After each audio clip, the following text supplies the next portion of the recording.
Hello, it is stream. We are making up for the last missed stream of Friday, which I only realized I was gonna miss like that week, but then I was busy and I couldn't properly reschedule. Whatever, we're here now. It's fine. But we do have a new Funky Game Jams video. Good, there was a 5, and I think this is the last one, so after this I have to figure out what to do for my like random games. But yeah, it's still good, it's still funky. And it is Pride Month. Great, happy Pride Month. This is a great game to like open Pride Month with. Even though we're not really starting, it's just like continuing with the rest. But it's fine. We're here, we're queer, that's what we're doing. I probably should have done like queer games as a theme, but I'm so busy otherwise that I didn't really get to think about it. But like plans for this month, well, number one, we have fucking Deltarune coming out next week, which I'm not going to play next week because... Or this week? Wait, I need to look at a calendar because I still have May up. I should have done that today. Yeah, it's coming out this Friday. I'm not playing it this Friday so that people can play it on, like, as soon as possible. I'm going to play it on the 13th. This Friday, however, I am going to... Phoenix and I are going to play Bokura. And that wouldn't be, like, the Friday... I don't know. I'm going to try to figure out where things are going to go. I'm going to see what's going to happen with Yakuza on, like, tomorrow and... Not Monday, because Phoenix and I have plans to deal with stuff on Monday. We'll see if I can put it on Tuesday. I don't know. June's kind of all fucked up because there's too many things going on, which is good, but it's like poor for scheduling. But regardless, today we're probably finishing Arcade Spirits because there's only like one fucking chapter left, right? There's one chapter, and like it might not take up the whole thing, but we'll fuck around with certain paths to see what we can do and see what we can learn. I know there's the secret path, which we may or may not try doing. Well, we'll just see how it goes. Well, today's kind of a whatever, we're fucking around type day. But yeah, it's all good. So let's go and get to it. Toe Jam and Earl. I have heard the least, like, I know people like Toe Jam and Earl, but I've heard the least about it in general. I assume, oh shit, this is the wrong... I hit the wrong button. I hit like main menu. Okay. I hit like start new game. So we can load. What was I even talking about before now? There we go. Kill screen, chapter 8, the last one, as far as I know. Yeah, like I've seen so much more from like Earthworm Jim than Toe Jam and Earl. But maybe, actually, when I think about it, not all of them are talked about as much. Like Earthworm Jim, Jazz Jackrabbit, and fucking Toe Jam and Earl. They're spoken about, but not really shown in as much as like Banjo-Kazooie and Spiral are and stuff. Like maybe that's from like a slight era before when people are like, oh yeah, I'm gonna talk about this shit. Interesting, I don't know. Oh, I should have drank more water before this. This is a distant future year of 20xdx and... Oh, who am I kidding? I'll be lucky to make it to 20xdx plus 1 at this rate. Boy, what's wrong? I've had my strand of fate twisted back and forth so often it feels like it could snap at any moment. Mired in depression and a supposed family curse, then lifted up by my amazing time at the Funplex, slammed back down by Dekonami, and raised up again by the Arcade Spirits project. And now descending farther due to a series of bad coincidences culminating in a Tier 6 brawl in which I got shot. But today I'm back to Arcade Spirits and ready to work despite being on crutches. Normally I have to mentally filter out the beeps and boops of a busy arcade, but not today. Aside from our regulars, nobody's here. Not exactly the sight I want to see on my grand return after heroically taking a bullet to the leg. We're 3 days into this ambitious experiment and it's already looking like a bust. Even with a reprieve from Miss Defame, which we couldn't hush the event up completely. The news of gang violence at a local arcade spread over the local media like a wildfire. Fuck. Gavin had filled me out on all the details I missed while I was passed out.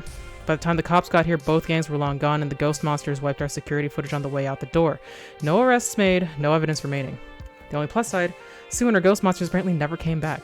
But even without them actively causing problems, that single day managed to smash our reputation. Fuck! It's just so frustrating. Well, disappointing, unreasonable, frustrating, fucked up. Fucked up, man. This entire situation is completely fucked up. I put my fist through a wall in rage, not for the fact that I'd have to pay for drywall replacement myself. Yeah, that's true. Those damn kids and their gangland throwdown ruined everything. Even without the famous nuclear review looming over us, we're still losing. I honestly don't know how we can recover from this. We could only get the good word out, somehow correct this PR disaster.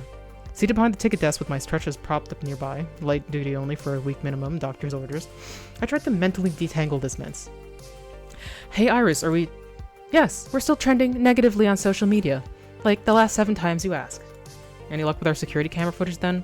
Anything that we could give to the police. It might help our public image to have somebody to point blame at. Nope, it's totally wiped, and my file recovery systems failed. I guess that's to be expected when going up against cyber criminals. Like, they've even avoided bad press from the shooting. I haven't spotted the words ghost monsters in any of the articles I found about the attack. It's like they're ghosts. Well, not literally ghosts. I just mean that they clear their tracks very effectively. Yeah, I got that. We did see them in their corporeal form, remember? At least that whole mess seems to be behind us. Now we just need to dig our way out of this hole. I sigh heavily as the burden sinks into my lungs. Before I can groan further, I hear footsteps approaching me. I lock my phone and pocket it before seeing who it is. Greetings, friends. It is I, Hamza, here to discuss matters of great import with my good friend and worthy ally, Arikader.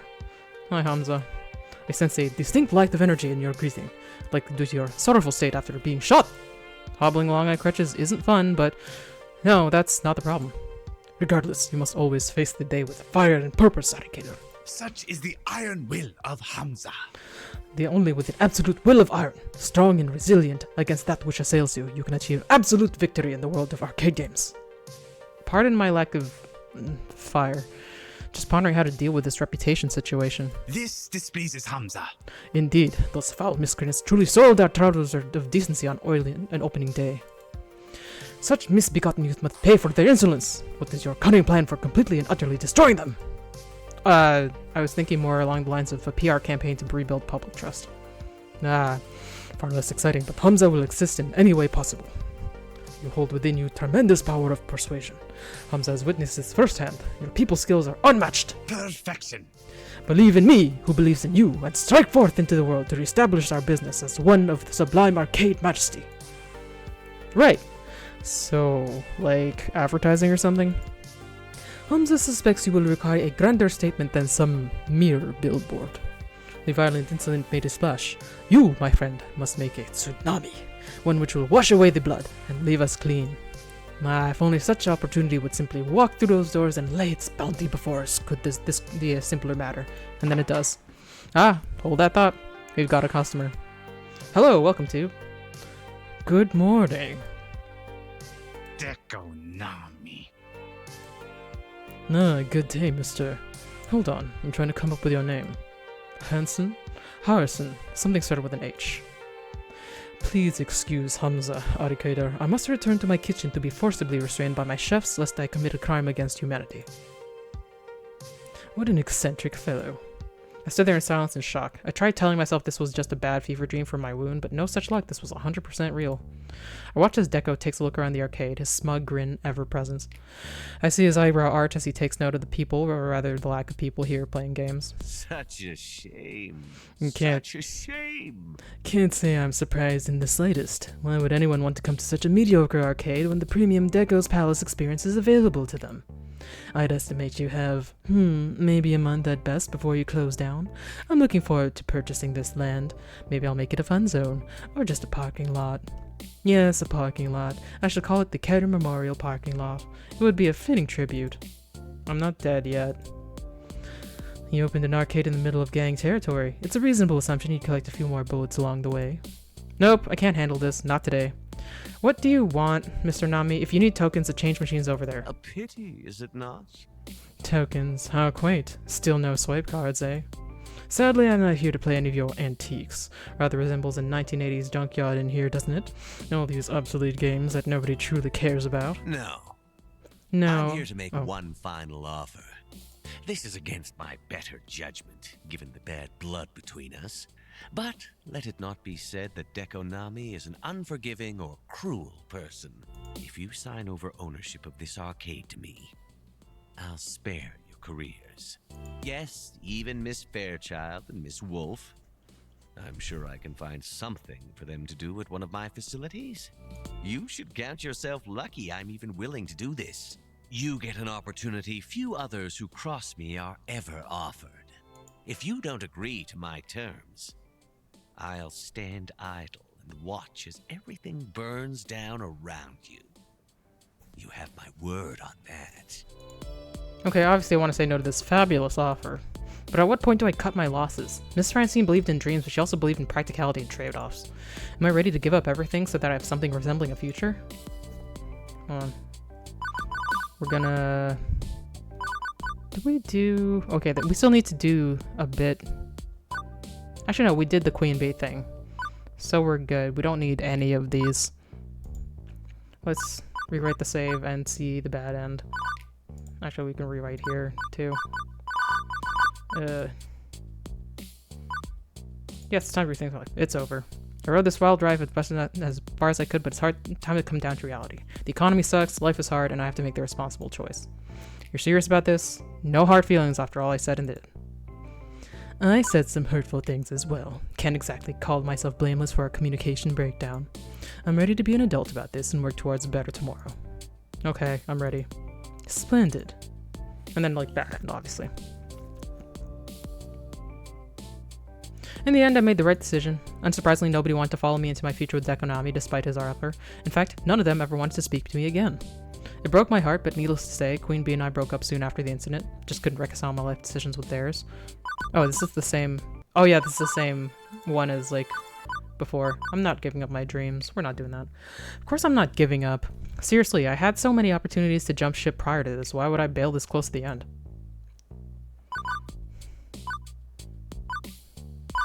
No, get the fuck out of my arcade. No, and no. So if that's the only reason you're here, well, you're not paying customer, are you? Would you kindly get the fuck out of my arcade before I call the police? Yeah, I see. So you remain a foolish child at heart. So be it. I'll just have to settle for buying the burnt-out husk of your business once it ultimately collapses around you. I think you underestimate the damage being associated with the criminal element can do, Miss Cater. It's enough to ruin even the mightiest of arcades. Oh, and I doubt the ghost monsters have forgotten you. They will return, and they will make matters far worse for you. And I take notice. Yeah, I had a feeling that they were, like, associated with him. Play cool. Don't let on, just test the waters. Really? Ghost monsters? I thought that gang was called Lovely Chainsaw or something. A foolish fool. Yes, ghost monsters. Sadly, they insist on naming themselves after that absurd ancient video game reference. Of all the childish immature. He shakes it off quickly enough, refocusing on me. But enough banter. I believe I'll take my leave. I'll not see you again, Mix Cater. I'll let my lawyers handle purchasing what little will remain of you. Good day. Once he's out of earshot and well behind the confines of the arcade, I pull up my phone to verify something. Iris, you checked all the news articles about the shooting, right? Oh, yes. I've analyzed them all. Did you need me to pull up a specific one? Just confirm something for me. The ghost monsters were never mentioned by name in any of them, right? Yes. It seems like Sue's friends are good at covering their tracks. Why?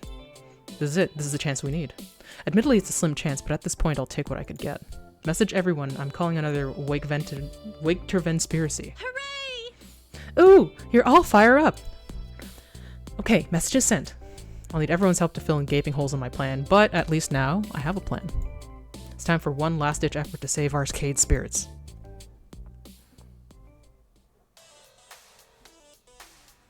Hamza's restaurant in the back of the arcade made for an ideal gathering place. We picked out one of the largest tables where one we could easily speak to each other. Oops. Calm has returned once more after the very sight of Dekonami caused a red mist of rage to descend upon Hamza. Revel in the splendor. Can Hamza interest anyone in the finest of spicy buffalo wings or perhaps a diet soda? I'm good, thanks. Sure, I'll have a soda. Yum.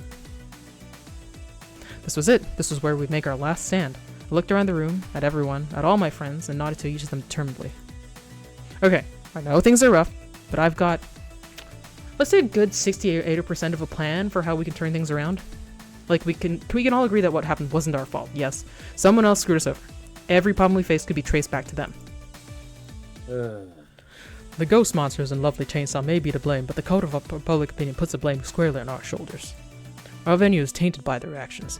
We can choir foul all we like, but if there's even a chance of violence returned to our doorstep, it'll keep customers away. It's a real bummer. We haven't seen any families since opening day. Parents aren't willing to take their children somewhere that's known for being dangerous. Actually, I wasn't talking about the gangs. Today I learned who our true enemy is, and that person is Dekonami. Dekonami. The beast that wears human skin. Yes, surely he is to blame. Hamza is admittedly uncertain as to how, but Hamza is also perfectly willing to go along with this idea. Of course. Earlier when he was taunting me, he slipped, mentioning the ghost monsters by name. Except those hackers keep their noses clean. They left us with no proof that they were even involved, thanks to our security cameras being wiped. The cops didn't go after them. The news didn't identify them. So how did Deko know about them? Answer: Deko hired the ghost monsters to ruin our opening day. What? Seriously? In hindsight, it should have been obvious. I blame myself for not seeing it sooner. Far too many coincidences to be otherwise, and the fact that they only started wreaking havoc once Mr. Fame showed up to bear witness. I can see what you're throwing down, Ari. Sue and her friends didn't seem awful at first. I remember talking to Clyde. They were very nice and friendly. And then Mr. Fame showed and... Oh my gosh, wait, you think Mr. Fame is involved? Considering she was willing to hold back her review, I don't think she's knowingly involved, but Deko may have gotten when she'd be showing up and took advantage. What if? But don't you think Deko wouldn't stoop that low, right? Hiring some random street gang to mess with us, would he? Oh, he would. He's a spiteful bastard. Of course he'd try to ruin our opening day. The only reason he didn't destroy Miss Francine was out for some weird sort of gently respect for a fellow elderly business owner. But to Dekonami, Ari's basically pawn scum. Thanks. To be fair, I doubt he orchestrated the bullet-riddled finale of the evening. That pushes plausibility. True, he wouldn't have even needed a shooting to ruin us.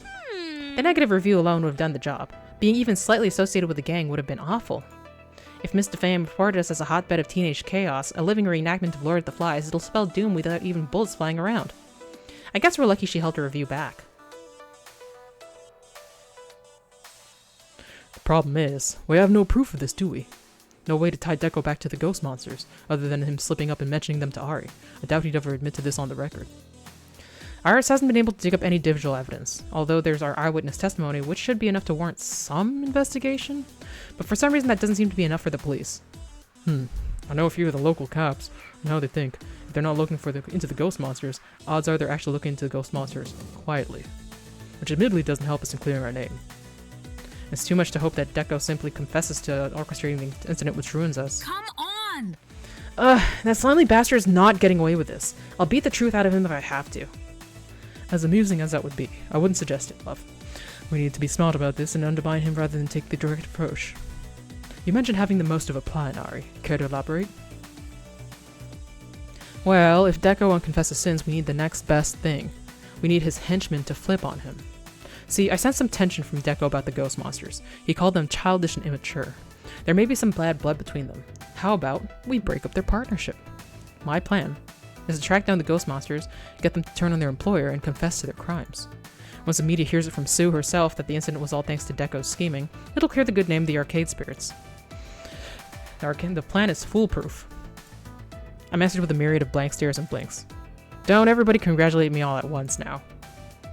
Okay, so this isn't really me criticizing, but your plan, kinda sucks.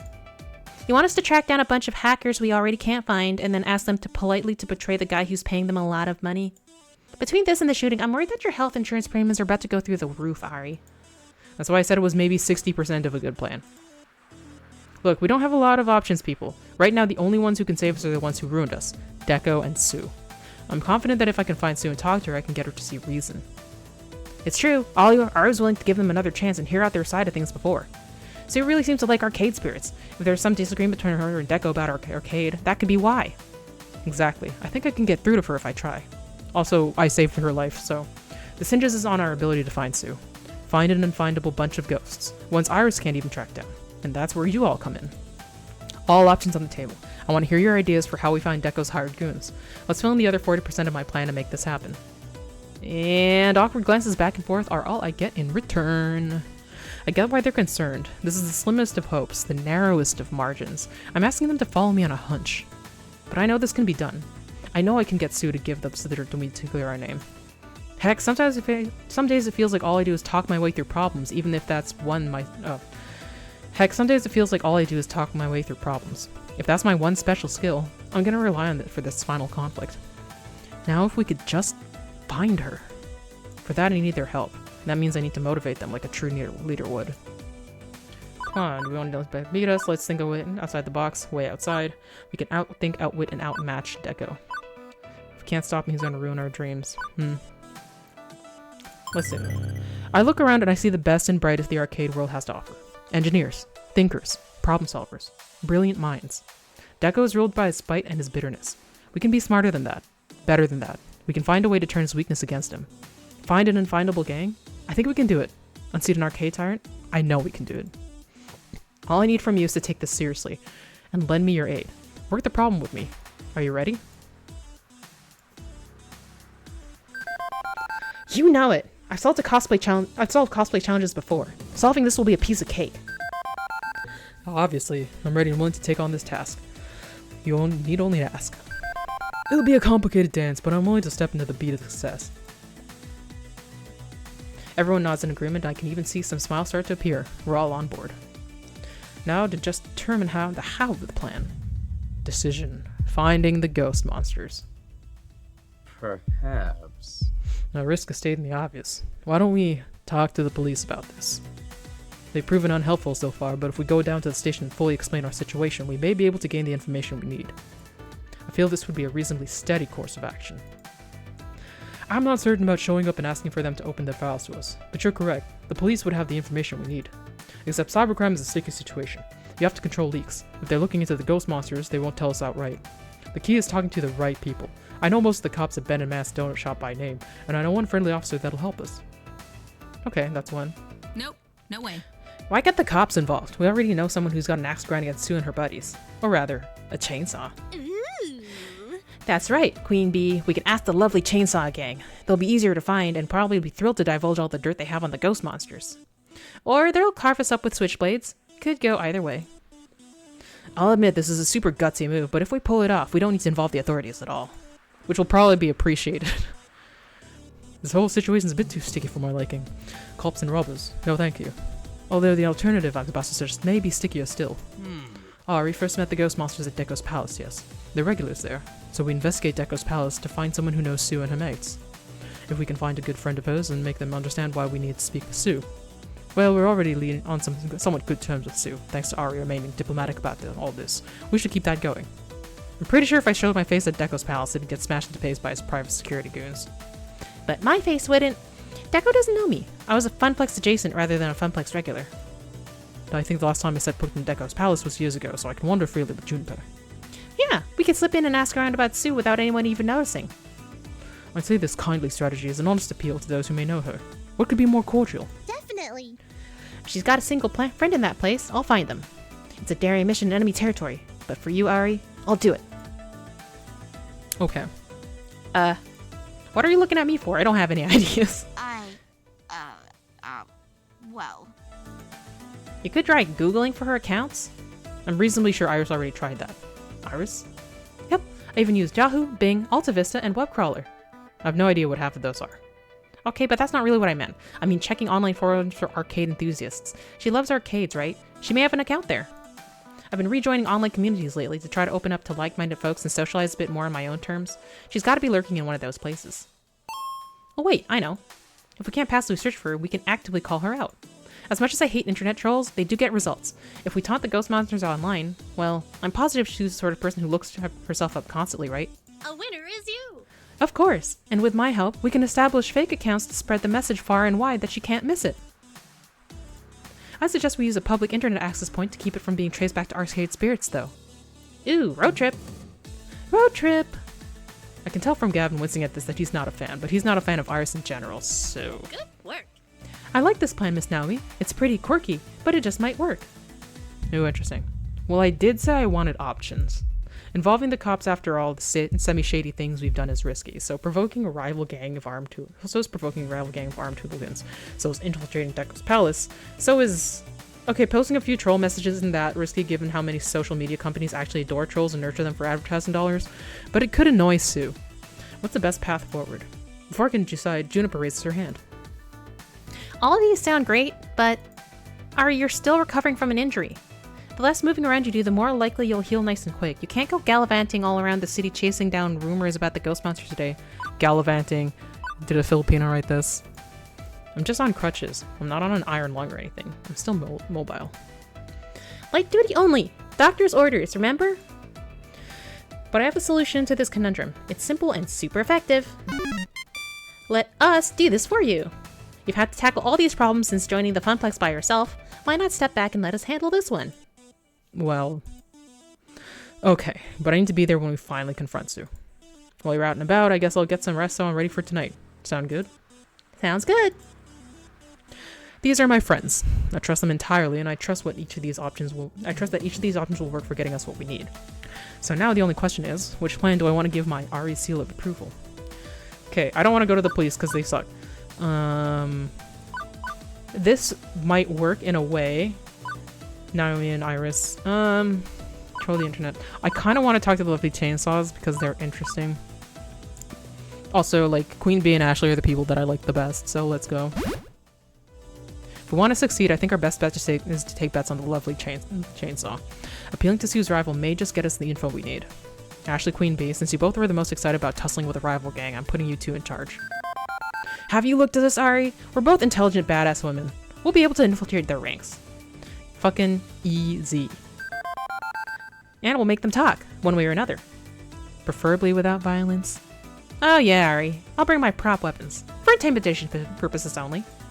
Don't even worry about it. You can totally count on us. I'll leave it in your capable hands then. And our fists. Of discomfort. Well, let's see what happens. Here we go. It's Ashley's time to shine. Ari entrusted this very important mission to us. So it's Ashley voicing it. Ari entrusted this very important mission to us. It's up to me and Queen Bee to triumph against our foes. If we don't succeed, this will spell the end of Arcade Spirits as we know it. We can't let Ari down. And not just them, but everyone else too. I refuse. I refuse to lose. We will do this, and we will find Sue's hideout. I just hope we can find the lovely chainsaw's hideout first. This place is a strip mall of yesteryear. Most of these businesses have been empty for years, and people don't tend to linger in this area for too long. It's rather bleak, what with the boarded up windows and colored signs. The only things not in grayscale are various colorful graffiti tags covering the abandoned walls. Even though it feels like we're walking directly into a death trap, this might be the coolest thing I'm about to do in my entire life! Hey Ash, you look a little too happy to be here.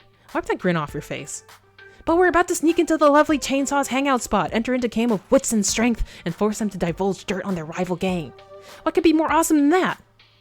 Living to tell the tale. I appreciate your enthusiasm, Ash, truly, but we also have to keep our heads about us. I don't want either of us ending up in the hospital like our fearless leader, or worse. By the way, what was that about prop weapons back at Arcade Spirits? I fling the duffel bag over my shoulder and gently place it on the ground. Oh, these are all from past cosplays. I brought up a ton of them. They're all different types too. Not bad. I doubt a foam sword will help much against their super real guns, but what the hell, it'll help me project confidence. Queen Bee shuffles through my bag. I hope she's using the utmost care with them. I spent, I don't know, how many hours sanding, painting, gluing, and melding each and every one of those. It takes a long time, bro. Eventually she pulls out a battle axe. Yeah. Fuck yeah, this is what I'm talking about. How fucking cool do I look using this? The coolest? I grin widely as Queen Bee poses with a two-handed axe. Honestly, I don't think she could have chosen a more appropriate weapon. It fits her perfectly. I take another minute to rifle through my stash and pull out the magical girl while in front of my Arcade Spirits mascot outfit. I'm here to represent. Arms brandishing, ready for action, I look around the strip mall. And I'm lost. So now what? How are we supposed to do this? That newbie VOD player I was chatting with told me that the lovely chainsaw typically hangs out here during the day. Step 1 is complete. We're already here. What's step 2? You see the remains of that coffee shop? Newbie informed me that that's the exact location of where they meet up. Is that where they do illicit drugs? Have fight clubs? Drink themselves into a stupor? Probably nothing quite that Hollywood, but hey, who knows? Let's get this party started. There's no turning back now. I start marching in the direction of the hangout, ready to start something when I feel a hand grab me by the shoulder, stopping me dead in my tracks. Turn around to see Queen Bee bite her lower lip in hesitation. I look at her quizzically. Ash, if I don't make it out of this alive, please tell Ari that I love them. Oh my gosh. Oh my gosh, that's too cute. Shut up. Listen, I have a hard time expressing my armor's feelings to Ari themselves. Please don't mock me for this. I'm not. I've just never seen this side of you is all. It's adorable and I'm honored that you're confiding in me. Ari's actually helped me be able to show that tenderness. If you asked me a year ago if I thought I would have fallen in love, I'd laughed my ass off. Before, it wasn't like me to believe in love, but now I can't imagine my life without them. I love them so much it hurts. Ari's irreplaceable. I can agree to that. Ari's always been a great friend to me too. I don't think I would have survived the Funplex floor without them. So it's up to us to make Ari proud. Let's go in there and show the lovely chainsaw that what we're made of. For Ari! For Ari! We smile at each other, ready for the battle ahead. Sisters in arms! Rounding the bend of some forgotten coffee house, instantly we see them. The lovely chainsaw. Why don't we make another 2 feet closer before we have a gaggle of very irate schoolgirls glaring us down? Like, Americans don't even have those uniforms. The ones who claim to be their leader back at Arcade Spirit steps forward, motioning for the rest to stay put while she does the introductions. HALT! Who goes there? I'm Ashley. And I'm one of the 4 Heavenly Kings, Queen Bee, Professional Badass, and Fist of Discomfort Champion. We're from Arcade Spirits. Everyone around here calls me Mel. And what the fuck are you doing in my territory? Looks like a couple of wayward girls lost their way home. We know exactly where we are, and we came to speak to you. Yeah! It's a shame, really. I'm not up for casual conversation. The leader flicks her wrist, and 2 of her lackeys charge us, weapons in hand. I hold my fake staff shaking. Queen Bee steps in front of me, tightly gripping her battle axe. We're after Sue and the ghost monsters. We have a bone to pick with them. You know the one you took a pot shot at the other day? Mel's expression turns from a grimace to a grin. Zay, Nick, stop. Yes, Mel. After the ghost monsters, you say? Those fucking brats. Mel spits a taste of her rivals out of her mouth. Sue thinks she's run this town, and this band of credit card thieves and blackmailers has any real clout. Not for her muscle, she'll be nothing. She doesn't have the guts to do to me what I do to her. Guessing she leaned on you, threatening ruin? Typical poser. Exactly. They fucked up our arcade, and we want revenge. Yeah! Okay, so you piqued my interest. Go on. The only problem is we don't know where they are. I know you ladies desperately want to get your hands on the ghost monsters, but can't due to your high profile. So I propose a temporary partnership. You tell us where Sue's hideout is, we sneak in, take care of them for you, and they won't be bothering you after we're done with them. Fascinating. Mel looks down at her hand, examining her nails as if they're way more important and interesting than anything we have to say. Girls, I'm afraid you're going to have to sweeten that offer. If I tell you this information, I want something else. Something to prove your loyalty to the lovely chainsaw. Apparently, we can't get the details of the hideout without some sort of exchange. Oh gosh, we're in quite the pickle right now. Gotta think of something fast. What would Ari do in this situation? Pay them off? What about an information exchange? We can get you arrested if you prefer. We'll owe you a favor in the future. Information exchange. Come on, Ashley, what do gangs trade in, besides violence or drugs? It's always information. I propose an exchange of information. I'll let you know a little secret, and then we can know your secret. Mel looks me over from head to toe and takes a moment to mull it over. I don't normally give 2 craps about gossip, but I suppose the right information can be worth more than anything you can offer me monetarily. Your offer intrigues me. I accept. I don't know much about Sue except from what Ari just told us. I hope that's enough. Word on the street is that Sue and her ghost monsters are connected to Arcade Industries' megalomaniac Dekonami. Mel's frowns twist into an amused smile. I call that an interesting tidbit, except I already knew that. What? I prefer getting hands-on, but I hoard a few secrets, just to be safe. Still, it's curious how you figured that out, that particular secret. How about you trade me the how rather than the what? Oh, well, we think Deco used her to wreck our new arcade's opening day. He hates our guts and wants to go out of business. Ha! The high and mighty Sue, a hit woman for hire. Figures. Well, an enemy of my enemy is my friend. I think we can do business. I breathe a huge sigh of relief. Phew! I wasn't sure that was gonna work. How does Ari do this all the time? You 2 girls have thoroughly impressed me. It takes a lot of bravery to come here and face us. As I reel in my disbelief, Mel motions for her 2 lackeys to come forward. Zay, why don't you tell the girls where those wretched ghost monsters hang out? There's a warehouse on the edge of town, owned by some corp called Nostalgia Commodities. You'll find them there. Not bad. Excellent. Thank you! I like both of you. You showed some guts and charisma. Both qualities the lovely chainsaw special in. If you ever want to join our motley crew, you know where to find me. Before I can say anything, Queen Bee grabs a hold of my sleeve and pulls me to her side. We appreciate the offer, but we're good here. Suit yourself, ladies. But before you go, and because you've impressed me so, she flashes up the most wicked grin. It sends shivers down my spine. I'll let you in on another juicy bit of info, free of charge. Mel snaps and both Zay and Nick stand to attention. Tell her, Nick. The one with the chain looses up the grip on the weapon, loses her grip on that weapon before coming to my side. Leaning over, she whispers into my ear. My eyes go wide. Oh my gosh! Oh my gosh! Consider it a parting gift. Now go. But seriously, if you don't get off my turf, I'll be forced to bash those pretty little skulls in. Without another word, I nod quickly and both Queen Bee and I hightail out of there. Once we're out of earshot, we take a minute to compose ourselves. What was that about? What did she say? Oh, it's juicy. Real juicy. I'll fill you in once we're in the car and safely out of here. I want to know! We actually did it. Not that I doubted us for a second. Okay, maybe I did, but it was only for like 3 seconds. With the information in hand and another bit of gossip, I can't wait to share it with Ari.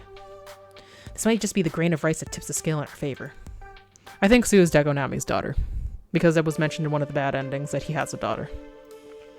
Awakened to the sounds of pain, more specifically the groans of pain escaping from my own throat. Apparently getting shot in the leg hurts. Hurts a lot. And sleeping on the second-hand employee couch probably not the finest choice for rest. The nap was a definite necessity, however. I'm not operating at full speed anymore. I won't for a few weeks to come. But sleep didn't make my muscles any less achy. If anything, I've got a headache on top of it. Joy of joys. But right now, I've got 99 problems. My physical condition ain't one. The fate of arcade spirits is what matters most. Beep beep. Beep beep, Ari. You should probably be getting up now. I'm up. Goody! So have you given any thought to how you're going to win over Sue's favor once you go confront her? Well, usually I'd sort of stumble through these things and decide stuff like that on the fly. Ooh. That's no good. You know those intense identity situations I've been tracking? The ones where you can't take certain approaches that don't mesh with your personality? Well, like, where I can't crack wise if I'm not a jokey type person? Well, it's not so much that you can't, more that you shouldn't try something that goes against who you are as a person. People will see right through it. And I'm betting Sue will know if you're play acting at something you aren't. This will be a super intense identity situation. Only one way through. When the time comes, you're going to have to take a stand based on your highest personality score. Which I think that's caring right now. No more numbers and systems. It's for your own good, Ari. I'm just trying to help you make decisions that will save arcade spirits. And that means being true to your spirit. And what's that mean exactly? According to my calculations, your best bet for how to convince Sue is to be kindly. You've done a great job opening with your heart to others and getting them to emphasize with you. Do that with Sue and she'll be your friend in no time. And if I don't want to take that approach? It's a bit late to change who you are as a person, Ari. Remember, my numbers and scores only help me understand who you are. Who you are is who you've chosen to be. It's a causal relationship. But, with help of your friends, you can maybe get some ideas, nudge things around a bit until you feel confident taking a different tactic than your usual one. Speaking of your friends, here's one now. Tanvi leans up against the doorframe to the lounge, arms crossed and smirking wildly at me. It's that same smile that always manages to light a fire deep within my heart. Oh boy, hold on to your butts because I have some news for you. I'm holding on to them, tightly. What'd you find out? Just like I promised, Ash and I confronted the lovely chainsaw face to face. And we made them talk. The information for the hideout was easy sauce. Got it right here.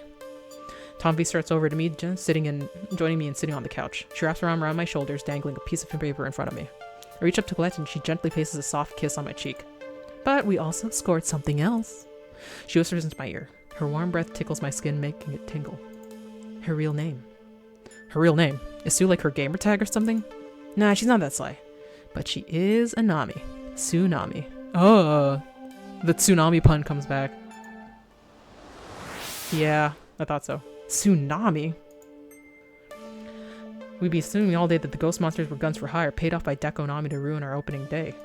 But if Sue actually is Deku's daughter, will she ever betray her own father? We're gonna need to be very, very careful. Hopefully she hates the old bastard. Okay, so she's the bastard's daughter. Does this change anything? Maybe she hates Deku and his almighty palace. Maybe I can convince her to stick a knife in his back if I can relate to her on her own level.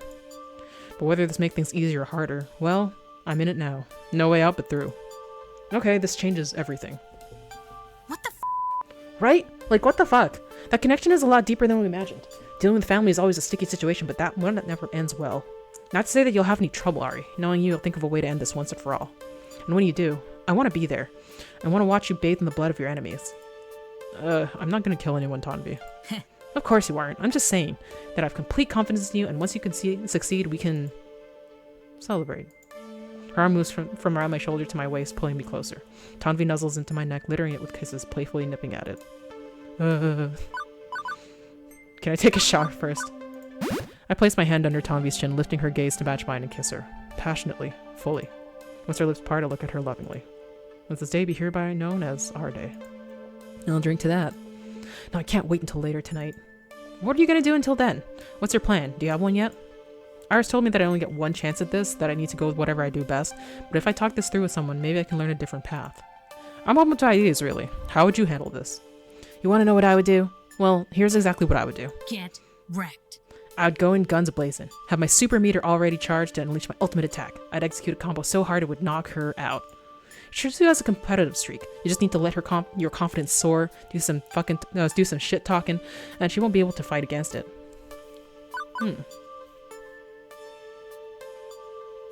Basic, I don't think she would appreciate that. I'll show Sue I got the moxie to take her down. Once Sue sees my guts, hopefully not my literal guts, she won't be able to do anything but side with me. See that? That's the passion I fell for. I don't want to linger on this any longer. The sooner we leave, the sooner we can come back home. Standing up, she leans over me and places a kiss upon my forehead. Later. Holler at me when you're ready. Okay, let's look at the qualities. Yeah, I don't think that was enough to make me, like, bold as fuck, but we'll keep going with the loving thing, maybe. Well, this is it. Either we sort this mess out or Arcade Spirits crashes and burns. Or I, get, killed. I guess that's always an option, considering we're about to go confront a street gang that indirectly got me shot in the first place. I don't even want to consider the possibility of death. I'm immortal until proven otherwise, but, well, if this is the end, I should probably have some words with my friends before I march towards doom. If I want to get their opinion on how I should approach Sue. Grabbing my crutches, I thump swing my way out to the arcade proper to track down some folks.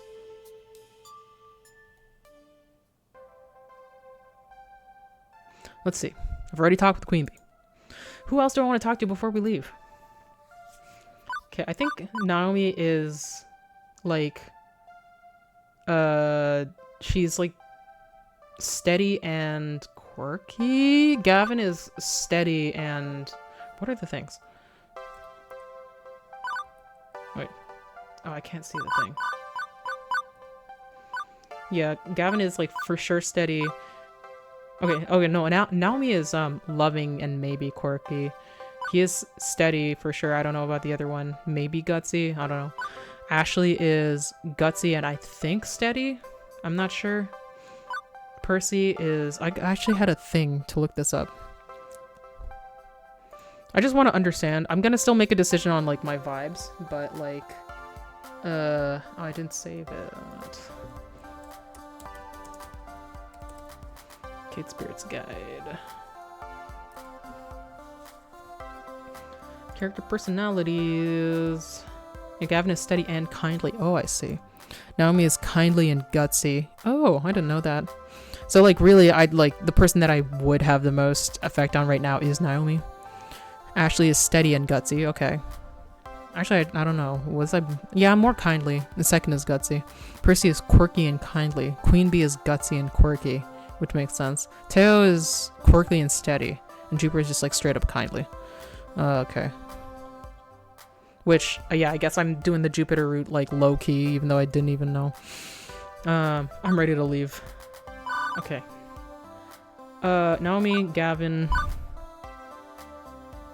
Okay, like... We're not min-maxing this. We're just like, who else would I talk to about what to do in my mind of, like, what do I do with this fucking gang? Talk to Ashley, because she also knows the thing. Yeah. Ashley's wandering around the arcade floor practicing what I can only assume are magical girl final attack sequences. Aren't you out of costume for that? Ashley finished up the twirl before addressing me. Nah. You can take the magical girl out of the outfit, but you can't take you can take the magical girl out of the outfit, but you can't take the magical girl out of your heart. Plus, I'm practicing for the final boss fight. Aren't you ready? What? You dig role-playing games, right? Doesn't this feel like you're about to enter the final boss fight like in every RPG ever? Look, you've gathered up all your team members. See also, us, your friends. And now we're all hunkered down in a dark, damp cave. See also, Arcade Spirits. Now we're having this epic, sentimental chat about winning or losing. I couldn't be more spot on. What if? Although, I do wonder what class you'd be, Ari. As long as Sue doesn't metamorphose into a six-winged floating half-torso of a monster as a Gregorian chant play in the background, I think I can handle it. Speaking of which, how are you gonna handle it? I have a few options floating around in my mind, but I was checking with others to see what they recommend. If it was me trying to take down the final boss, I would give in to Sue's spunk and sass. Make it a bizarro final fight by playing into Sue's sense of adventure. Joke around with her. Maybe if we match up her antics with ours, we might just best her at our own silly game. Might fight mischievous tribal criminals with more mischief. I don't know. What is this? Oh, this is quirky. No one can outplay me. I'm Ari, arcade manager and all-around cool kid. I got puns and jokes for days. That's what I'm talking about. There's no way to lose with that attitude. But I also know something else, which is to also trust Ari. Yes! Whatever you end up doing, I know you're going to save arcade spirits and consequently, let us all. Isn't that a little too hopeful? There's a very real chance I can fail this. This isn't some game, this is real life. Of course I realize that. But I gotta have hope. I believe in you, even if you don't believe in yourself. And here's where I get really sappy. Ever since you came to the Funplex on that day, you've affected us all. You've changed your lives. And mine.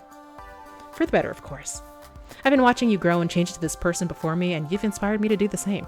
To become the person I want to be. So Ari, no matter what happens in there, just know that you've made friends here. Friends that'll last a lifetime. Yeah. I'm happy to call you my friend too. Actually, you showed me the ropes on how to be a floor attendant. Without your guidance in those early days, I think I would have gotten eaten alive.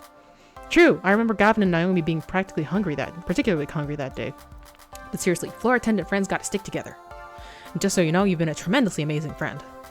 Ash twiddles her fingers for a second and then deviates from the seriousness. Well, I know you've got things to do before the big fight. Just make sure you're stocked up on potions and don't forget to have the correct weapons equipped. All I have is this crutch. Do you see the stats on it though? Crutches do double damage to pesky teenagers. Good to know. And Ashley, Yari, thanks for being so bright in this dark hour. You got it, friend. Now go over there and kick all the butts. Who else do I want to talk to before we leave? Let's talk to Gavin. I know Gavin's not my boss anymore, but he's such a solid person. I find Gavin looming large over the arcade floor, behind the ticket desk. Seems he was expecting me. So, our complications have developed complications. Seems to be the case. And you like my advice on the matter. Seems to be the case. Be clear with Sue. Be honest. And be ready to rise to whatever challenge she poses to you. Perhaps. If you let her make the first move, you can counter-move through improvisation. I know you're talented at it. Use the talent to set her up in her own traps and step in them. Treat her with respect. But in the end, she's just a kid. You can outthink a teenager, I'd like to believe. Take this matter seriously. If you take the situation seriously and approach with a clear mind, I've no doubt you'll win the day. Agreed? I can keep a cool head and let her make the first move. Sounds about right. Going ready to form a strategy based on the conditions of the ground, then play out that strategy with a calm hand. Precisely the way I'd handle it. You know, when you first came to the Funplex, I had serious doubts about you.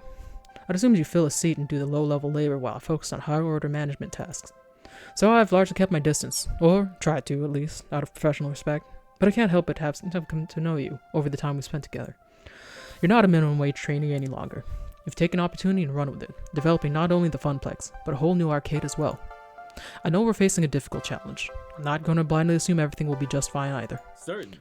But now I know this is possible. If we can stave off accuracy, you will be capable of doing it. Thank you, Gavin. You're respecting a lot to me. Now I can always sell my organs. Yeah, you respect me. Ooh. Thank you, Gavin. I'm glad I earned your respect, and worked hard to get all of us where we are today, and I don't intend to let any of you down. Of that, I have no doubt.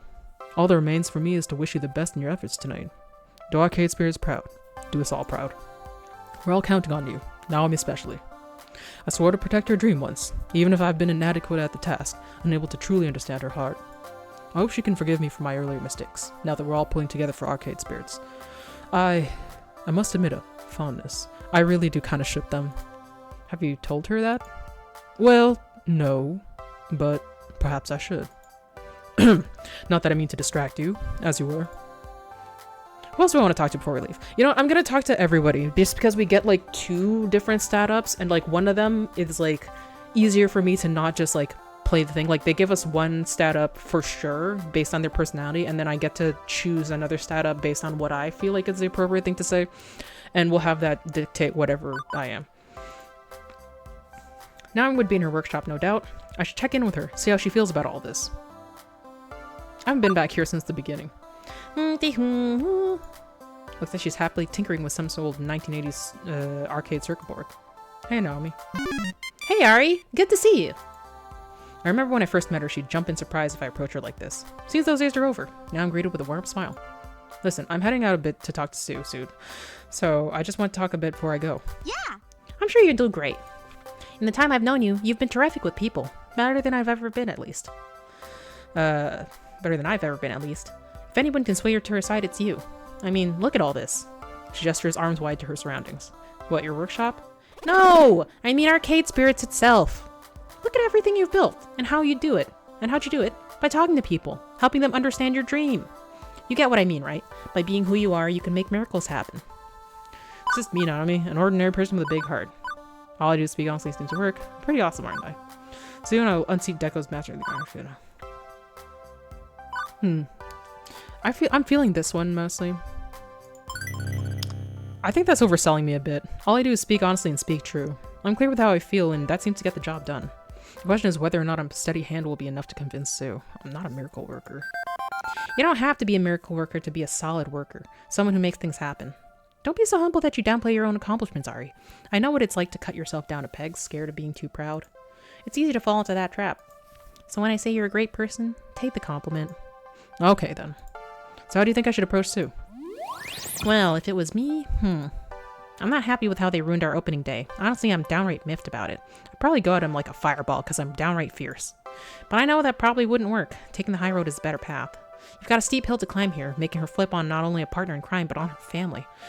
So you're going to have to try to understand her heart. She kept saying like she likes the arcade. Play into that. Be kind, understanding, and empathetic. Okay, I'll consider playing nice. Challenging her ego and insulting her is definitely not going to work. Playing nice makes sense. You're right. I'll consider it. Believe me, I kind of want to kick her teeth in. But I know that's wrong. Even if we're never friends, we at least have to try to understand her. I better get back to work. These replacement ROMs aren't going to socket themselves. Even if the arcade ends up closing down, I'm decided to be optimistic. You can do it, Ari. Best of luck. Ugh.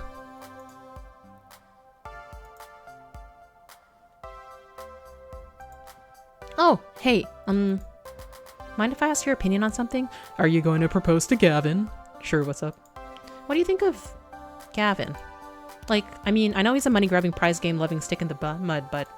Well, ever since Arcade Spirits and all of us working together, I don't know, maybe he's softened up a bit. I think you're a good influence on him. Do you think he'd be the kind of person to hold arguments aside and, like, No, we've got to stay focused. We need to save the arcade. Forget I brought it up. After offering a brief hug of support, Naomi returns to her work. No, do it! Who else do I want to talk to before we leave? Percy, sure. Think about Percy sitting in the restaurant area. Yep, there he is, munching from a bowl of pretzels and watching some fighting game turning on the sports channel. Hello. Oh, Ari, you've heard the news then? That our archenemy is the father of our secondary archenemy? Yep. Rather unfortunate. Unpleasant business, that. Simply unpleasant. I wish I could offer you boundless enthusiasm and a show of confidence, but this whole situation has gone rather out of hand, hasn't it? As a matter of investment, my advice at this stage would be to cash out while you still can. I mean, I know that you won't, but that's what I'd suggest. Life is short. Take it from me. Best to make the most of what you have than to lose it all. So apologies for my inability to offer a pep talk. I'm afraid I'm rather melancholic today. It's okay, Percy. I'll take care of this little problem we're facing. And I'll hold out hope. I'm not certain as to how you'll do this, but I'll hold out hope nevertheless. Well, how would you do it, if you were willing to give it a go? Tricky. I don't know how effective it would be, but I try to approach as a friend. Connect with Sue on an individual level. It's going to be difficult, mind you. She's young, she's got something to prove, she has friends she needs to impress. Digging through all of that to get to her heart, well, you felt your work cut out for you, yes? It won't be easy, but I think I could do it. I'm more loving. I've been considering taking a gentle approach, yeah. Thanks for the advice, Percy. Anytime, love. No matter what, if this turns violent again, you should take the better part of valor and run for it. You've got your youth and your health. Take it from someone sitting in the Reaper's waiting room. There's no sense hastening that meeting. He always seems to joke about his own short lifespan, even if he's the only one who seems capable of laughing at it. Maybe I should really try to talk to him about this. Look, Percy, about your condition. Can really nothing be done? You truly exhausted all of them? Can I donate my heart? Too awesome to fade away. You need to stand up to this. I don't want to say, like, assume that he hasn't. Yeah. Are you sure your condition is truly a death sentence? Can nothing really be done? Percy, we love you. You're part of the Arcade Spirits family. I'd rather have you be here with us, enjoying Moopy rather than attending your funeral. I know everyone else feels the same way. So are you sure there's nothing left to do? He does seem a bit taken aback at the outpouring of sentiment, and pauses before replying.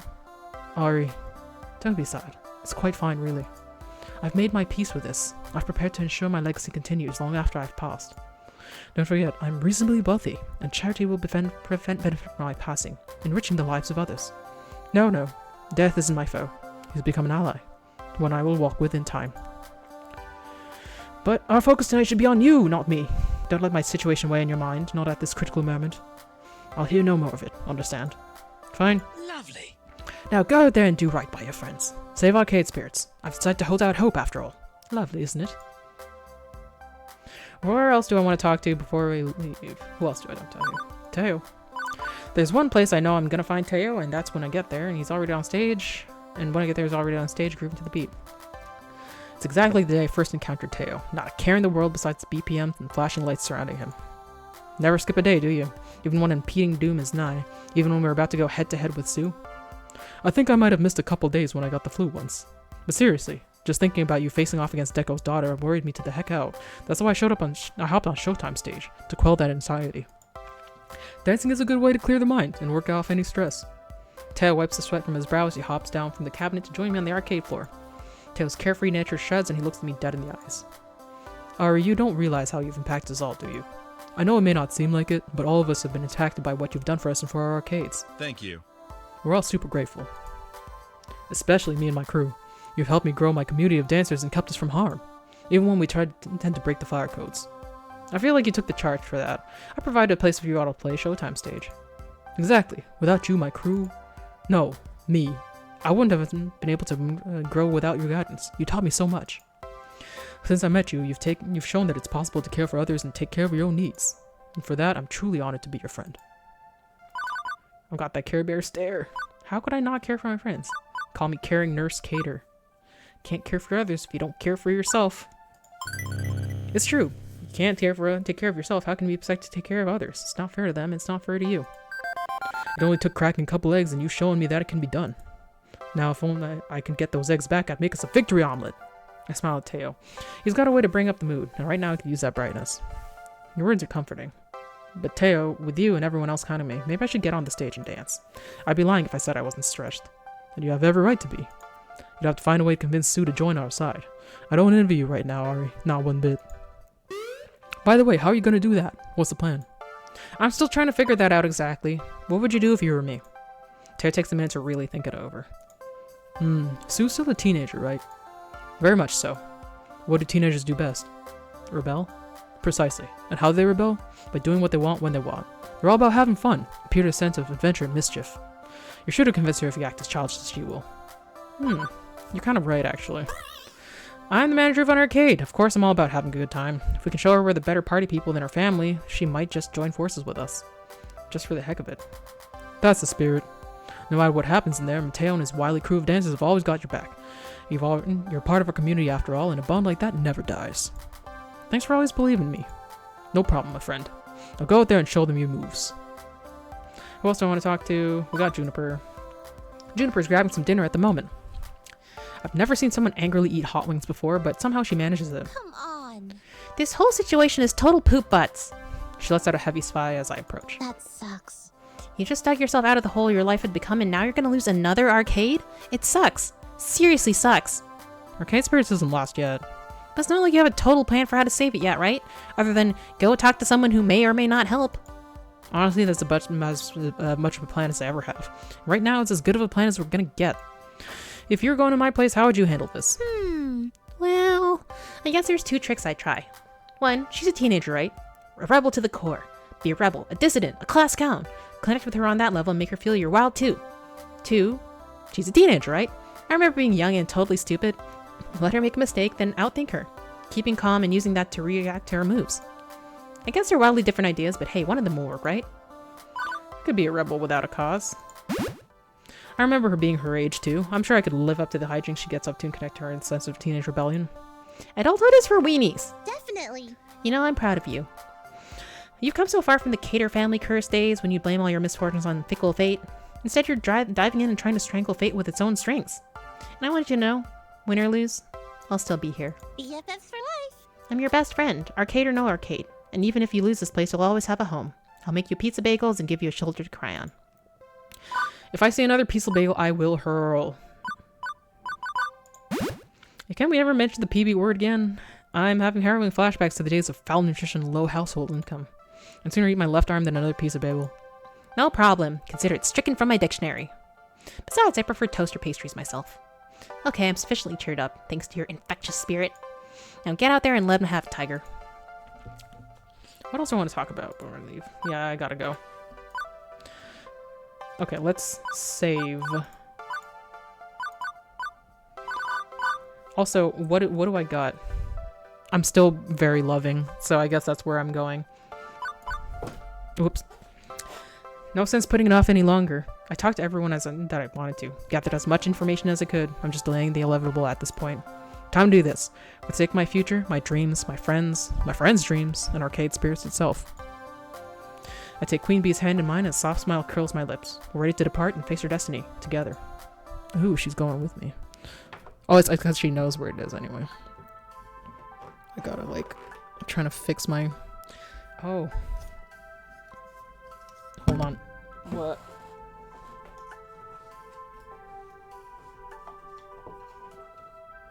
Trying to fix my desk situation. A bunch of stuff fell over. Please. Please be okay.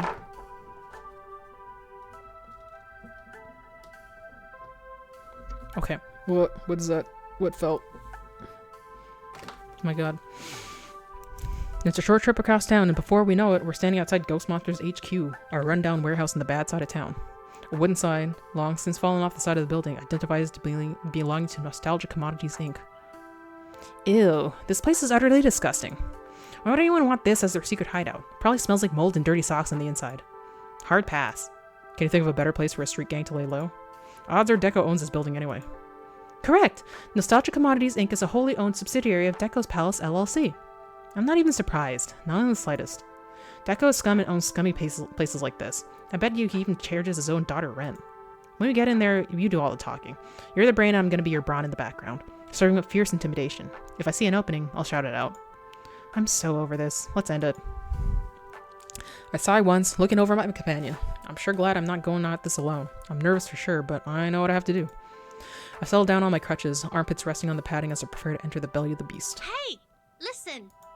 Iris, kinda about to be in the middle of something here. I know, and I've simultaneously reprogrammed myself to include a new measurable metric which should be useful for your mission. I call it the incredibly right indicator of success. Ah, you finally found one. Or IRIS for short. Hey, when you have a great acronym already, you may as well use it. I'm going to start analyzing Sue's vocal patterns once you step in there to determine how close you are to convincing her. That way, you'll know if you're on the right track or if you need to try something different. Let's take a look at your current score. Currently, you have a 0.0 chance of success. Yay? Well, okay, that's probably a bit disheartening, but think of it as if I walked away right now, I'd fail miserably instead of I'm doomed, doomed, doomed. But speaking of doom, well, since there is a chance you can actually fail this time, rather than be assured you can mumble your way through the problem, would you like me to back up your data first? Save the game. You are now ready to proceed. Good luck. Taking a deep breath, I thump swing my way into the warehouse on my crutches with my companion beside me.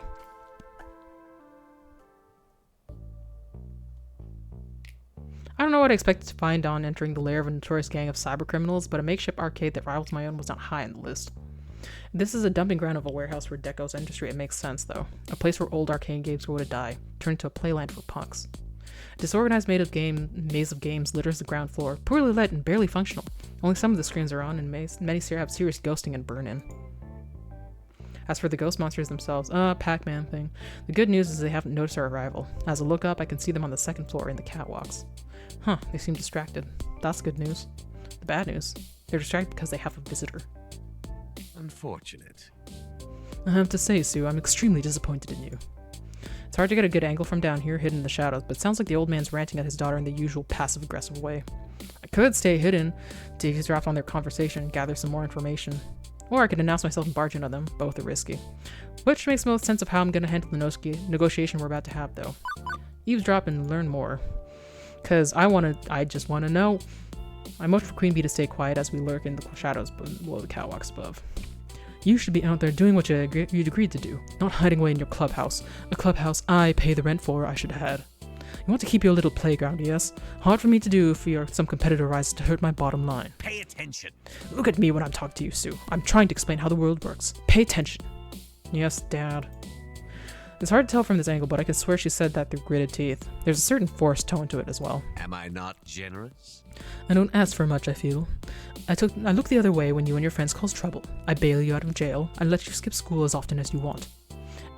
All told, I feel like I've been a lenient father who understands and appreciates his daughter's inclinations. Like you know the first fucking thing about me. What was that? Speak up, I can't hear you. And don't look to your little friends, look at me. Reluctantly, Sue's eyes meet with her father's. Yes, Dad. I'm sorry, Dad. You understand, yeah? All I want from you is so very, very little. It's what you'd be doing anyway, really. Go back there and keep causing trouble for arcade spirits. Or do you really want me to pull back all my support of your little gang, leaving you twisting in the wind at the mercy of the cybercrime task force? Of course not, Dad. I'm sorry, Dad. I think I'm starting to understand the situation. She's under his thumb, but not by choice, and she hates it. Good. Now then, why haven't you finished the job? Oh, come on! I almost fucking died thanks to the invading lovely chainsaw turf. If we go back there... I'm hearing excuses, Sue. I thought you were made of stronger stuff than that. Some delinquents are chasing you away? Really? How are you going to eventually inherit my empire if you can't stand up to some school brats? Like I want your damn empire. Pay attention. Speak up, I said! Quit looking at the floor. And we lock eyes, through the metal grate floor she's standing on. Her hands go to her hips in an overly confident fashion as she bends over like a child finding a lucky penny on the sidewalk. Well, well, well, what do you know? Crap, she spotted us. Inky, Blinky, we have guests. She snaps her fingers, a sudden aura of command about her as she's distracted by the brutal beatdown from her father and her goon swarm flanking us. We're quickly hustled up these stairs. Well, as quickly as I can manage on Presslers. Now's the time to use this moment to my advantage, and I know just what to say. It's interesting catching you here. It's consorting with criminals. Your reckoning's at hand. I don't want to call them criminals because I'm trying to get them to listen to me. It's been, what, hours? Reckoning's at hand, Mr. Nami. I don't know which one is which. Okay, what do I want to do? That's how I've been playing this game. It's been, what? So it's either Odd Welcome Matt. I don't want to call him Buddy, because fuck him. Reckoning it's at hand seems too dramatic. It's an odd welcome, Matt, but I'll take it. Sue, Deco, good to see you. Apologies for barging in at this late hour, but you're a little difficult to track down, I've found. Deco's face twists into a grotesque blend of anger and fear. What in the hell? I can't be seen here, if any record ends up online. Jeez, Dad, relax. Relax. Clyde? On cue, Clyde steps out from the shadows, their fingers dancing over their phone as they concentrate on the screen. Both of them have phones. One has an Iris account loaded. This isn't loaded. We're blocking their outgoing data streams. There should be no verifiable data evidence of this conversation uploaded anywhere. I can't stop Ari's Iris from hearing you, but I can hijack their account if you need me to, so we can manually wipe her memory. Just say the word. We'll see. Thanks, Clyde. Clyde nods in agreement, backing out of the spotlight. Happy now, Dad? You're clear. Quit freaking out. As you like. Not that it matters. My business with this mixed cater is already concluded. I was more than courteous to you, and you spat in my face. It's clear we'll never see eye to eye, and I have nothing more to say to you. Actually, we're not here to talk to you. I came here tonight to have a chat with, wait for it, your daughter. Timing's everything. How did you? Well, well, well. You're a resourceful one. A squeaky clean arcade industry titan can't let anyone know about his hooligan daughter, can he? No, no. So I've had to keep that under wraps. Good work sleuthing it out. I was hoping I'd see you again. You run a great arcade. You treat me and my friends with respect, and you take a bullet from me? Class. That's a class operation there. I can be totes honest with you when I say I didn't want to ruin your arcade. It rocks. All that snazzy neon, all those great games, all that fun. I didn't want to trash your big moment, but... She casts a sidelong glance at her father. Didn't exactly have a choice, did I? I didn't want to come back and cause you more trouble after that, so I stayed away, figuring I'd done what I had to do and could leave it at that. But you didn't finish the job. Arcade Spirits still stands. Not that it matters, I suppose, nor does this little last-ditch effort to save it. I see your game, Mixcator. It's as obvious as the sad little strategic moves you've made so far to keep your arcades afloat. Sadly, nothing you say or do will save Arcade Spirits from my inevitable takeover. This is simply how the industry works. Now, Sue, it's time you finish what you started. She shifts your attention from her father back to me. It's hard to read what she's thinking, but I have to think of something to calm the tension. I step forward with my fist clenched, ready. But before words escape me, someone is by my side. Hey, shut the fuck up, Deco! The gamers are talking now. Listen up, Sue. You're a girl that loves a challenge, just like me, and I know you know better than to go down without a fight, am I right? Game on. Seriously? Yeah, like, I love Queen Bee, but like the way she like completely gamer talks about everything is pretty cringe. If you think you could come here and convince my daughter to turn on me, you're sorely mistaken. Sue knows I'm the only thing standing between her and numerous jail sentences. My power, my money, my presence. She knows I'm the one she can rely on at all times. Without me, what is she? Just a simple thief with simple friends. Insulting the friends and everything. The ghost monsters exchange glances with each other, frowning and rolling their eyes, but they don't utter a word or move against Deco. They clearly want to pounce, but hold themselves back. But I understand and support her. I appreciate her nefarious talents and nurture them. Oh, and I also put a roof over her head, feed her, and clothe her. I spare no expense. In other words, she knows that I made her, and I can unmake her at a moment's notice. After all, Father knows best. Father knows all. And in the world of arcades, Dekonami knows and controls all. You can't stop that. You can't fight it, and you can't win. Sue, if you would kindly show our friend the exit, as forcefully as you like, perhaps make a game of it. See if your buddies can wreck the other leg. Seriously? Vindictive much? Do it. Oh, fine. Inky Pinky bouncing both. With a flick of the wrist, Sue gestures for her buddies to make us into street pizza. This is it. This is the moment. I need to say something that will convince Sue to do the impossible, to flip on her control freak father. It has to be something absolutely true to my core, to who I've become as a person. It's time for Arcader to pull one more rabbit out of the hat. You're stronger than him, Sue. You don't need Deco. He needs you, and I can help you see that. This feels wrong, Sue. Actually, I want to see, like... Come on, where's the fun in that? You attempt to battle, and I challenge you to pizza bagel eating. Ew. Call yourself a gamer, prove it, calls for a one-on-one video game showdown. Maybe. That's your strategy, toss us out, surely come most more work than that. Like, I would like this also, but this just, yeah. I'm not talking about kicking us out, or kicking us around. I'm talking about you taking orders from him. Stu, through our recent interactions, I've come to know you and your heart. You love arcades, but you're working for someone who loathes them while doing his dirty laundry. If you hear me out, I know I can help you see that too. You're stronger than Deco. You don't need him. He needs you. We've tried to match us into pace, well... Stand on one foot, arms wide, make it a bit easier for her. Do as you wish. Are you quite done babbling yet? A foolish fool. Get this over with, Sue. I'm done dealing with this fool. And yet Sue's holding up a hand to the two goons who was about to sick on us. What are you waiting for, young lady? I said to get rid of them. It's just babbling, right? So who cares? Specifically, what do you care, Dad? You're afraid Ari will say something you don't want your dear daughter to hear? I run the show, not Well- you. Well, I want to hear this out. And if you don't want to hear it, well, nobody's keeping you here, old man. What? Shh. The adults are talking. Deco's visibly teasing, but Sue's clearly taken on the floor. Deco crosses his arms in defiance, but opts to let his daughter continue. Okay, Ari, okay. You got a temporary reprieve from my boys making you into a Picasso. Say what you came to say. But if I'm not, like, super duper incredibly totally swayed by your amazing charisma, you're out the door. Or possibly the window. This is my chance to convince Sue. I have to do this, and not just me. I have Queen Bee beside me, lifting me up. I look over at my love, my heart, and I smile. Deep breaths, count to 10, refocus myself. I slow my racing pulse, bringing this down to something more heartfelt, more personal. I have to connect with Sue, empathize with her. This isn't about being convincing. I need to befriend her and lay bare the emotional truth in her heart. I glance at Iris on my phone screen, who simply shrugs. We're entering far more subtle territory. I can't rely on her to tell me what responses may or may not work. It's time to be the best I can be on my own. Flatter her ego, invoke the power of friendship, remind her of all killed for Deco, invite her over back to her arcade, offer a place to stay if Deco kids. Okay. Yeah.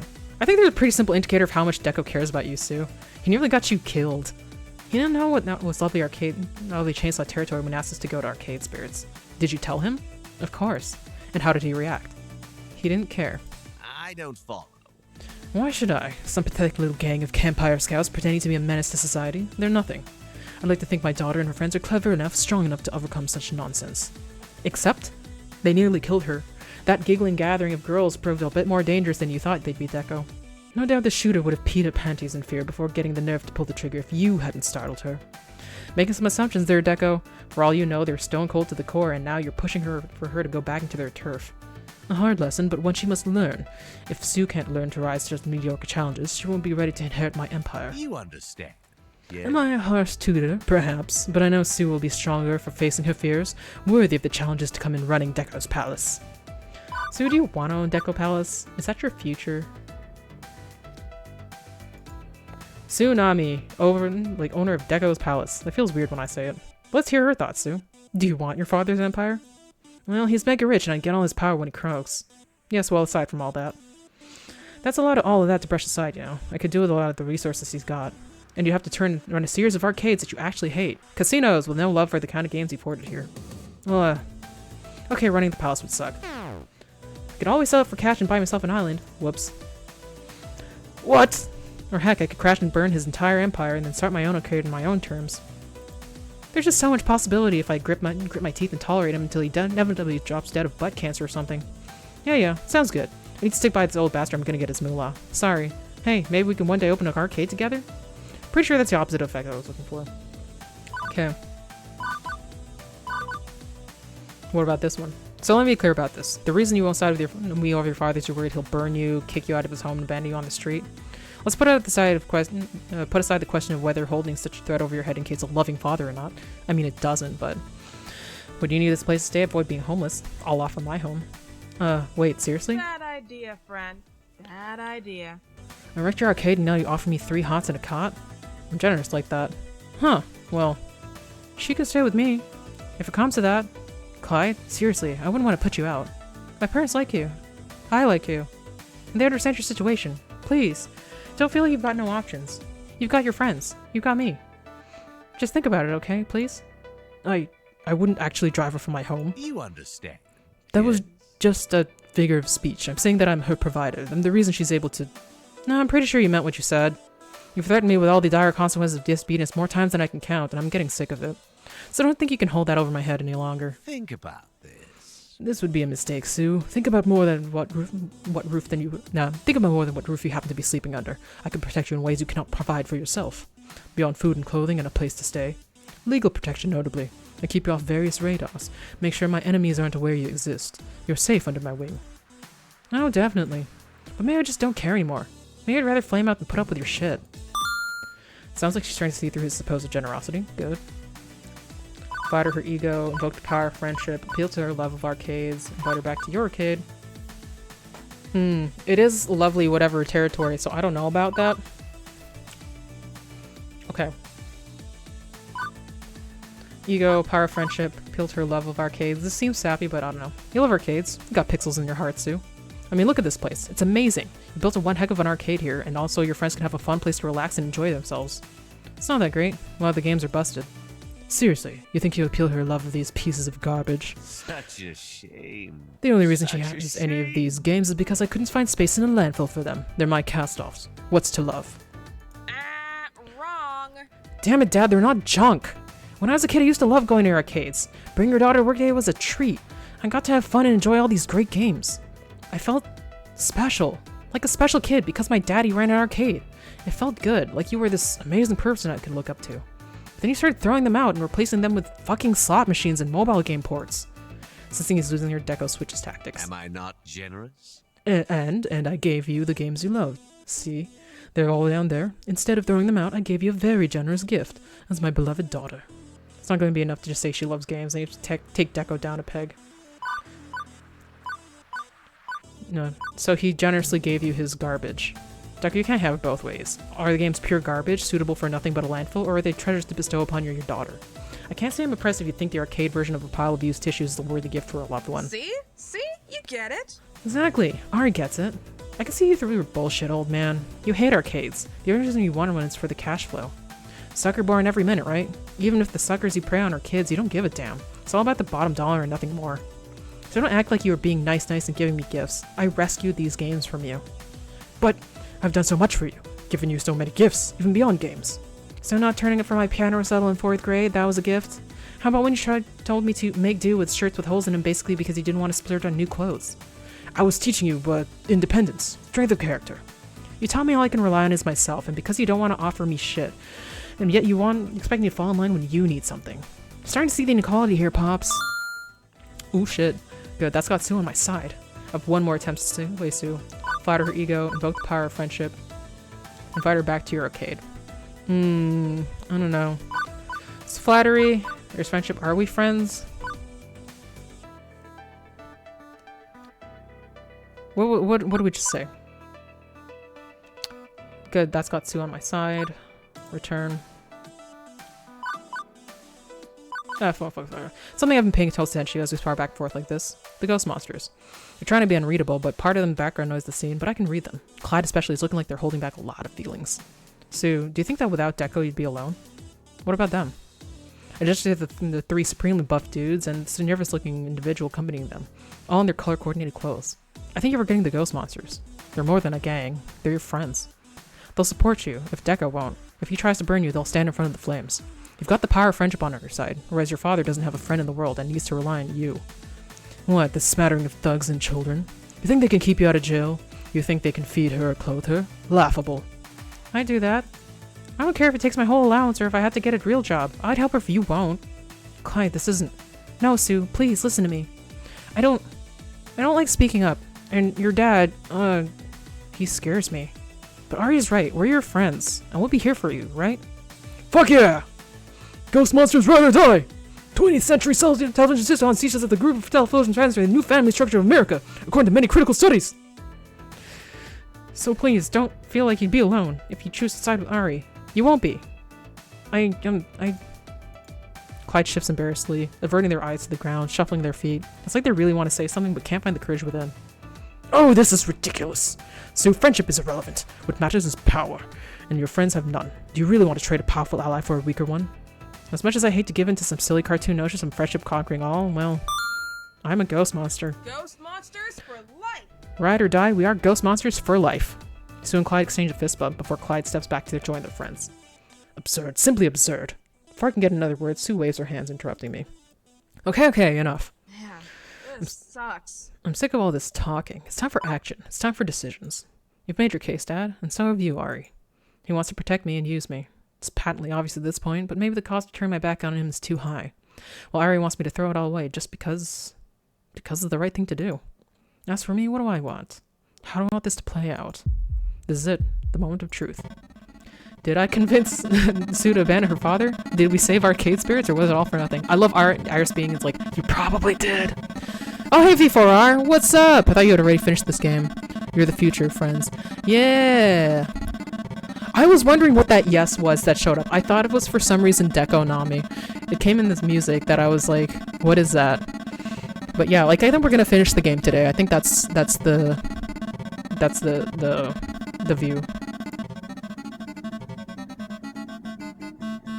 This sounds like a fucking spinner wheel. I think that's what it is. You know what? F you, Dad. Yeah! Excuse me. You silly. Yeah, you heard me. Your poor f***ing excuse for a father and your so-called enemy really opened my eyes about that. Oh, don't get me wrong. You've got money and power. I have You been could crush watching. me like an Aw, ant, thank yeah? you. Yeah. And I don't think I care anymore. I'm tired of living in your shadow and under your thumb. I'm tired of living with you. Yeah, he sounds like he sucks ass. As of today, we're done. I'm cutting unhealthy like you from my life. She looks so cool, though. I would love to look like this. I think we can do business. You want to save your arcade? I've got the evidence you need to stick Daddy Dearest behind bars for the rest of his life. Oh, shit. Every dirty deal I've ever helped him carry out. And believe you me, that's a lot of extremely filthy deeds. You can't do this. I forbid it. You are my daughter, and if I go down, you're coming with me. Really? I think I can spin this entire mess as your fault. I'd like to see you try, you ignorant brat. You're a career criminal, incorrigible to the end. What possible proof could you offer up of your innocence? Sue snaps her fingers and points to my phone. Turns out she wasn't blocking it at all. Oh, Iris. Would you kindly? Sure thing, Miss Sue. and from my speaker a perfect audio recording of Deco's earlier self-incriminating words. Sue knows I'm the only thing standing between her and numerous jail sentences. My power, my money, my presence. But I understand and support her. I appreciate her nefarious talents and nurture them. She knows that I made her, and I can unmake her at a moment's notice. Golly, that sure smells like corruption of a minor and blackmail to me. Oh no! And once I do my hair in pigtails and offer a jury big puppy dog eyes, oh, my mean old dad forced me into a life of crime. Well, what do you think happens next? No! That's impossible! You said you blocked all recording devices! I said I couldn't block Iris from functioning, just block her from uploading her recordings anywhere. She was still listening this whole time. You can go ahead and remove that data block now, Clyde. Already done. I've also uploaded a press kit based on our Dekonami archives to 5 major newspapers, 11 websites, ESPN, SportsCenter, and HGTV. Home and Garden Television? I figured the two guys from Arcade Flippers might be interested. I really like that show. With that settled, Sue turns a smug, satisfied smile towards her doomed father. Welcome to the Ides of March, Dad. You want to get me in trouble too? You feel free. At worst, I'll do a year or 2 in juvie. That's true. But you're gonna bleed out on the floor by the time I'm through. Inky? Blinky? Yeah, boss! Show my father the door. Gently. Don't leave any marks, at least. No! No! This is completely unacceptable! I am your father! I'm Dekonami! I am the arcade business! Are you down? Inky and Blinky easily restrain Deco by the arms, but I just can't let him go without having my 2 cents. Shouldn't have to come to this, but goodbye. Oh fuck, I'm not doing that. It's nothing personal, just good business. Game fucking over. You lose. Put on an expression so smug it could smother the city. Game over, Deco. You lose. You impudent, insignificant little... You still here? Not for long. I haven't lost. I can still fight this. I can still... And the ghost monster removed Deco from our sights. Instantly, the entire atmosphere of the palace changes, as if a great weight has been lifted. I couldn't be more relieved, and I relaxed into a sigh. Not gonna lie, the next few days will be interesting, to say the least. I think you'd better stay at my place. My parents won't mind you at all. Yeah, I'm gonna need to hide out until the heat's off. Maybe practice batting my eyelashes at a weak-willed jury box full of concerned parents, too. Sue blinks in astonishment. Oh, right, Ari, you're still here. Oh, I knew you were special. Knew it from day one. The heat ever cools off and we make amends with Deluxe Chainsaw, I might pop by your arcade, play some games, and not stir up any trouble. I'll keep my promise. The public will know Deco hired a gang to go after you. That should exonerate your arcade as a victim of his shady dealings. So, we square? Thank you for everything you've done. Yep, we're also done. You wronged me, but I can let it go. No. Thank you. I know this wasn't easy for you, giving up so much, and I appreciate what you've done for my arcade. I owed you, honestly. I may still owe you for that matter. No one can defeat us. Hey. Deco can suck it. You hear that? Suck it. I'm pretty sure he's out of hearing range. It, I don't even care. We're badasses. You kicked so much butt. We rule. Oh, Tomby, you always manage to bring a smile to my face. And you're not wrong. My ass kicking was phenomenal. Damn right. Without you, none of this could have happened. I'm happy that we could be partners in victory. Partners in victory and life. And I'm so proud to call you my partner. Now let's celebrate. We just fuck on the floor. Jesus, Tomby. I know, she's like on another level, but she's great. Next few days passed by in a blur. That morning we had press crowding around the doors of the arcade. Before we'd even opened, Sue's care of package of bad news that went up in the wire caught their attention. Miss Hater! Is it true that Dekonami organized a gang to hit on your arcade? How do you respond to allegations that Dekonami is involved in an international counterfeit plush doll prize ring? The fuck? What is your relationship with the ghost monsters? Have you heard of any of the allegations of child abuse? Have you seen Mr. Fame's article talking about the incident, praising your professionalism? I gave so many interviews that day that I lost my voice. Fortunately, Queen Bee was on hand to keep me hydrated and encourage me onward. Everybody loved to see a fallen family entertainment icon. It made them feel self-righteous, and Dekonami was now square in the crosshairs. It didn't matter that the official police response was a generic, "We are still investigating these claims." The court of public opinion had decided. Deko's palace was doomed. Rip Daddy. Yep. There he goes. The final crushing blow came at a televised press conference 3 days later. These obvious falsehoods generated by jealous business rivals and lying children merely go to show how the powerful are routinely targeted for harassment. Furthermore, what? No! Unhand me immediately! I'm innocent in these matters! Innocent! Ooh. The feds are here. And we never saw him again. Seriously, after the arrest, he just up and vanished from the public eye. It's honestly a bit creepy. I was at least expecting a trial or something. He told me that if I didn't commit all those crimes, he'd take away my food. I never wanted to be a hacker. I just like computers. I wanted to get a computer degree and get a normal job like anyone else. Largely a line of hokum, but it was good to see Sue breaking away from Deko's influence all the same. Like, yeah, being a hacker is fucking cool. Of course you wanted to do that. Who knows? Maybe Sue's ready to turn over a new leaf and go straight after all. Deko's Palace Board of Directors unanimously voted to eject him, given he just vanished into the guts of the judicial system. Oh, the arcade empire he established is still out there. It's still powerful, it's still tacky as heck, and still a menace to small arcades like ours. But without his guiding vision, it's largely treading water. Who knows? Maybe one day the traditional arcades will overtake what he left behind. As for arcade spirits, good food, good times. It's a winning combination, and the one that's worked out great for us. Hamza's side of the business practically prints money. The games don't pull in as much, but that's fine. Thanks to the chicken wings we're selling, the place is packed to the brim with retro classics. There's something comfortable and classic about arcade spirits. When you're here, you can relax, grab a bite to eat, and have some fun. Who doesn't like that? Having assisted in the slaying of Dekonami's foul presence, Hamza finds himself tired of the restaurant business. It seems his wanderlust has returned. Farewell, my friends. I leave my dining establishment in your capable hands.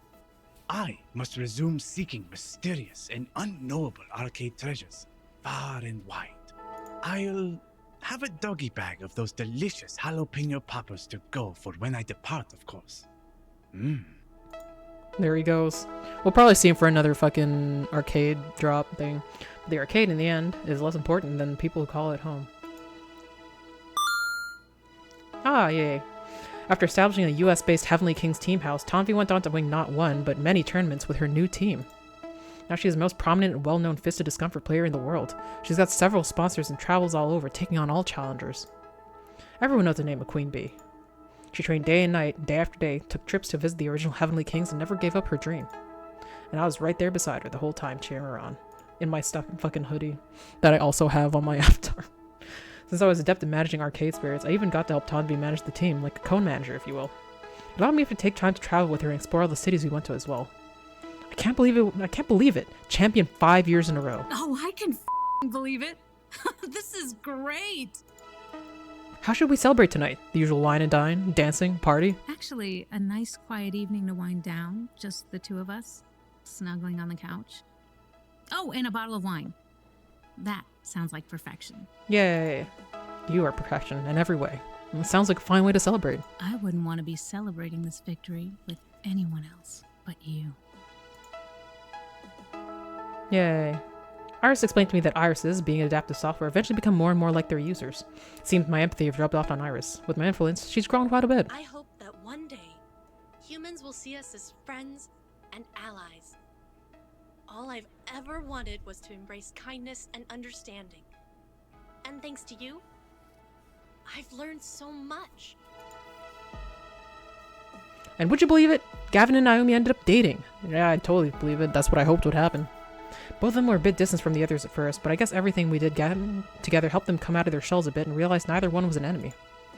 Oh, they argue from time to time, usually about games and profit margins. But there's a mutual dream they share, of a wonderful arcade where they can both be happy. And I'm proud to have played that even small part in helping them find that dream.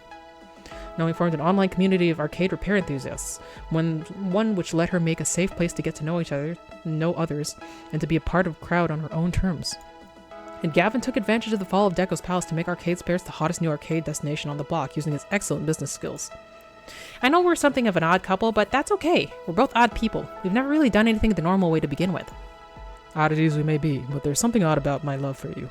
There's nothing odd about my love for you. I'm honored to be by your side, Naomi. Yay! Ashley continued to be our mascot main floor attendant by day at Arcade Spirits. Customers grew accustomed to seeing their smiling face and walking through the doors. As it grew and got bigger, more people took notice of Ashley's Arcade Spirits costume, and more people wanted to see our mascot on shirts, mugs, body pillows even. I just printed up another batch of Arcade Spirits hoodies. These things are selling like hotcakes. It's such a fantastic idea, Ari. Customers just couldn't get enough. Oh, and I started working on the pattern for another mascot we should reveal soon. Maybe I'll even get you to model it for me one day. Is it a maid? Through the good times and the bad, Juniper stuck by me. BFF for life. I'm really proud of you, you know? You pulled yourself out of the tailspin your life was in. You went for it. You did it. You made it happen. I'm lucky I got to be even a small part of that. A large part of that, I'd say. I wouldn't be here now if not for you. Hey, I take credit if you want me to. Just call me Juniper the Life Coach. And you know I'll be in your corner until you're dead. Hopefully later rather than sooner, though. Percy only had 2 years left to live, but we made them the happy ones. We were his friends, and we would be friends until the end. Aww. About a year and a half into the age of Arcade Spirits, the Mr. Moopy high score fell. At last, Percy had achieved his dream. Soon after, he decided to return home to England. I think he was just seeking new healthcare options, or maybe he was just homesick. I'd like to think he's still out there thriving. And if not, well, he achieved his dream, and I doubt he had any regrets. Teo kept why is it gray? Did he die? Teo kept the Showtime stage he's seen alive here at Arcade Spirits until he got offered a job as a regional community manager. Huh.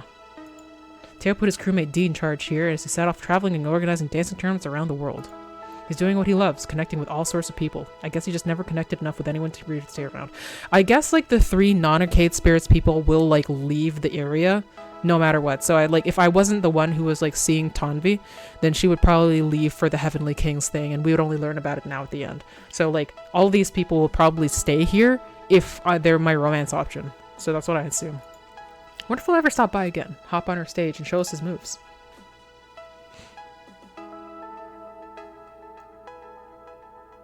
Love and friendship in a time of pixels and quarters. Finally, I'm home. Arcade Spirits. Thank you, Arcade Spirits. My spirit is restored, and my future is bright. At last, I can say. Ooh. I'm having a ball. Few others can claim to have such a wild ride as I have, and in the end, I had fun. I'm looking forward to each day to come and what antics I'll be getting up to. Because this is Arcade Spirits, and I'm just getting started.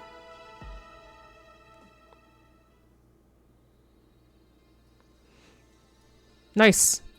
We did it. We ended this. We still have a lot of time to stream, so I think I'm gonna try to like speed run another ending before it, but like we're not gonna play this again for a second time just because like I've got other games to get to. Like I'm supposed to be playing Bokura Planets with Phoenix coming up, and we got Yakuza to go over, so that's gonna be it for this on stream, but we'll get to anything today. I for some reason thought that like Naomi and Ashley had the same voice actor because they sounds like they have the same voice. I don't know how to really differentiate from them based on the voice actors. Everyone's different though. Lily Pichu. Lots of names that I've never seen before. Matt and various kids. Various other kids. Danielle McRae as Sue. A lot of names, a lot of around, but Good Job is pretty solid. A solid game, solid ending. Alice knows karate. Okay, so it just goes bad ending. No, this was a good ending. We got the end. It's all pretty good. I don't know if this is one of the games with a true ending or not. But I know we got many bad endings already, like whenever we gave into Dekonami. Oh shit. This is outrageous. I demand to speak with my lawyer. Hello, can anyone hear me? You can't do this to me. I'm well aware of who you are. Good, then you know I can afford a lawyer who can run circles around you, whoever you are. True, if you were officially under arrest. Technically, this facility does not exist. Neither do I. What? You can't do this. If you prefer, I could hand you over to the police. There's a cybercrime task force that's eager to get their hands on you. But if you'd like to avoid a lengthy prison sentence, I have a proposition for you. I'd like to know about a tiny little detail buried in all those leaked files your daughter posted online. Specifically the 1980s playtests. The what? I'm afraid you have me at a disadvantage. You know damn well what I'm talking about. Sinishlock and Supplier and Joy, they host secret playtests of that game. Oh, Those tests. Sorry, but I don't see what help I'll be. I only played a minor role. Once the test was over, the machines were shipped out to other locations. Exactly. Against our authority, Sinnesloshen distributed the prototypes. And you're going to use all your connections, all your leverage, every drop of what little influence you have left to help us find our property. Polybius was our project, Mr. Nami, and we want it back. Ooh. You're always analyzing little details. Do you know about Reverse 1999? No, I don't. Is this a game? What is that? Game over for real this time. Thank you for playing. I wonder if this is going to be oh, you know, there is a sequel for Arcade Spirits 2. Your flux capacitor is now charged. On your next playthrough, you can use your mouse wheel to scroll back and forth in time and change your most recent decisions. I already unlocked that because of hacking. Would you like to export your current character and story data so you can carry it over to the next game? Arcade Spirits, the new challengers? This will overwrite your previous exported data. Yeah, we'll do that. Now exporting data. All done. Thank you for playing. Oh, that's pretty cool. Hey, you have her as the main thing. That's cute. Would it always be that? Yeah. Okay, so she's the number one. But let's try again. Let's try another one. Tell me about Reverse 1999 though. This is our starting. We already made Arcader. Yeah. Let's skip through. We'll give the app a shot. We already did this. What was the... What if we say no thanks? Thank you for subscribing to Pizza Fact. But... I'm here to help you. Oh, we already did this. No, I'm good. Skip tutorial. You don't want to find out about my personality as an analysis system? Okay, that works too. I can read you like a book no matter what. Okay, but how is any of that supposed to help me get a job? Yeah. Many nice romance with flirty first impressions. Romance without flirty first impressions. No romance with flirty. We'll do. Because we already know what we're doing. We'll go. Yep, it's a gacha RPG VN. The plot is kind of complicated. The details are very promising. Interesting. I don't have a lot of gacha games online, but we'll see. Let's actually look this up. We have a minute. Hold on. Let's see.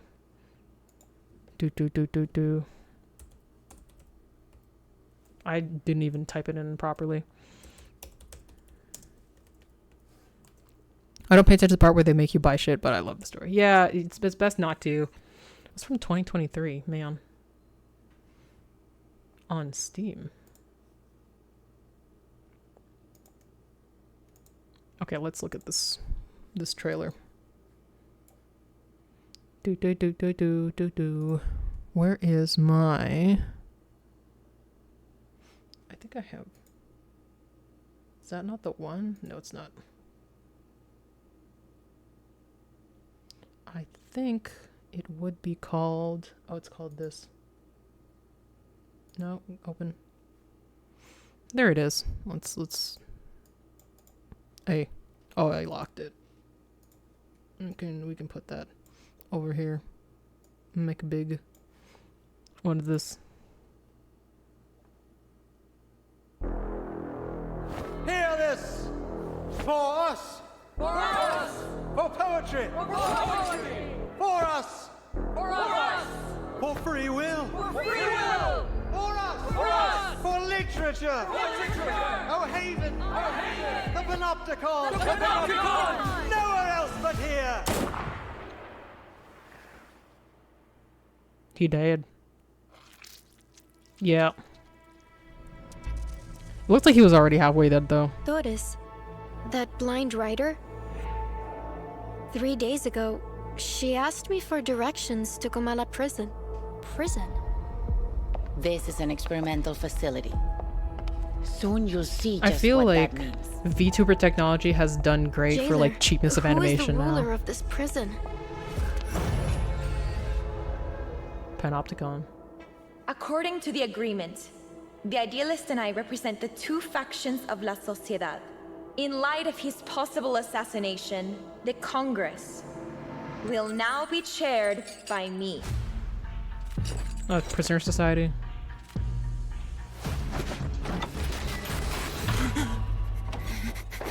Creepy.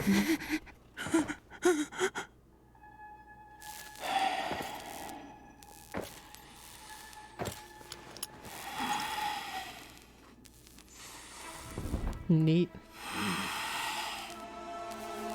What are we doing here? What even is this prison? You are a prisoner of Komala and a guest of Manus Vindictae. Fiction and reality are two parts of a whole. We're trapped in a story with a predetermined ending.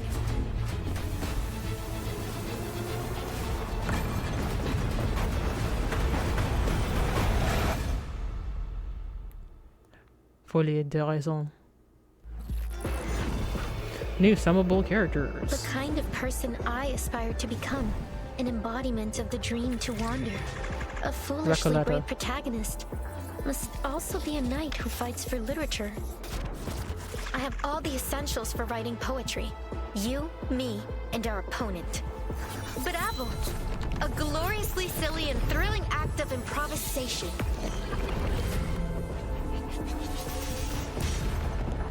Chaos, evil, Chaos control. desolation, cold. They all can twist one's mind. Aleph. There is no true self hidden beneath our outer visage. No, there is nothing true about what is simply shaped by society. I thought that thing on his waist was like a giant The cigarette. night stimulates the madness lingering in our minds. It's best you don't rush into things. You have a long night ahead. Labyrinth of Madness series garments. Okay. Boogeyman Fear the Not. Oaths and bonuses. Friend of the Splintariat. The Last Portent. This fire requires concentration. The Last Stay Portent. focused. Advanced. Light the lamp. Reveal the secrets. Just a little test of skill. Okay, they got cards. Red and white.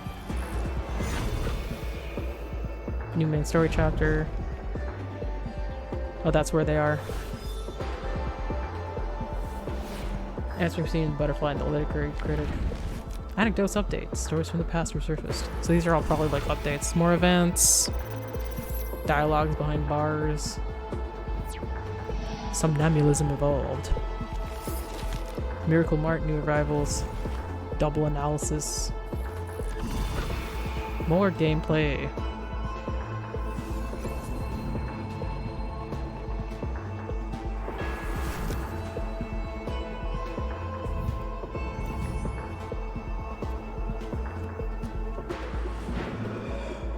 There's a lot going on here.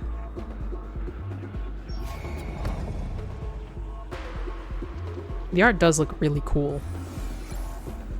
Farewell Ravakshi, the friend from afar. So many packs and themes and things. I guess this has been going on since 2023, so I'm not really surprised. It's like 2 years of like content. Reverse 1999. Ugh. It does look interesting. Oh. Oh, they moved on to the next thing. 24 Hold on. hours in your life. Yeah, we'll leave that for now. What was this one? Was this an update trailer? Official trailer? I don't know. But it's like one of them free-to-plays. Obviously, because they get you with the microtransactions. Okay, let's look at the things. It's time travel, and there's tons of lesbian love. Oh, that's always very good. Art is exquisite. Yeah, it looks really nice. Playing listening to you. Yeah. There's like a separate arc because I'm playing another story. Okay, true. But yeah, I'll keep that in mind. I don't know if I'll get to it anytime soon because I tend to keep like one infinite, like if there's a game that doesn't really have an end or it's like a daily thing, and I only allow myself one, and right now I'm still like on Final Fantasy 14. But I will add that to just my like to my account of like being in there for whenever I get to it. My backlog. So big. Too much backlog. Yeah, what time? We still have like an hour. We can probably get through some stuff. So the question is, who are we going to go for this time? Oh, wait. I didn't unmute.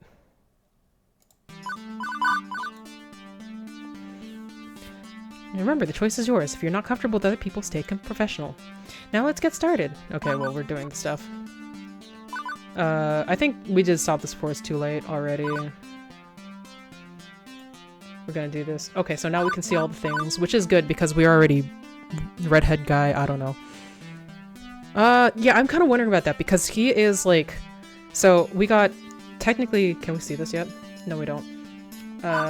Choose to trust in the science. What is my dream anyway? What the hell? Okay, I guess we should probably, because we're gonna min-max this, we'll decide right now. So we have 7 total endings, and technically we've already done 1, so it's really 6. And there's Gavin, Ashley, Naomi, Percy, Teo, and then also the secret Juniper thing.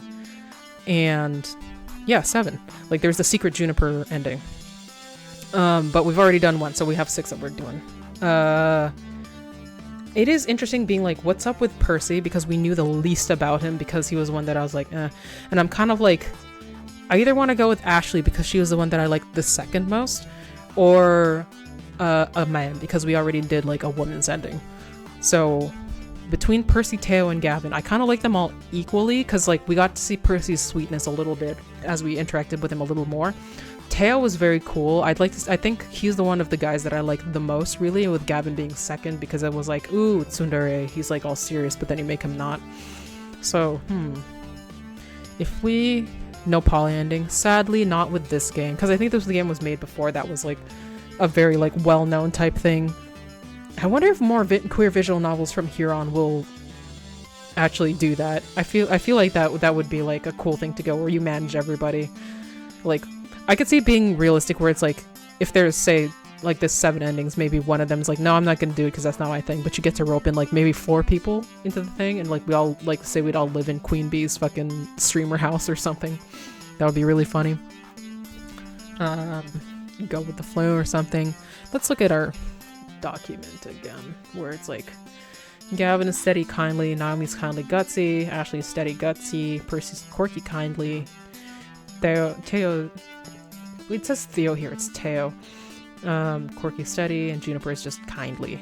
You know, we could always go for the secret ending just because it's like here, but yeah, let's see if we go for the secret ending just because it's like, it seems like the right thing to do.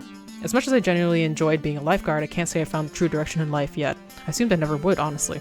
When I was young, yeah, I guess I had hopes, dreams, maybe what Iris called a spirit. After things went south for my family, I learned to put that aside, but assuming Iris wasn't out for my kidneys, what if that's not too late? So I thought, one last time I'll have some optimism, some faith. Oh, I realized that I can put on the fucking auto skip unseen text. No, not unseen text, wait. Hold on. After choices transitions, wait, what? What does that even... I don't want to skip unseen text. I don't know, I'll just like put the skip on whatever I think. And as I came to realize, weeks later, turns out I was right to have faith in my spirit. Yeah, it ends up good. We know. Bus dropped me off, we know all this. Blah blah blah blah blah. Besides, what is my dream? Wait, what was the one before?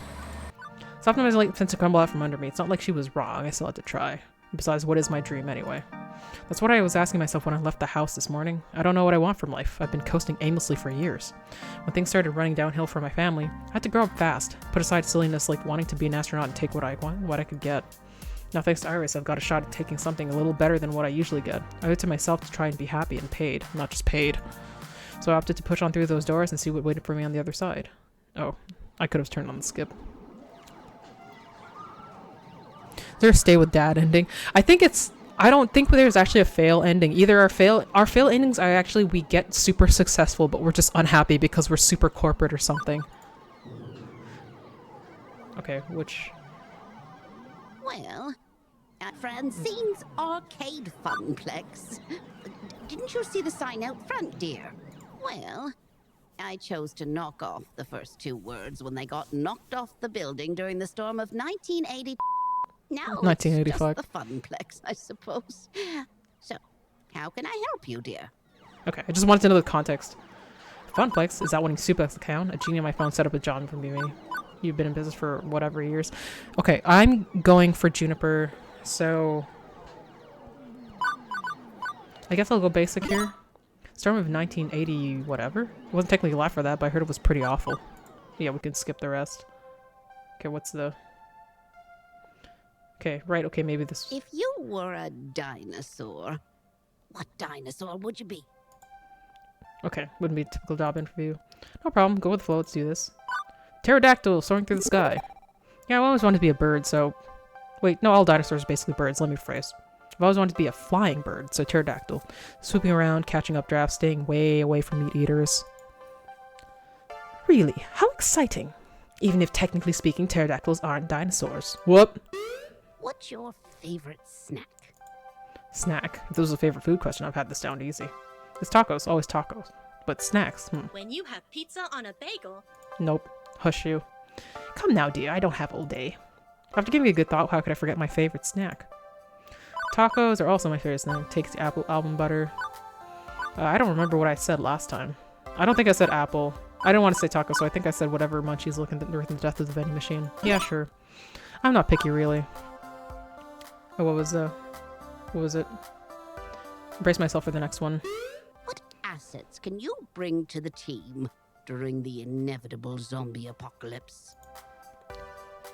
I know she's 10 to 30% theories. Medical. And hey, no lawyers left to sue for malpractice. Medical, definitely. In a world without lawyers, I'm sure I could do a reasonable job. But seriously, I did have to take first aid class when I worked at previous jobs, and CPR lessons. That's a great point. Doctors and nurses will be all exposed to assorted patient zeros and will be the first ones eaten. People with any medical knowledge will be in high demand, and you could be the difference between your party living and dying slowly. And painfully. One more thing. Why are you here? Question is so simple and almost always yeah. Told you came about the job You're offer. Seeking a job, true. But that doesn't really answer my question, does it? Well, when a mommy and daddy love No each other, they doubt make a baby. You think my interview questions are a bit silly, but I like to think of the Funplex as more than a collection of tasks and people to perform those tasks. Most folks my age opening arcades at that time saw it as just another way to make a quick buck. But, well, I saw it as something else. Something more than a way to make a large pile of quarters. And I expect you'll find the others working here see it as something more too. Everyone has a dream they're chasing, dearie. And for my friends, it lies within the Funplex. Within the Funplex. Now, if all you want is a paycheck, I can provide that. So I asked... Okay. Let's see. Just enough motivation to be the day and run that. Okay, what do I want to be here? I'm looking for hope. Haven't had much lately. I understand that I'm not whining or looking for pity, but my life has been a complete mess for over a decade. In and out of jobs, taking what I can get, settling, compromising. I gave up on hoping for something better a long time ago. But, well, the people in my life who are close to me keep encouraging me to try and chase my dreams. That's why I'm here, looking for the answer to your question. But I won't be daydreaming all the time, I promise. In my last job, I was a lifeguard. That takes a lot of focus. I'll be just as attentive in helping your, Funplex. That perks your attention. Oh my, a rather serious occupation that. We can skip through. Okay, what? First comes to me to realize before I start wondering one of those 500 take plushies could really fit down someone's throat. Or maybe not. Nope, just walking right by me on a headband and reading some sort of spreadsheet off his tablet. Was he here to play? Oh, so this is just me meeting Gavin. Snappy dresser seems like a cool dude. He's sharp like a linoleum knife. I think that's what I said last time. Pleased to meet you. I'm Ari. Hello, I'm Ari Cater. I'm your new hire. I'm looking forward to working with you. Like someone on hearing that? Somewhat. Oh, I did this last time. Okay, we can keep going. What is it? You can see enough? I think not. Don't brother variant scene. Practically retired. Understood. Relaxes. I got this. But 911 for future emergency, right? Contact you if problems arise. It's not you, Ashley, or Naomi. Leave Francine alone. But I'd hazard that if the arcade's on fire, you'd rather I called the fire department, right? Well, of course. I enjoy not being on fire. If you stay clear and honest with me, do your work, do it well, we'll get along swimmingly. I have enough problems keeping this magical arc of hopes and wishes afloat. Please, don't add to my problems. Yeah, he sounds like kind of a dick if I didn't already know him. That includes Francine, so... It's fine. You find some value in this place beyond your salary, and you'll burn out. Trust me. Last guy to sit there burned out hard. Now, can I trust you to mesh with our merry misfits? Still trying to figure out my why. To be honest, I'm still throwing out why I'm here, what my dream is. But I'm not here to step on anyone else's dreams in the process. I'm here to do my best at supporting everyone. Good to hear. I'd say we share similar views then. It'll be a pleasure to work with someone who's actually enthusiastic and competent. And hopefully, this hide of weirdness will help you find your dreams along the way. Anyway, I need to go prepare your paperwork. Technically, you shouldn't be working until we've crossed the I's and dotted the T's, but since I'm already sitting here, you'd rather I stick around? That would be accurate. If you're willing to fudge things a bit and work today anyway, it'd help us out a lot. Okay, let's see what we look like. Oh, so we've only met... Oh, it only shows us we only met one. So we're really basic. I wonder if basicness really gets anything. I don't know. Okay, let's see what we're... I guess I forgot to check my text. President's workbook. Wait, green notification message. After seeing her. No wonder I didn't notice on hand. She was completely focused on the task at hand. Super cute, but that would be super inappropriate. Yeah. I don't want to say this. This seems dumb, and like that's not really what the loving kind of thing is, so I'm gonna stick with this. And I think that's what I said last time, so we can keep skipping. Let's see there. What's done working whereas with others. First time I've been inside one of these things. It's weird. Lots of empty space, couple large slabs of circuits, one that beats the monitor. Why is it so empty in here? Maybe first time seeing the guts of a game. I'll admit, I don't know much of anything about how arcade games tick. I figured it was packed full of circuits and things. Mom keeps working using a pocket multimeter to check the various connections as she speaks. It could be packed in tighter, like a bar top or a cocktail cap. I'd say operates favor more form over functionality. Let me explain. I mean, compare American and Japanese cabinets. Ours are standing players, so they have to be upright even if that means an empty base. Japanese candy cabs are shorter, so you play sitting down. But I prefer American style. Ours have more room for art. I think we've done this. Yeah. Yeah. That's the bezel. I mean, you see it, right? How beautiful and cohesive it all is, working in harmony to give this game its unique feel. That's for me. Well, what was the question? Wait. Wait. What was that?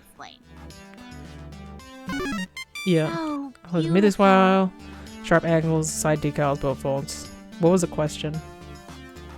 The one artwork. Points key features. Stripper house stuff, that's marquee. Artwork that's around the monitor, that's the bezel. For me, well, I agree, it's beautiful in its own way. Okay. Yeah, I think that's what I said last time too, because it is cool. Okay. Everyone's gonna ruin Fuzz. This is Gavin. Doesn't sound right. He's kind of cool. Evolved, aren't I? Don't rock the boat. Is that what I did last time? So, what's there to do that's fun around here? What? Play games? It's a funplex. It's literally a plex of fun. Right. I knew that. Sorry, I always ask awkward dog questions when I'm, No, I should apologize. You just started here and I'm dumping workplace gossip on you. That's mean of me. I try to stay cheerful, really, no matter what. But try and succeed are two different words. Anyway, don't worry about it. Gavin's my problem, not yours. Oh, I bet he is. Right, let's get back to work, shall we? Now for the less fun part. I don't know what the rest of it is. Okay. She gave me her lunch. Retired the employee lounge to get some lunch on. Yeah. And then fucking Ashley shows up in her shit. Incoherent screaming. With my mind and body screaming wildly, my paralyzed form is unable to move by the vision of terror before me. The half-person, half-animal waves their appendages in front of me, likely closing in for the kill. Hello? Anyone in there? See? Nothing to be afraid of. Ah, right. I see. Looks like you've stabilized. I was worried I scared the life right out of you. Hey, so I'm sorry if I traumatized you. Really? Okay. Ashley. Search your heart, decides 4-digit number had to be the intel required. Let's see. Oh, this is her making up this scenario of me getting into the thing without being hired. She's definitely passionate about this fictional scenario. The way she just takes an idea and runs with it. A lot of people might find that weird, but I kind of dig it. Shows a lot of imagination. I wonder if she's a writer or something. And how would you have snuck out, I wonder? Keeps going. What was the question here? Pink is your creation. Doesn't it? Probably stitch my hands together. I tried that. I don't know heads or tails, but I can appreciate it. What I know about costuming you could print out on the back of a matchbook, but clearly you know your stuff. It's interesting how everybody at this arcade has one thing they're super passionate about. Thankies. It's nice when hard work is appreciated. I wear it around the funplex to liven up the crowds, get people pumped to play some games, and the kids seem to adore it. That makes sense. Although the arcade has been completely dead so far. No crowds to pump or kids to get adored by. Hey, secret between you and me? If Ashley wants to get closer. I did some repairs on Pinky overnight. Had to restitch the left arm, is giving her an old test drive to make sure it doesn't fall off. Huh. Limbs falling off seems bad. Oh, it was. Dancing with the little girl, it must have been 5-6 years max. Anyway, we were next to the Showtime stage when she tugged at my arm and whoosh! Off came the arm. Okay, so we're back in normal things. Ashley wins before her face disappears in the dark. As I'm willfully at the right shape of heart. It occurs to me I didn't actually pause for my first impressions of Ashley. Let's see. Pretty amazing. I like her about the art. Got a lot of going on ahead of hers. Total cutie. Oh, so this is if you want to like hit on any of them like right away. I'm going for Juniper, so I'm not really doing anything. Yeah. She's cool. Talks about things she's passionate about, just warms my heart, being energy. When I followed it, I'll be excited about something. Okay, let's keep going. Let's go Showtime stage. And we have to deal with it. Care to dance? Want to take the spotlight. Oh yeah, you can definitely hit on everybody. What? Public? I'm not one for dancing with strangers. You know what dancing leads to? Me falling on my face in front of all these people. Either that or my customers enjoying a trip to the emergency room with a shattered foot. I'd rather not horribly embarrass myself right now. Save that for later. Bummer. Tis a downright shame, but you can't blame me for trying. How could I resist as a person such as yourself? Caught my eye the moment you walked over. Okay. I think you'd be a so, what do you say? Oh, so asking me to play the game. So let's see. No. There's a persistent one, but at least he's not mean about it. I'm here after played Showtime stage multiple times. Alone. Possibly in the dark. Look, I appreciate the offer, but I don't know if this one's for me. I like to avoid injuring anyone. Notably myself. With enough practice, you'll get it. Plus, I could always teach you. Yeah, I think I'll pass. I'm actually on the clock right now. I'm the new floor attendant, Ari. Okay, so like, yeah, this is just like, hey, it's me. Disperse your fans. Great and all, but can you thin out your crowd a little for me? Fire codes, emergency exits, you know, that sort of thing. Sheesh. Come on, it's not that bad. I've seen hotter crowds around most weekends around this game. Rules are rules. Yeah, you're right. Least I can do is be accommodating. Luckily, the song that was being played just finished. Ted jumps on the stage and cups his hand around his mouth. Hey, listen! Oh yeah, this was the normal thing. Look, a model employee. Alright. Let's go, Mr. Moopy. I'm avoiding Queen Bee because I feel awkward about my past life girlfriend being there, but... yeah, somebody's getting mad. The game was $200, but I'm not sure we should sell. It's an old game. Actually only costs about $200, but well, it's part of arcade, sir. Expect this apparent gazillionaire to process not getting his way, but he's smiling. You're right, this is Mr. Moopy's home after all. Let's compromise. I'll pay you $1,000 American and own the game, but you keep it here. In return, I get to play as long as I want, provided nobody else already playing. That way I can keep chasing the score, but your arcade stays whole. I'd hate to break up a loving family. That was another timeline, it's fine. It's true, it's true. Now we're relieved to hear that. Gavin may flame me for passing up $2,000. Yeah, we should. I kind of like how we took the $3,000 before, and also it helps us keep the game from Dekonami but later. Good. I'd hate to make Naomi cry. How would I live myself? Okay. Seems to care about more than just his game. Digging that tadpot. They're so horny. The last ones. Seems to care more than about his game. Well, that's what I said. So questions they burn. How can we afford this game? What's more important than your bank balance? Take your high score is more important than you, the bank balance, the way you just decide to buy Moopy, I mean. Why? Of course, the score is more important than anything. Except eating and paying rent. More important than anything. A few hours a day of trading after I go home keeps the bank balance in balance. Anyone could do it if they had the head for numbers. Points to the current score at the top of Moopy's screen. If I'm going to define myself by a number, this is the one I choose. I don't feel people are defined by their work. I know the arcade is home to those who've made their passion into their work, but it's the passion that matters more. I have my passions the same as anyone. I look forward to learning yours as well. When I'm not deep in the middle of the game, I mean. Alright, so we met Percy. Okay, let's go see what Queen Bee is doing. Playing Fist of Discomfort. She's fucking somebody out. Talk about dominating. Feel fun to hang around, no doubt. Oh, that level of excitement always gushing out. I can only imagine how much enjoyment she gets out of life. What can I say? People love winning, and it seems like she wins a lot. At least between bursts of, what did Iris call it? Saltiness? Hey, don't just stand there. And then we introduce it. I enforce arcade law within the Snowball Funplex. Which I did last time, I think. Which I didn't know I was going to be able to pick her at the end. Or that I was going to go for it. Is it? So interesting. Path of Darkness, that is the internet. Sure, I'd like to learn more. What was my part? What did she actually say? Oh, did we actually say that? Yeah. Look closer, face to discomfort. Oh, she's got like her whole streaming setup. Okay, I remember that now. Passion seems to run deep within this arcade. Everybody's spirit burning with passion for, well, various things. But hey, passion's passion. She seems to like me, which will make my job easier in the long run. There's a huge VOD community in this arcade, despite being a tiny strip mall joint. Good to know. The arcade is now at peace. My work here is done. Okay. Blah blah blah.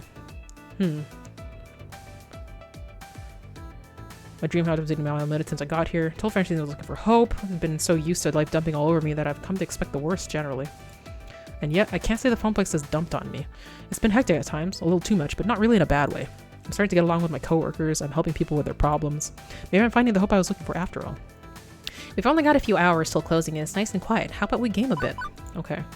They all do that, but then the kids show up. I don't know, we'll do these two, blah blah blah. I think I saved Naomi's. Let's try to save them both. Quickly I hurl myself into the action. This happens again. Frosting happens. Alas, my noble self-sacrifice could not completely protect them. Naomi seems to get the idea and shields the game with her body. A few stray cupcakes that missed me hit her, but otherwise no damage done. Ash takes a few shots, unfortunately, but could have been worse. My parents weren't to round up the cupcake war skaters. Naomi and Ashley kneel down to check my fallen form. Ari, are you okay? Oh my! Could be paralyzed from the neck down, Ari. Blink once if you're paralyzed, blink twice if not. I'm not paralyzed. Oh hey, you could talk. That works too. Naomi helps me to my feet, although I have to be careful not to mingle my icing with her icing in the process. Ugh. Days like these, I'm glad I wear an apron. Ew, cupcakes are food, not fashion. Poops. Colored icing is just the worst. I think I can get these two out with some club soda, fortunately. Guess they got all of us, huh? But Ari worst of all. You know, that was super selfless of you trying to save us from the splatter. Speaking as a floor attendant, you score a silver medal. Despite all of us ending up splattered a little, they seem in good spirits. I should try to keep that rolling. Never mind me, how are you two? I can always hit the laundromat, no problem. But what about you two? Naomi, a new apron? Ashley, you want me to get you a club soda? I need to check my tools, make sure none of them got wrecked, but I'm good. Otherwise, I'm just glad the game's safe. Thanks for the offer, but I'll tend to my costume myself. Devil's in the details, you know? Anyway, thanks, Ari. That was a complete mess, but I guess it could have been more of a complete mess if you hadn't done that. See ya. Better get back to fixing this joystick. You should clean up and get back to it. Also, the party's still going. Good luck. Yeah, good luck, and hey, good work. If you'll excuse me, I need to go clean up poor Pinky a bit. Okay. Could have gone much worse. Kept their spirits up. Brief nod from Gavin, I snatched one of the official Funplex t-shirts to replace my cupcake top. After a few minutes in the bathroom to change and wipe my off from pants, I'm ready to go again. Sort it out. The other two situations are, so that's been out of control. Oh yeah, there's a angry adult shouting at a kid named Teo and Queeby. Oh, that was like that lady. This is kind of important for eventually, so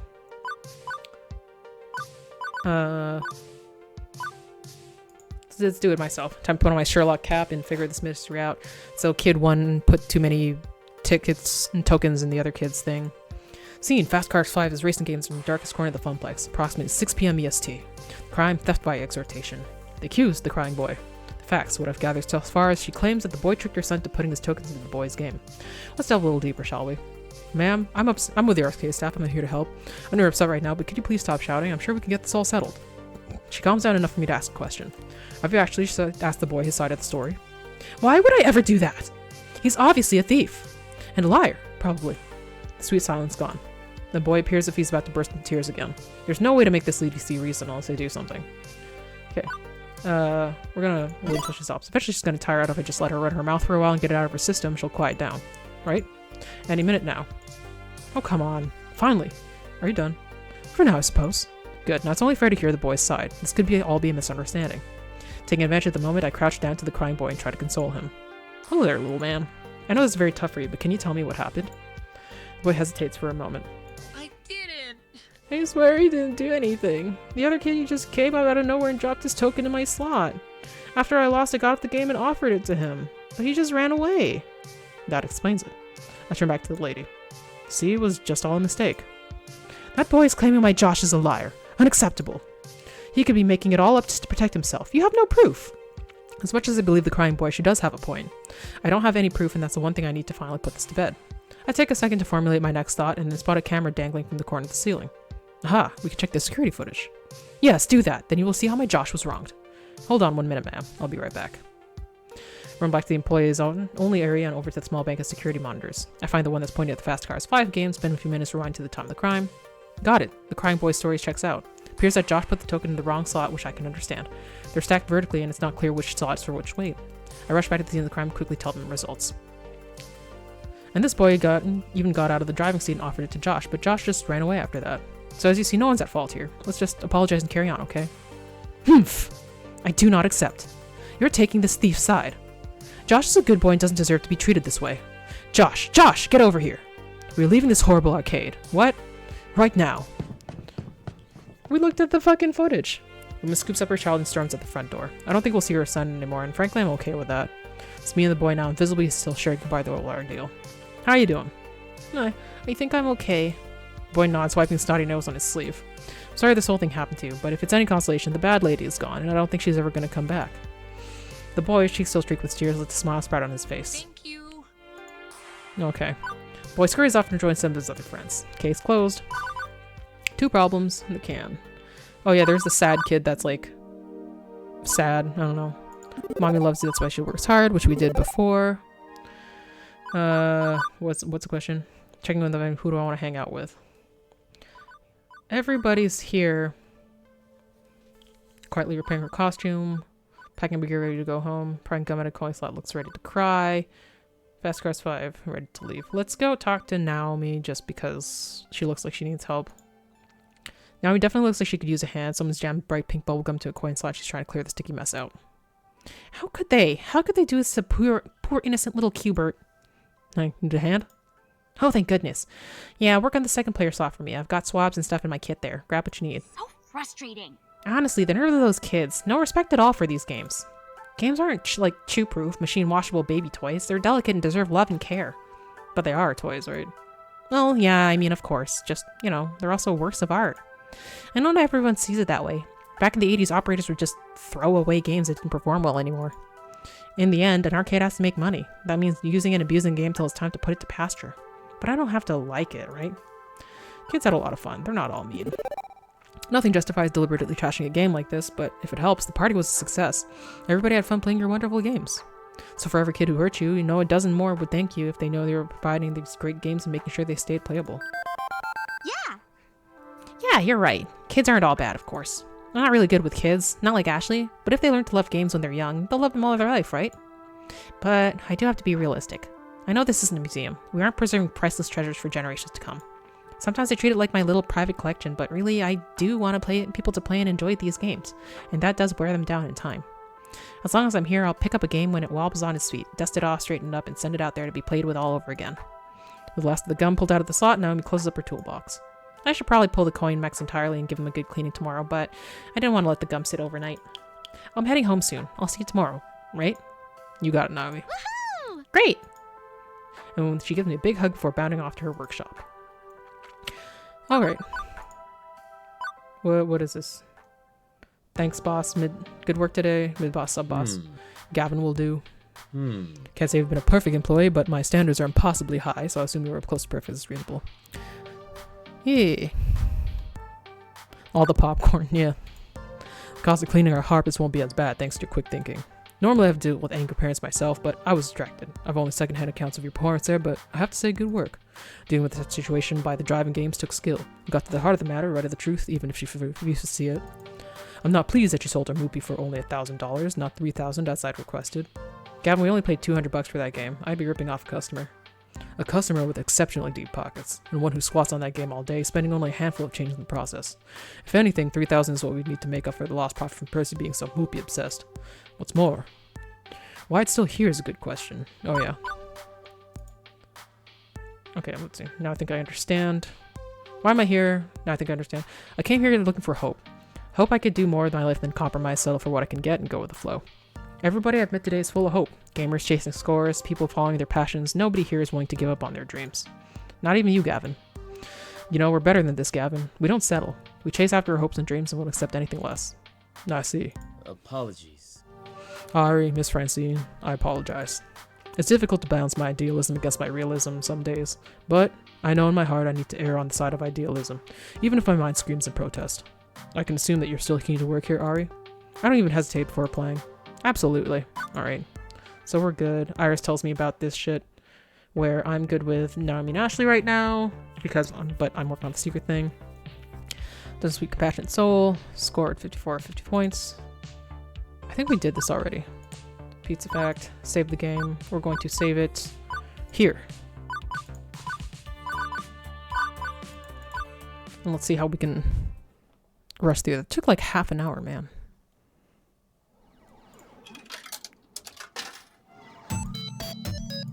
Chasing ghosts. Even though, like, the ghost antagonists don't show up yet. Okay, let's skip through. Where are we going? What are we talking about? Ooh.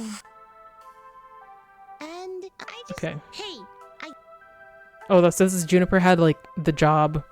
Then she didn't tell me about it because, like, she didn't think I'd like it. Hey, I didn't forget. I just, didn't bother telling you about the open position that night.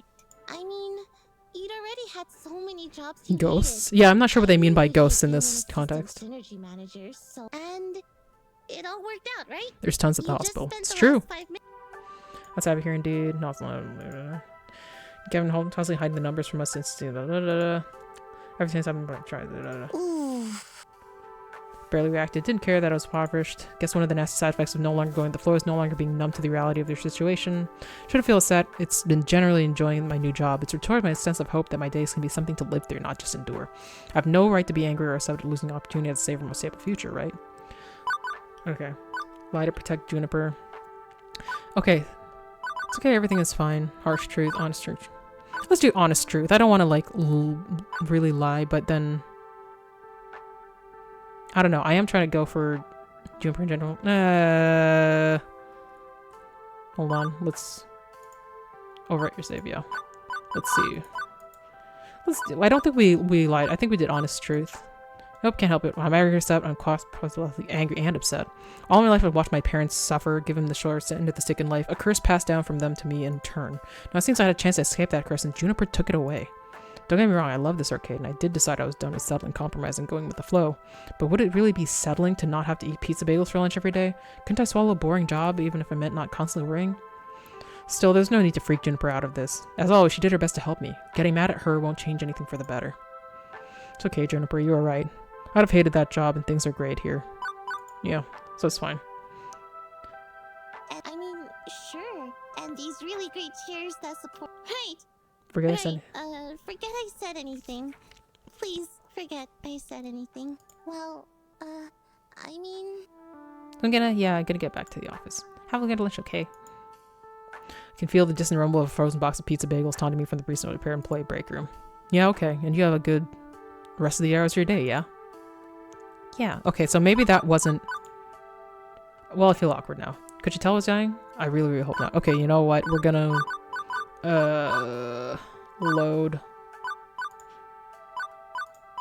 Load back at this. And we're gonna go with, like, honest truth. So I won't be angry if it's that simple as that. Okay. She does feel, like, better. Yeah, she's like, you bet. Okay, good. Okay, with this, everything is fine. Right. What I need now is attraction. Pro speed is not it. Pocket money's really slim, but I need to step out for some fresh air and treat myself better. Lunch at that. See who's available. I think I went with Ashley before. Let's pick somebody else random. Let's pick Teo. As he finishes the left beat of the song, I see Teo spin and jump off the Showtime stage platform. He doesn't even look back to see how they absolutely nailed it. Now, looks like most of the crew isn't around today, which is strange. I wonder if they all went out for lunch together. Speaking of which, Floor Attendant Ari needs food badly. Maybe Teo would be interested in lunching with me? It's not every day I catch him sans crew. Before I can say anything, he's locked eyes with me already. He's jogging over my way. Ari, how goes? Floor Attendant Ari is about to die. You doing alright? You sound hungry. Are you going to make it? Yeah. Actually, no, I may be doomed. Can't have you dying on me, not like this. Let's get some food into you, and take you the whole story. What, the bookstore next door? Do they have food too? Only the best pastries and coffee on the side of the Mississippi. Can't believe you haven't gone yet. Sounds tasty, but I really should eat the pizza bagel I bought for lunch. Please, you eat those every day. Let me treat you to something other than that. Think of it as a friend date. I shake my head. Teo, relentless as always. Fine, you win, let's go. Okay, we'll skip the intro to the whole story because we know about them. I feel whimsical today. I have the Met grading, pink icing, colorful sprinkles, and read up on my tab.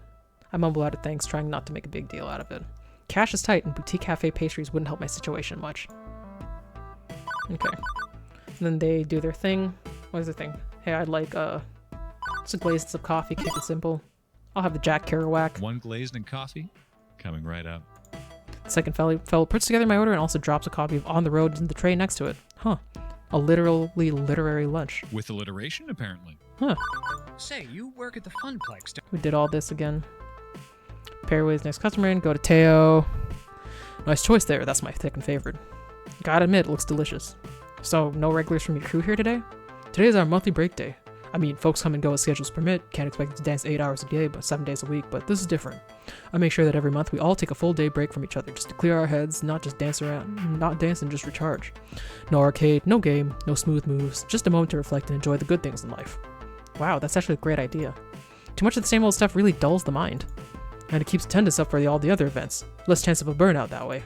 But you still showed up today to dance. Teo looks away for a moment, guilty as charged. Why? When is your break? Teo waves his hand away, scoffing at the very idea of it. Teo man. Simply put, I don't require a break. Seriously? Everyone needs a break sometimes. The road to hell is paved with great intentions, Teo. Everyone, including you, deserves a break every once in a while. Believe me, I would love to take a break. But I can't, truly. Oh, break day doesn't apply to me.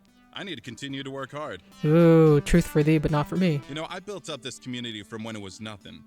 I remember when it was just me and a few other players. And now look at it. We're not just a local crew. We're one of the biggest dancing game groups in the nation. We got it all. A social media feed, satellite groups, online vids to tutor the hopeful newcomers. You're only seeing the tip of this crazy iceberg. All of that depends on me. I gotta hustle. I can't let them down. I won't let them down. If this all fell apart, it would crush them. So if I stop, even for just a moment, I mean, who will be there to take over? Your friends, Teo. Me. Ashley. Naomi. And yes, even Gavin. Huh? You take over my dance crew? No, I mean, look. We want to support you. You're part of the Funplex, you're not alone. For the first time, Teo, who's always had a wisecrack or a smooth saying, is silenced by my words. Please never forget that. He lets a smile gently turn his lips. I know it's hard to trust others sometimes. I recently had to deal with some trust issues, like really recently. Like this morning recently. And it's not fun, I get that. But you do so much for others, it's okay to let them do things for you too. You know, you're a true friend. Here I was supposed to take you out and hear about your life, and instead, we just talked about me the whole time. Man, I am the worst. No, you're not. Oh my god, dude. That's not true and you know it. Teo knows that it's not the truth. He just gives so much to his friends. Teo, you would do anything for your crew. Said it yourself even. To me, that makes you as good a friend as anyone could ask for. Teo chuckles and goes back to his normal self. I mean it. You really are a great friend. And I'm really impressed with your passion for us now. Not many floor attendants would do that for their customers. But that's a Funplex for you, isn't it? I'm more than a neatly stacked pile of quarters in your eyes. We all are. Until Gavin tells me to stop fraternizing with a neatly stacked pile of quarters, I'm good with treating you all like human beings. You inspire me. Confusedly, I glance around looking for who Teo seems to be talking about. I've never been described as inspirational. Who, me? Yes, you! You could use that heart you have in all aspects of your life. It'll at least make my world a little bit brighter. Beep beep. Lunchtime is over. Looks like it's time to get back on the stage. And back to work. Are you sure you wouldn't rather dance with me? You still haven't tried Showtime stage yet. Rain check, Teo, rain check. Can't use that excuse forever, my friend. Check with me again next time it's raining. That's the opposite of what a rain check means. Before we go, can I ask you something? Shoot. You're a really hard worker and all. But don't you get bored running through the same routine day in, day out? Even I switch up the playlist now and then. What do you mean? Well, I mean, are you happy with what you're doing? Isn't there anything you could add to your life, to your job, that would make it more meaningful? Like for me, when I first started dancing, I made a promise to myself. If I was ever in the position to build a community around Showtime stage, I'd give everything to make that dream happen. Sounds ambitious. You know it. I've got ambition oozing out of every orifice of my body. TMI. So what do you strive for? What do you want to accomplish? Or is this it? Sorry, that got a little too deep, didn't it? Anyway, just something to think about. We should get back before we're missed. Okay. We'll gather up my things and head back to the Funplex. Alright, learned a bit more about Teo. I don't like how he's like self-deprecating. That makes me feel sad for him. My friend. What are we typing?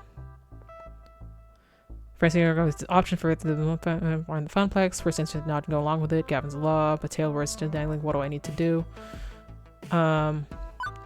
Okay, so like no matter what, I will go tag along. And I think this is what I did last time. Yes, it was. Yeah. What is the question here? Yeah, they're talking about Hamza and how like weird he is. Wonderful. Nami likes him. Gavin thinks he could be more like practical. Helping out the little guy sounds good here. Yeah, and I think I did that last time, so we can go through. And welcome. Okay, Arcadier. I We're see. introducing to Hamza. Greetings to Hamza. you and yours. I am known as Hamza, seeker of antiquity, finder of things lost, player of games.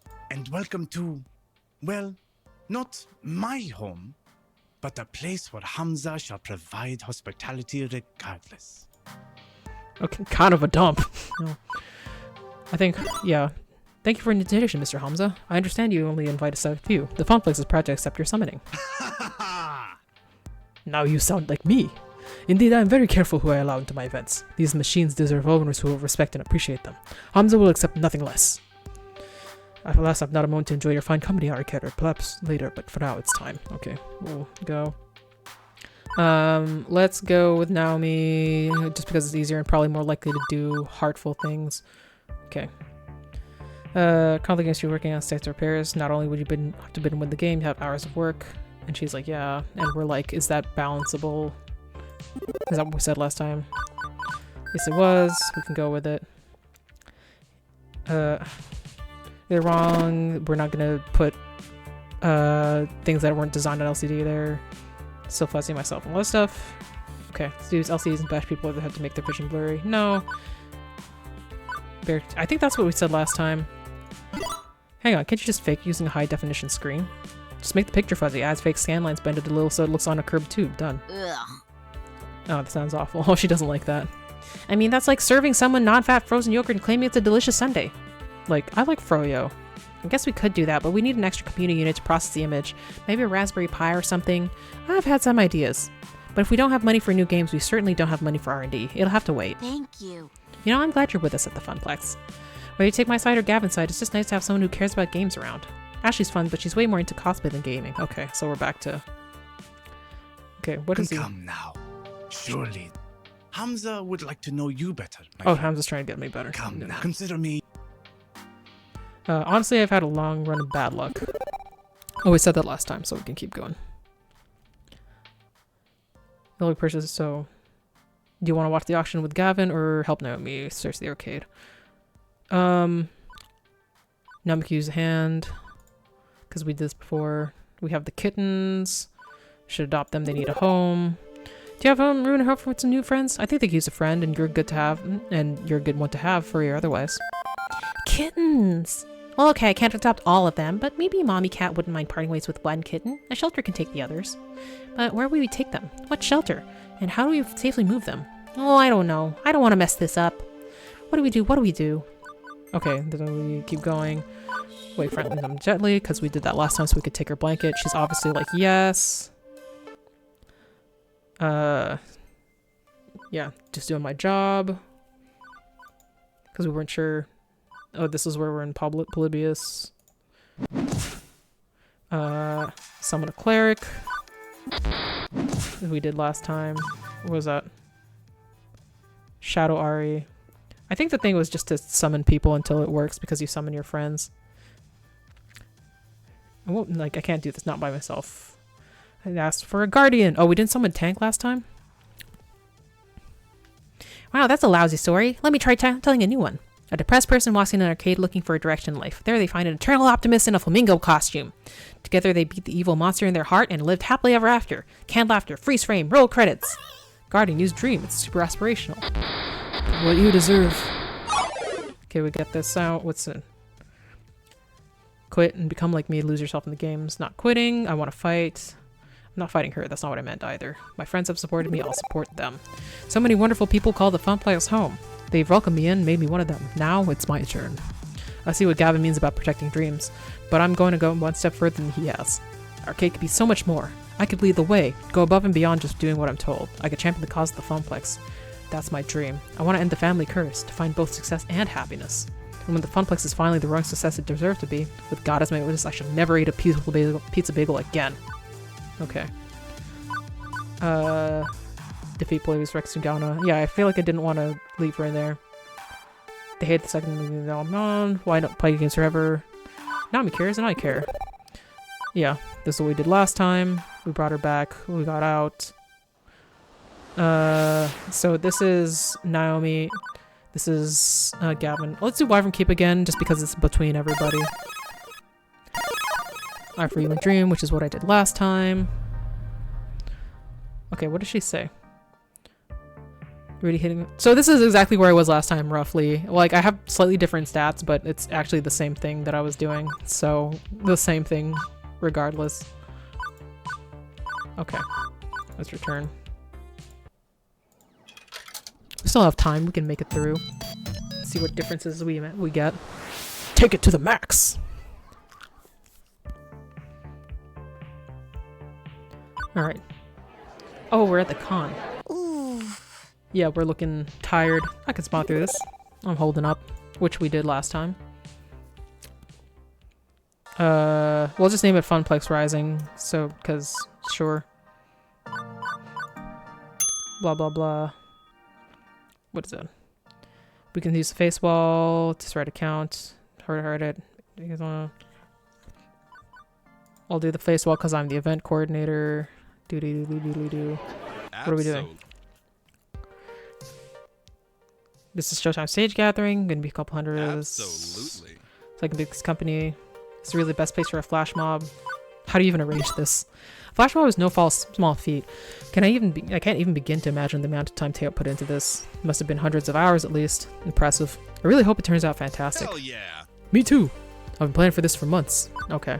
I think last time I probably did the even thing.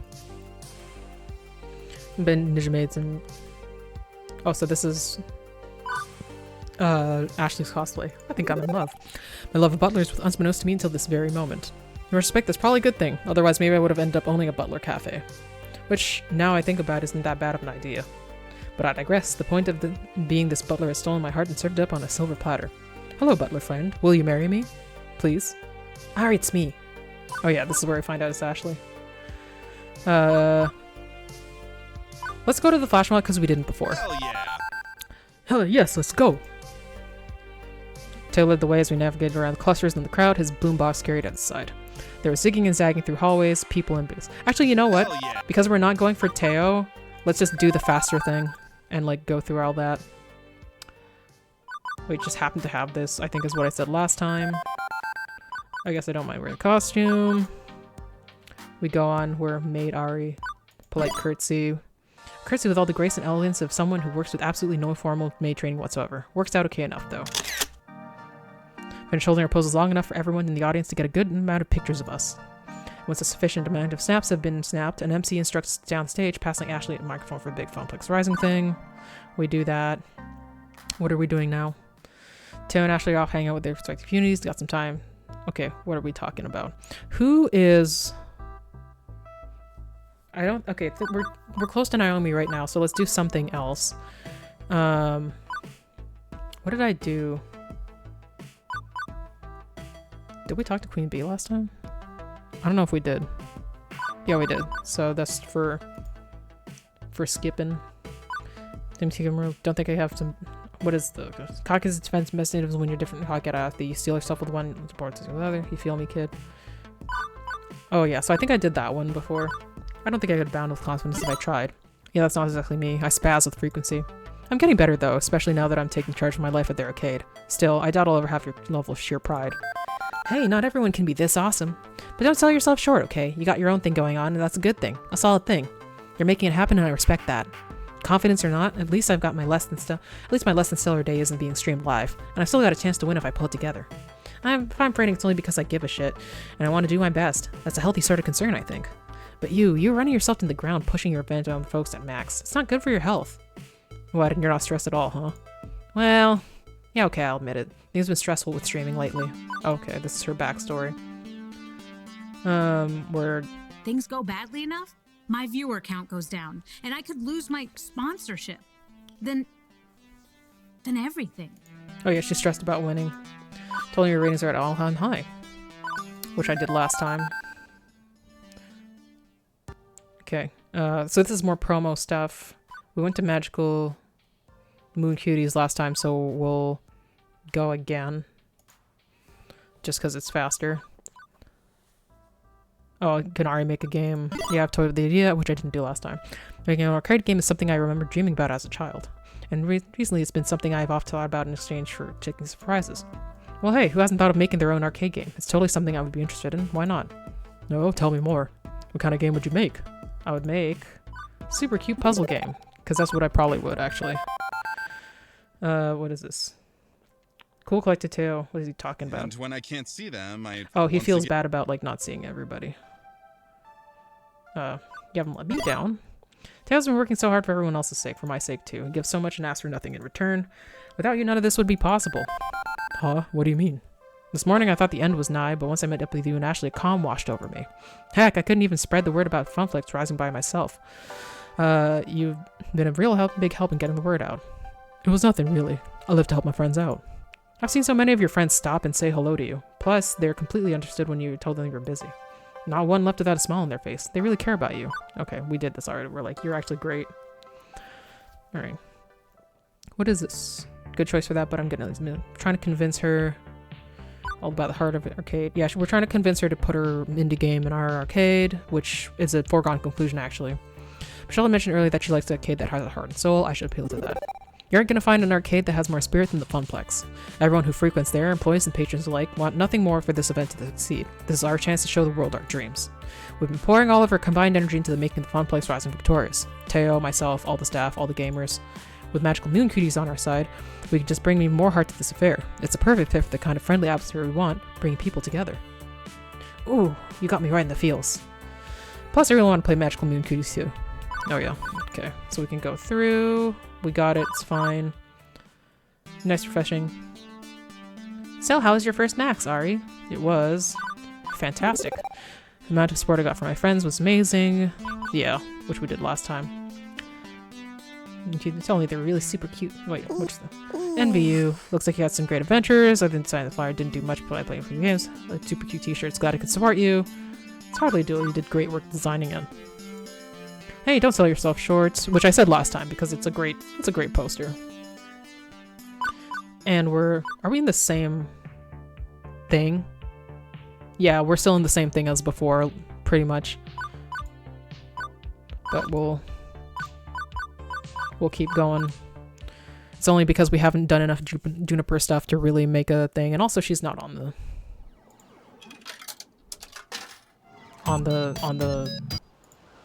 the docket.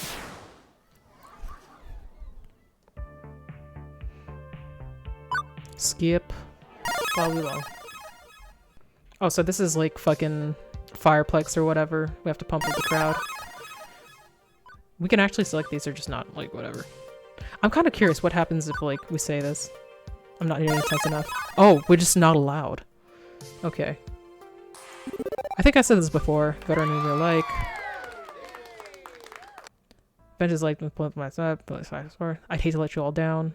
Okay, so we have to make him win or lose. We'd all be proud of you today. Percy, I know how much it's gonna be. We did this last time, so we'll get through. I said this last time. Oh, she's nervous because we got the fucking the demon here. Wouldn't it be a great upset if you won though? He's top ranked. Doesn't mean that you beat him. You're the man now. Talk. It's not that simple. Okay, you know what? I'm doing this. I'll do this. I can do this. She marches off to join the tournament. I'm getting a sinking feeling. Which we did. Like, let's just tell her to not worry about it. I asked you to invite star players that will hype the event to the moon, and that's what you did. And even if the demon beats Queen Bee, well, the Funplex wins. Even so. I feel I feel kind of bad. Oh yeah. But it's good that I feel bad, right? That I'm not making a purely quantitative analysis of the situation. Yeah. 410 manager. Beating up account. Okay, so this is people doing stuff. Yeah, we'll do punching the cabinets. I forget what that is. Yeah, he's smacking it because of the thing. We can check with Naomi, but I'm trying to avoid getting too many points in Naomi. Let's see if Iris can do it, and then we do that. Storm's problem around the kids. She's doing that. Oh, like, her friend is, like, putting ass on the thing. Gavin's work for today.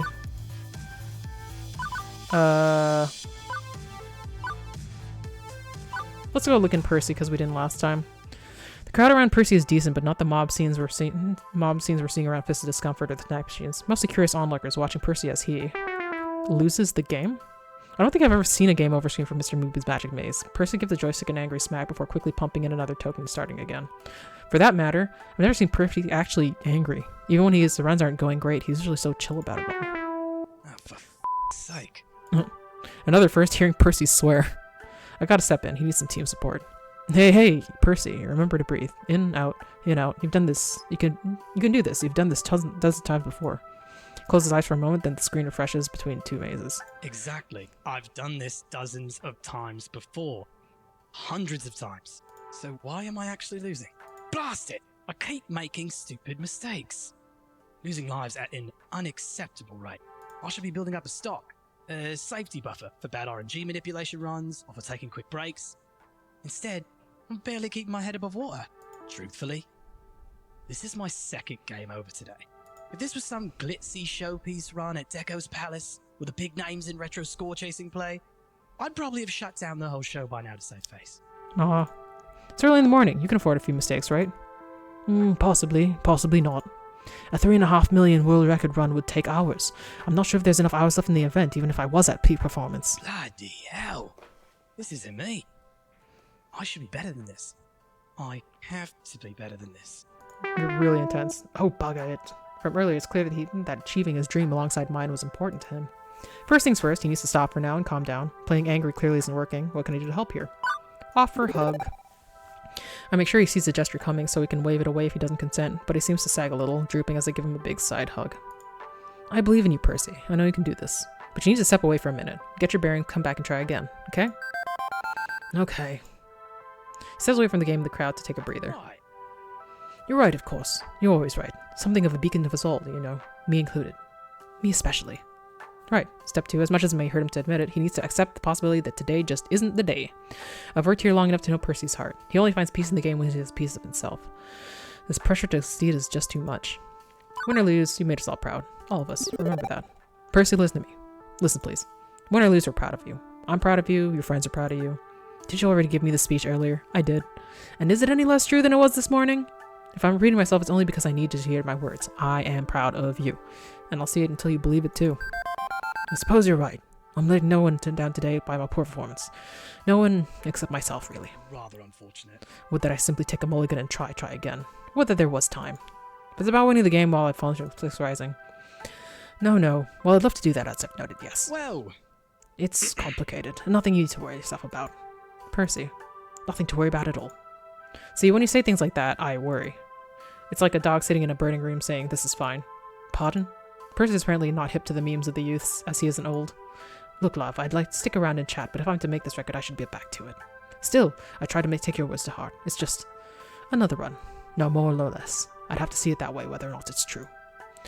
Now, you've got an event to manage, I hear. I can play my best knowing you're doing your best out here. You got my word on that. Right. Once more into the breach, eh, Mr. Moopy? He's back at the maze, zapping monsters, collecting treasures, looking for the exit. Time and time again. Something nasty is brewing here. Percy's the one that we can usually count to be, well, a rock. Stable, if inert. A fixture of the arcade, like furniture. I'm not used to him having problems. Honestly, I haven't paid much attention to him as I have to others. I don't know what's going on in his head, and right now I feel like I should. He got disease. Check in with Liam just to be safe. Yeah, how do I end up stepping away to come back and he's in the hospital? I forget. Naomi, Gavin, Ashley, Teo. Hold on, let's see. We're trying to even out everything. Let's go see Gavin. Work my way around packs of gathered gamers to approach the prize desk. As I explained already, your pole position and pole position 2 are different games. You can't just map your Fuji lap from one time from one to the other. Oh, okay. Gavin sighs as the gamer wanders off. Ari, I don't envy you this job, that's for certain. Wait, oh, I clicked wrong. Tell me about it. Listen, you want to go get some lunch? Be a chance to clear your head and relax a bit. I suppose I can spare him a few minutes, certainly. Eager to depart, Gavin leads away as we head next door, away from the chaos and noise of the Funplex. Oh, this is lunch. I didn't even realize. But it's good. My companion fetches a table in the crowded cafe while I memorize our order and carry it forth on service counter. I make my way to the front of the line, trying to keep the lunch order neatly arranged by my brain despite all the chaos of today's event. Oh, we can... As Gavin settles in to enjoy his lunch and time away from Funplex Rising, he relaxes a bit. So, tell me about yourself, for starters. I mean, we work together and you like pinball, I guess. I barely know anything about you beyond that. Why do you care? It's just a thing people do, right? Chatting, like this. We work right together on the job, isn't that enough? Gavin, dude. But I suppose it's impolite to turn down such a request. Very well. Where would you like to start precisely? At the start? I mean, why the arcade exactly? Because it's a losing prospect. Don't misunderstand me. I'd love for it not to be a losing prospect, and honestly, I'm pleased you're stepping up to help with that. I suppose, well, you know I like to bring order to chaos. Just like pinball, it requires a degree of finesse alongside a great degree of luck. Two factors my family simply does not understand. Oh, we don't have to get into family stuff if you don't want to. No, it'll go a long ways to explaining how it came to be where I am. It's fine. I suppose the best standalone example would be my father, constantly reminding me how he came from nothing and made himself into a business success. A gold standard. Except it's a lie. His father came from nothing, not him.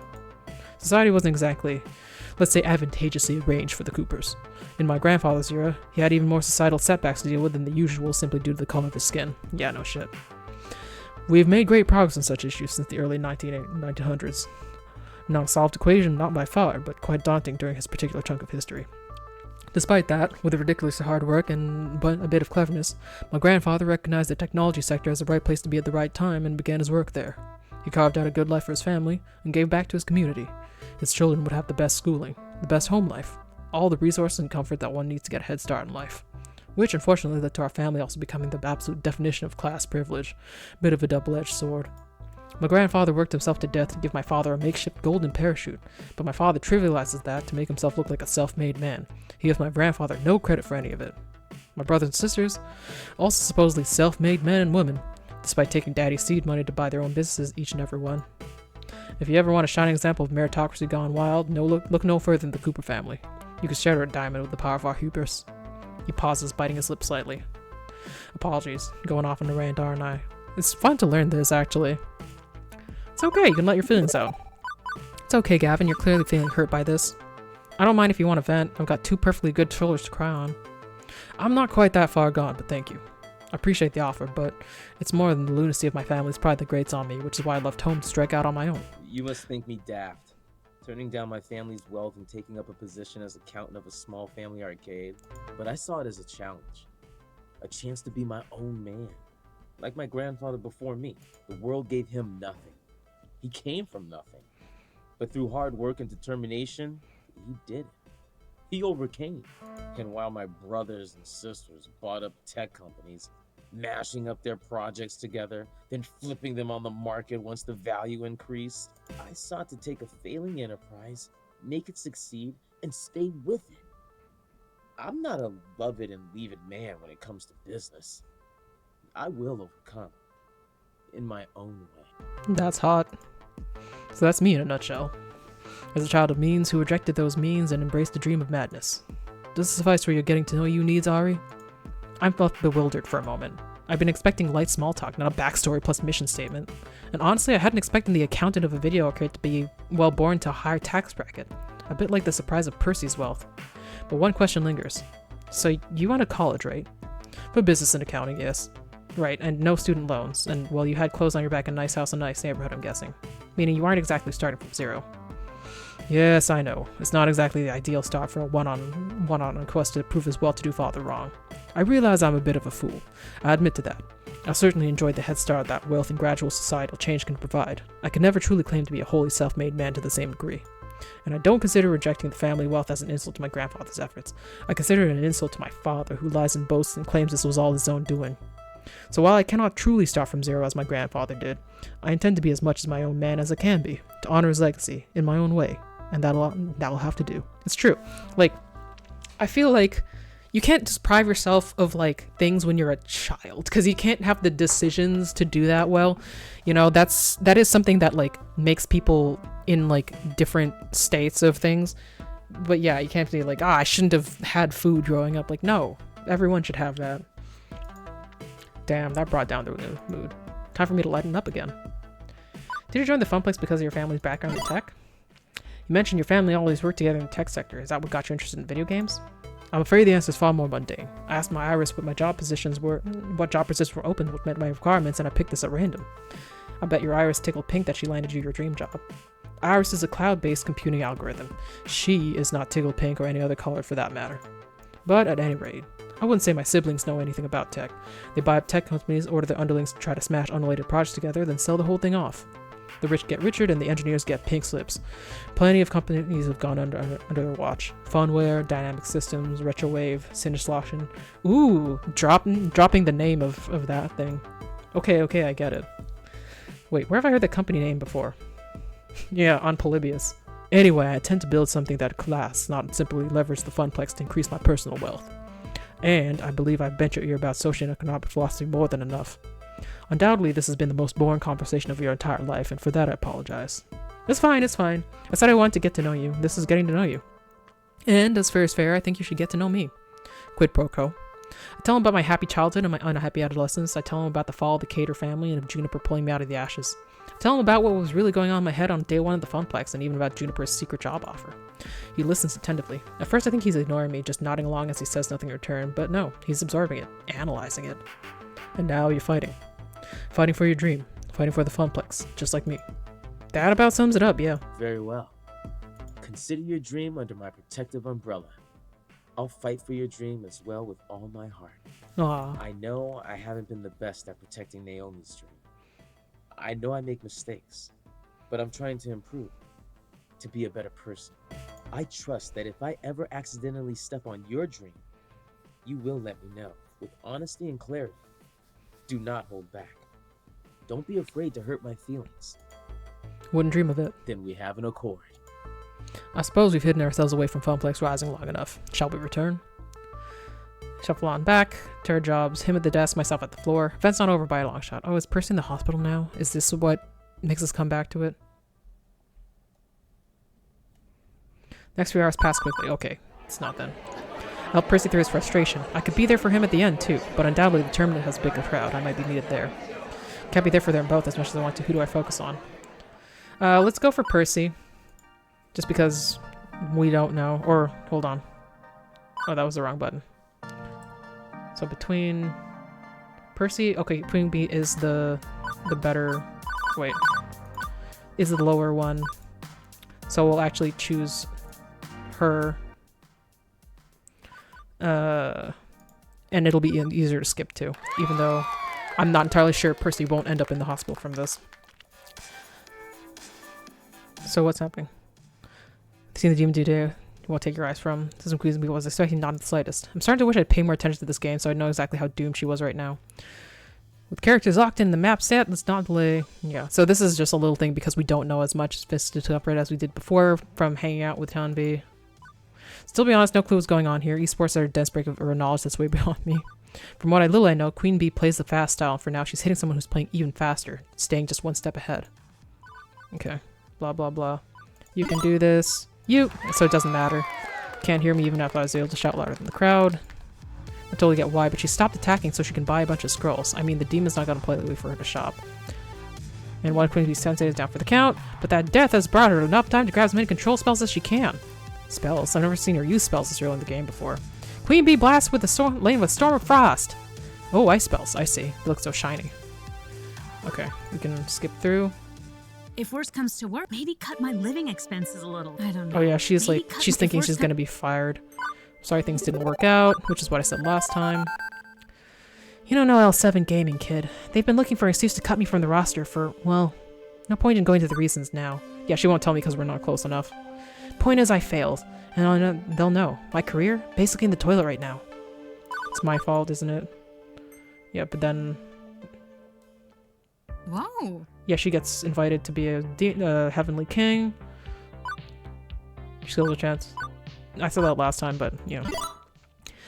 You don't have to go back to streaming from your bedroom while your mom yells at you to pick up your laundry and get a real job? Ugh, don't remind me. Dark days, kid, dark days. But they're behind me. This is an opportunity. A big opportunity for me to advance my craft. To earn the fame I know I deserve. It'll be a rough ride, I know. Nobody hangs at the level of the demon without busting ass getting there and staying there. But I can do it. I'm ready. I've got a future, and it's bright. I'll admit some relief on hearing I didn't just think Queen Bee's battleship. Yeah. I'm just glad everything worked out. Me too. I was pretty shaken up this morning, truth be told. And I think my performance shows I've got a long way to go, but I'm getting there. Anyway, no sense in hiding back out here all night. Let's go mingle with the guests a bit before party's over. With her confidence restored, Queen Bee strolls to the door to return to the fun place rising crowds. And then proceeds on the hospital. Instantly tied and looking for trouble. There isn't any. Yeah, that happens. Runny Ragged, yeah, we'll tell Juniper to follow her dreams because I feel like that's the right thing to do for her. Still hitting it off with Naomi, still really kind. You're proven to be a gentle, kind, sweet, and compassionate soul. Also scared, yeah. Pizza fact is, let's save the game. So I think at this point we were going more for Queen Bee, so that's why we got a different thing, because Naomi's still our highest thing. Because we're like, we have the invisible Juniper thing.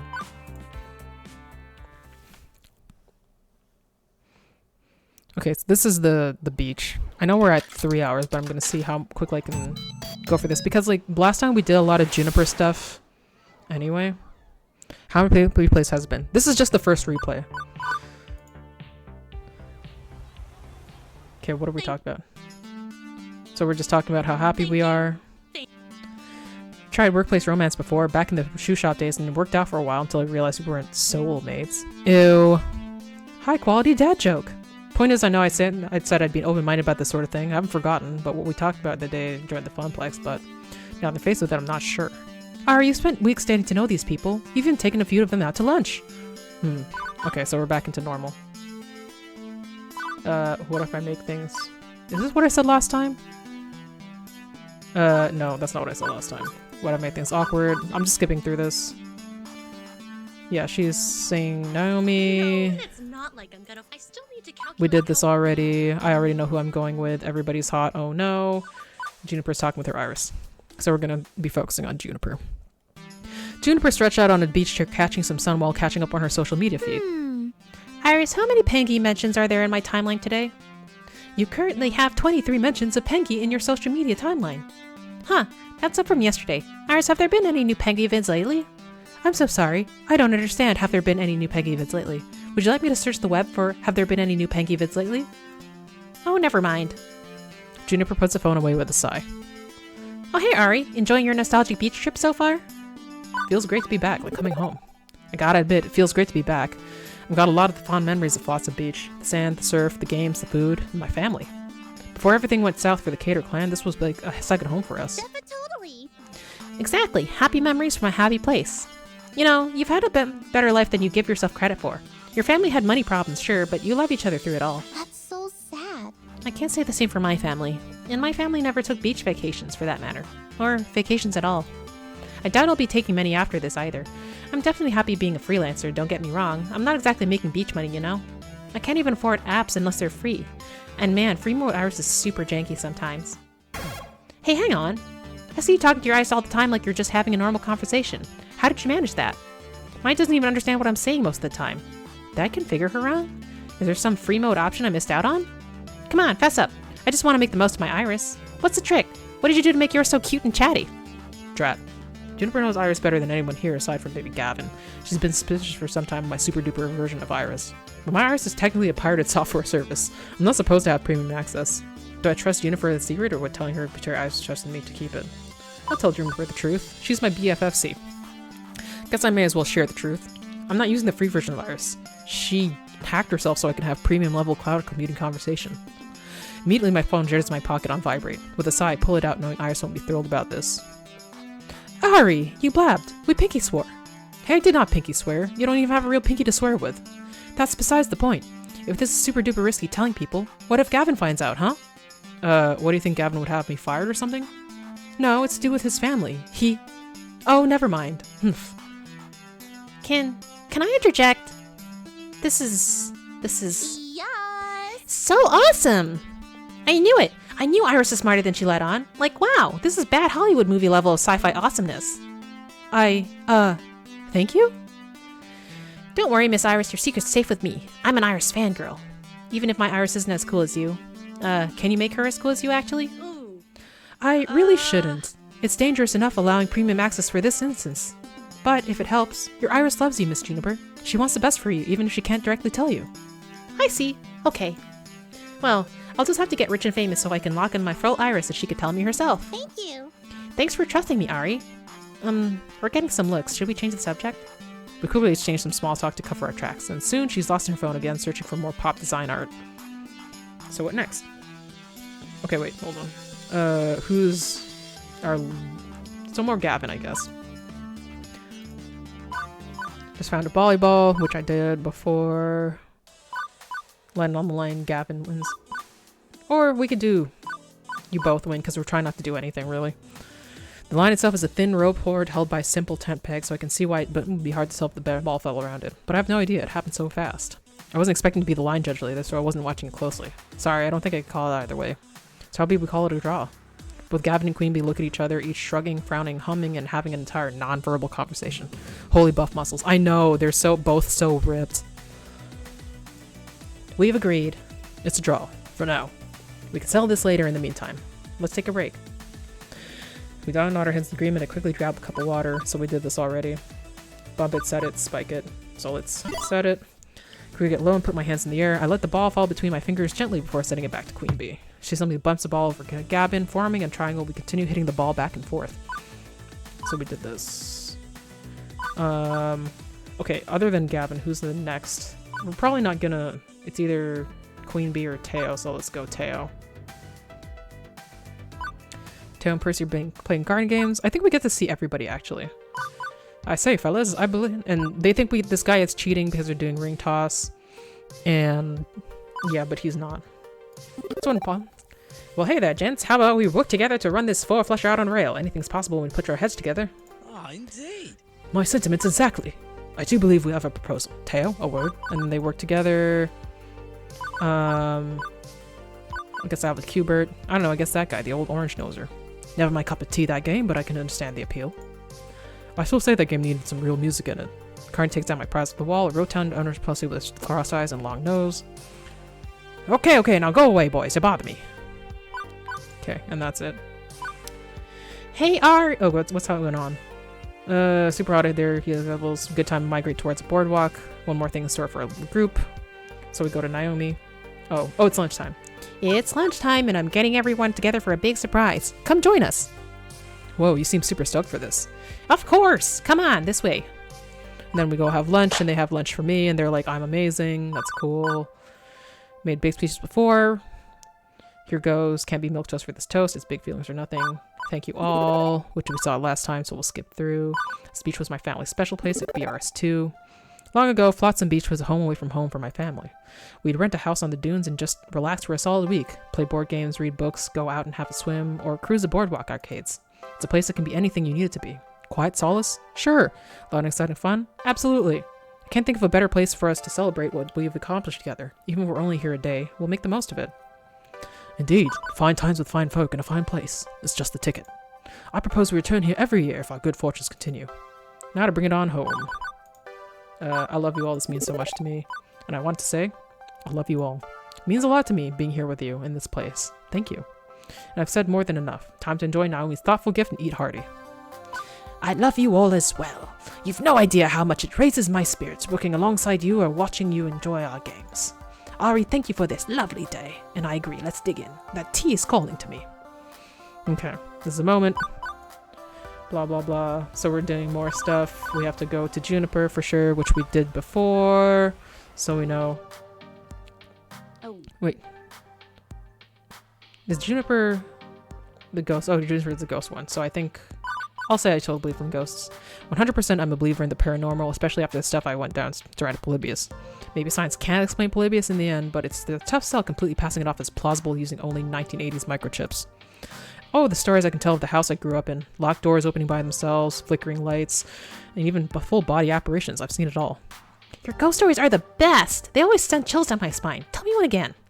You young people and your willingness to believe anything is admirable, but we should stop dilly-dallying and go to seascapes. Save the stories for the night bonfires. I got to see a man about some wood. Juniper and I hold back a chuckle. He's like, huh. Francine, we should work on your word choice. Isn't that what all the young'uns say nowadays? When short work down the boardwalk later and we arrive at, well, I don't notice anything overtly haunted. I mean, the building itself isn't dilapidated, but it could use a new paint job and a new fence and maybe upgrade the windows. Being right on the boardwalk with wide open doorways, we can walk right in. Oh, I did all this already, so let's go. Okay. What should we get? Will you help me choose something? I'd be going up in our apartment, so you should get a say in this. Sure thing, Juniper. How marvelous. Okay, so this means I'm doing it right. This means I actually made it. Did Francine really just say that? Juniper didn't react. Or maybe she did. She was looking away at the moment, hard to say. I take some time to go over my options. I need to find something that Juniper will like and cherish. This is an important decision. I don't want to choose the wrong thing and disappoint her. We've been through so much together and I want her to know how much she means to me. See anything worthwhile? I think I found the perfect thing. What do you think about? Beautiful painting of the ocean, glass blown sculpture of a jellyfish. This bottle of wine. I'm not sure. Hold on. Let's do a save. Because I actually don't know what else Juniper is other than like loving. I think she didn't really like this jellyfish that much. Let's try beautiful painting. Who doesn't love the beauty of the ocean? It's serene and calm. Not at all like Juniper, but I know how much she's been enjoying the ocean lately. What do you think of this painting? We could hang it up in the apartment right to the movie posters. I was thinking you could go in my room. It's a really gorgeous scene of the sunset setting over the horizon. The pink and orange hues contrast perfectly with the blues and greens of the ocean. Nice choice, Ari. You know me so well. Okay, sick. We did it. Well, kids, I'm about done here. I don't have as much energy as you both do, and I think I'm ready for my afternoon nap. Okay, and then they go away. Okay, yeah, Gavin is still my lowest person here, right? Yeah, so we'll keep going there. What's with the background noise? What's fucking happening? Why is it getting louder? Is there like a ghost here somewhere? What the fuck? Now we're talking. Hey, Ari, one. Oh, is that from like what we did before? Let me show. Oh, it's because we did see a ghost or something. Okay, yeah. Impressed. Yeah, let's skip over. Certainly a long time skee-ball fanatic. I'd certainly looking forward to these two still. Ice cream, I'm in. When I lose, ice cream. I'm always ready for ice cream. Hells yeah, let's do this. Token up and may the best player win. Coins rattle into the slot. Okay, and then we try to win just because we're not favoring anybody. What am I thinking? This is my turf. I must defend it with my very life. I am squarely down the middle, avoiding the trap of trying for the big point pots. Consistency is key. You want to rack up points, not missing anything and getting nothing. Soon enough, I'm pushing well past the others by a wide margin. And in the final scores, I've triumphed. Ah, butts. I didn't even come close. Nor I. Well, fair is fair. Ari will pay for your ice cream. Woohoo! Indeed. Most importantly, we had fun. Yeah. Other than those two, yeah, it's still Queen Bee and Teo, but they're both in the same thing. I think we did Teo last. No, we did Teo before also. We avoided Naomi before. I'm still avoiding Naomi because she's the #1 other than Juniper currently. I think we did this before. What is the question? Nowhere to go but up. I didn't actually plan any of this. I'm just sort of stumbling through life, you know, going with the flow. Okay, I've seized the day and all that, but at the start, working at the Funplex, I just blundered into that thanks to my iris. That's all. You still made the choice to stick with it. That's what I mean. I'm not saying my past for everyone. Abandoning the safer road in favor of the wild side, it takes a certain mindset to make that work. Okay, so we did this before, so we'll go. Listen, what do you think? Better to wholly devote your life to a risk proposition in search of happiness or to hedge your bets? I got no idea. Sorry guys, I can't say one way or another. Life comes at you fast, you know. Sometimes you need to jump on an opportunity, sometimes you need to be careful. I'm still trying to figure out which is which. Most of the time, I'm just sort of meandering from milestone to milestone in life, living in the moment. I wish I had a strategy and I wish I had bravery, but... Hey, don't sell yourself short. You made it this far, yeah? Here, here. You may not have your life sorted out, but today is proof that you've come quite a ways from those early days. Look, regardless of how we're aiming for our goals, I know we'll all get there. I'll get my trophy, Pear will get his score, the kid will get, I don't know, a gold-plated arcade to call their own? That actually does happen. Ari's palace. Ick. With a neglected funnel cake cooling off, the three of us focus on putting away our Sergio rewards after that. Alright. Okay, what's the thing? Here's where you stand with everybody and how your personality is shaping up. Now that I have weeks to understand you better, I can think I'd adjust these values based on what I know each of them like as a partner. Naomi has a kind heart and so do you, that's a plus. Gavin is honest and direct, but his bluntness hides a kind heart, and you're both kindly and steady, so that's great. Also, I do have like 1 point in steady. Ashley's notebook, ready to share with anyone. She's very sincere, you're both steady. Percy's heart wide open in the world, both very kindly. Teo's quite level-headed and responsible despite his smirking charm. You're steady as well. That's everybody. And my final answer is the best fragile match for Naomi, Ashley, and Percy. All three make a fine companion for you, Ari. Match your personality. So Naomi, Ashley, and Percy. Let's save. Because I'm like wondering if this actually will work. But I'm pretty sure we got to the secret thing. My sources say yes. Okay. Based on numbers, high score. This feels weird and mechanic. Nice. Not sure I like it. That's it. That's all these last few months boil down to. I'm not sure how I feel about my entire social scene being boiled down to a series of numbers based on analytics. It's hardly romantic to walk up to someone and say, "Hey baby, we've got a 93% synergy rating. Want to do it?" It's not like that, Ari. I'm software, right? I have to see the world through numbers. So we did this already.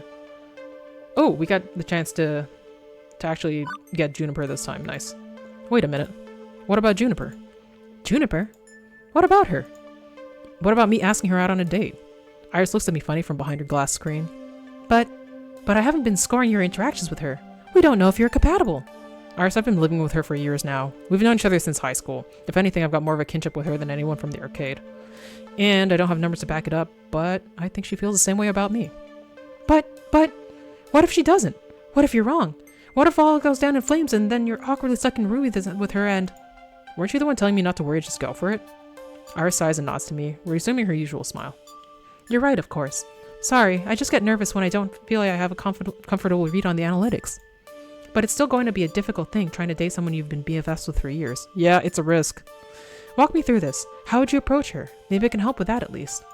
Well, for starters, I'd remind her of the fun we had today. Spent a lot of time hanging out with her. I'll remind her how great today was and how happy it made us both. I guess that's a good point. Let's keep it going. How would you explain why you make a great couple? Oh, that's easy. We've always been there for each other no matter what. She's always had my back and I've always had hers. I encouraged her to chase her dreams and she supported me as I chased mine. We already care for each other. That makes sense. I mean, I haven't run the numbers on it, but I know the basic facts match up. So how would you finish up? Would go out with me. I love you. I can be honest and say I love her. Ooh, intense, but very open-hearted too. I wish I could tap Juniper's Iris for advice, but time's ticking, you've got a date to go on. Good luck. If you really get shot down, I could find you a new apartment before we get back. On that ominous note, I tuck away my phone and wave over to Juniper. Juniper catches my glance and walks over from the main group. Hi, Ari. Nice night, right? Right. Definitely. Listen, Juniper, Oh, wait, there's something I need to say. But... We had a lot of fun today, didn't we? Hanging out on the beach, buying knickknacks, hunting ghosts. Great times. I loved spending that time with you. It actually almost looks like she's gonna break up with me. And Iris and Francine, okay, but mostly because I was with you. And I want to spend the evening with you too. Just you and me this time. I mean, we've always been there for each other, and she's saying the exact same thing. That's funny. No matter what, haven't we? When you were down, I did my best to make you happy again. When I was sad, you cheered me up. You showed me I could want more from my life than my crummy old office. I helped you with that poster, and man, great poster, right? Right? I love you, Ari, and I want to be with you always. Oh crap, I forgot. There's something you want to tell me too. What was it? I can't help it. I just start giggling. Here she is opening her heart, and I'm laughing. Ooh. Juniper, it's okay. Sorry, I couldn't help it. It's just...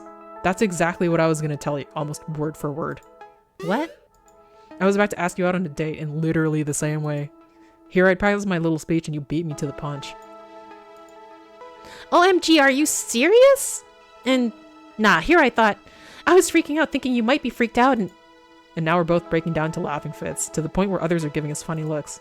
So I sweep my arm around Juniper and lead her further down the boardwalk. This is so weird. But yeah. Yeah. Let's do this.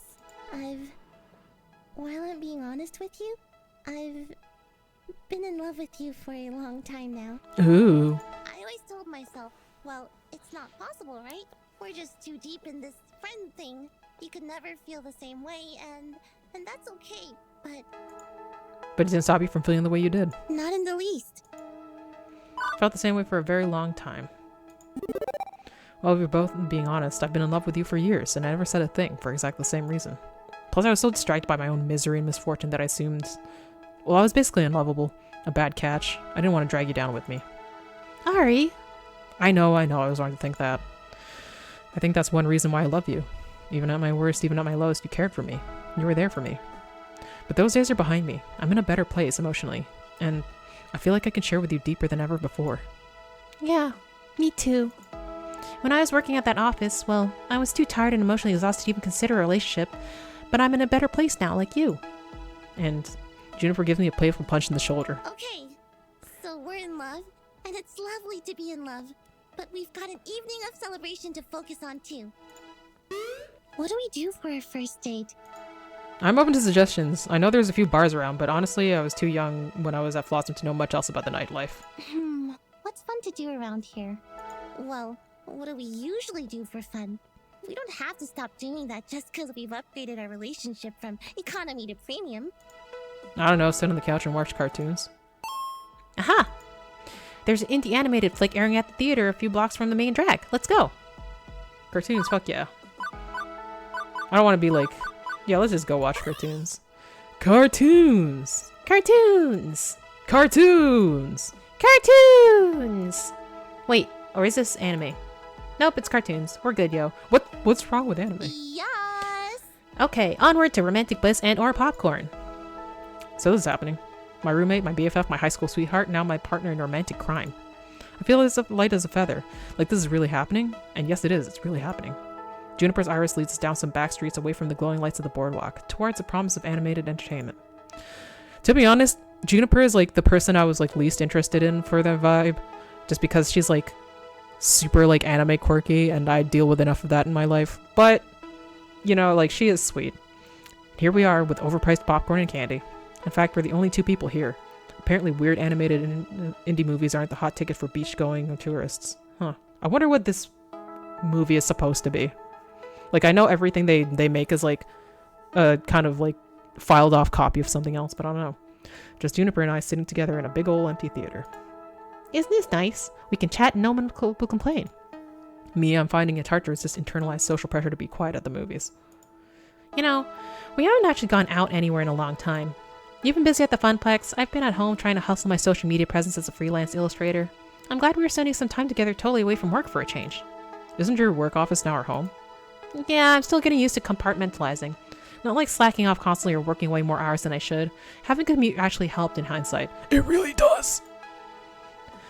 But my point is, we're here now. Away from all that. Just you and me. Nothing unusual about that. We hang out all the time. We're roomies. We're longtime buddies. We're in love. Only now does the weirdness of it hit me when I realize I'm on a date with Juniper, and there are expected dating bullet points I haven't hit yet. This all feels so weird. Like, not in a bad way, but in a way that leaves me at a total loss for what to do differently than I do normally. A wide array of stratagems for advanced dating maneuvers should be considered. Go for popcorn, brush cheek against cheek. Hold I will yawn and reach. Advancing fret, casually rest hand on upper thigh. Woohoo, amen. We're just gonna keep tickle her. That'll be funny, but no, we'll go down. Cue adorable, tender little romantic moment in 3, 2. I lean over across the armrest to reach deep into the popcorn and just coincidentally brushed up against her delicate cheeks. Hey, I was thinking... And bonk my forehead against hers hard when she leans towards me at the same time. Ow! Oof. Oh shit, sorry. Are you okay? I can say the same to you. Here. Juniper quickly presses the cold soda up against my forehead, the chill of the ice drink soothing away the brief flash of pain. But in the end, she just laughed it off. The stealth option, huh? Cute. How did you? Alright, we watched the same romantic comedies and the same goofy anime together. I know the moves too. But I know that won't result in an emergency visit. Juniper flips the hinged armrest between our chairs up to clear the space between us and then leaves over against me. And I lean against her, cuddling up close. Like that, everything just clicks into place. This is what's different. Not some grand gesture, not some socially expected dating technique. We'd always spent time together, even cuddled up on the couch much like this, but now, well, her happy little sighs as we watched the screen meant something more. I meant more than simply relaxing with a friend. It meant spending time with the one you love. I snuggled in close, only half paying attention to the movie, content to be here with her in my arms. As I was saying before I was rudely interrupted, I was thinking we should head back to the hotel after this, maybe make some hot cocoa and rent another movie, make it all lighter. I just want this moment to last forever.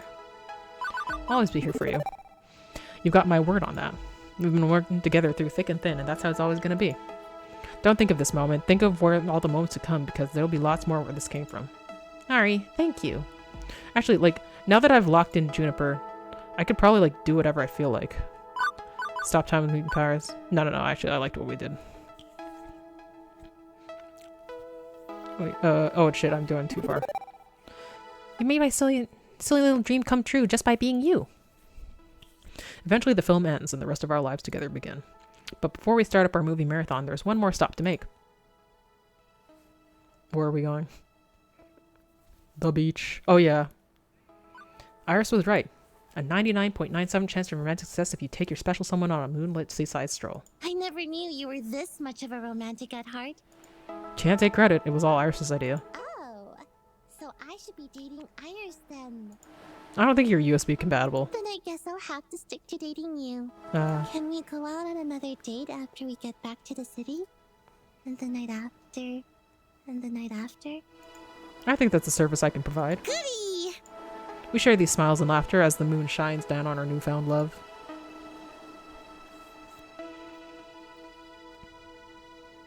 That's how Juniper and I found each other. I've called our lunchtime party the high water mark, one perfect moment in time, but I was wrong. Why do I get to skip this? This was it. And in the difficult weeks ahead, I'd cling to that high water mark and in hopes the wave would roll my way again. Oh, I guess they just replaced the name for like whatever other name. Okay. So yeah, we'll save here.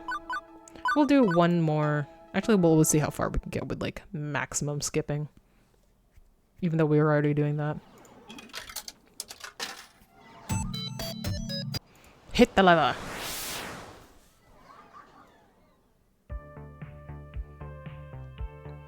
Okay, let's go. Okay, so this is where we go talk to Deco Nami. And we'll just kind of do whatever now. Dappers for the most Kalmi. Actually, I'm curious. Shouldn't Gavin go?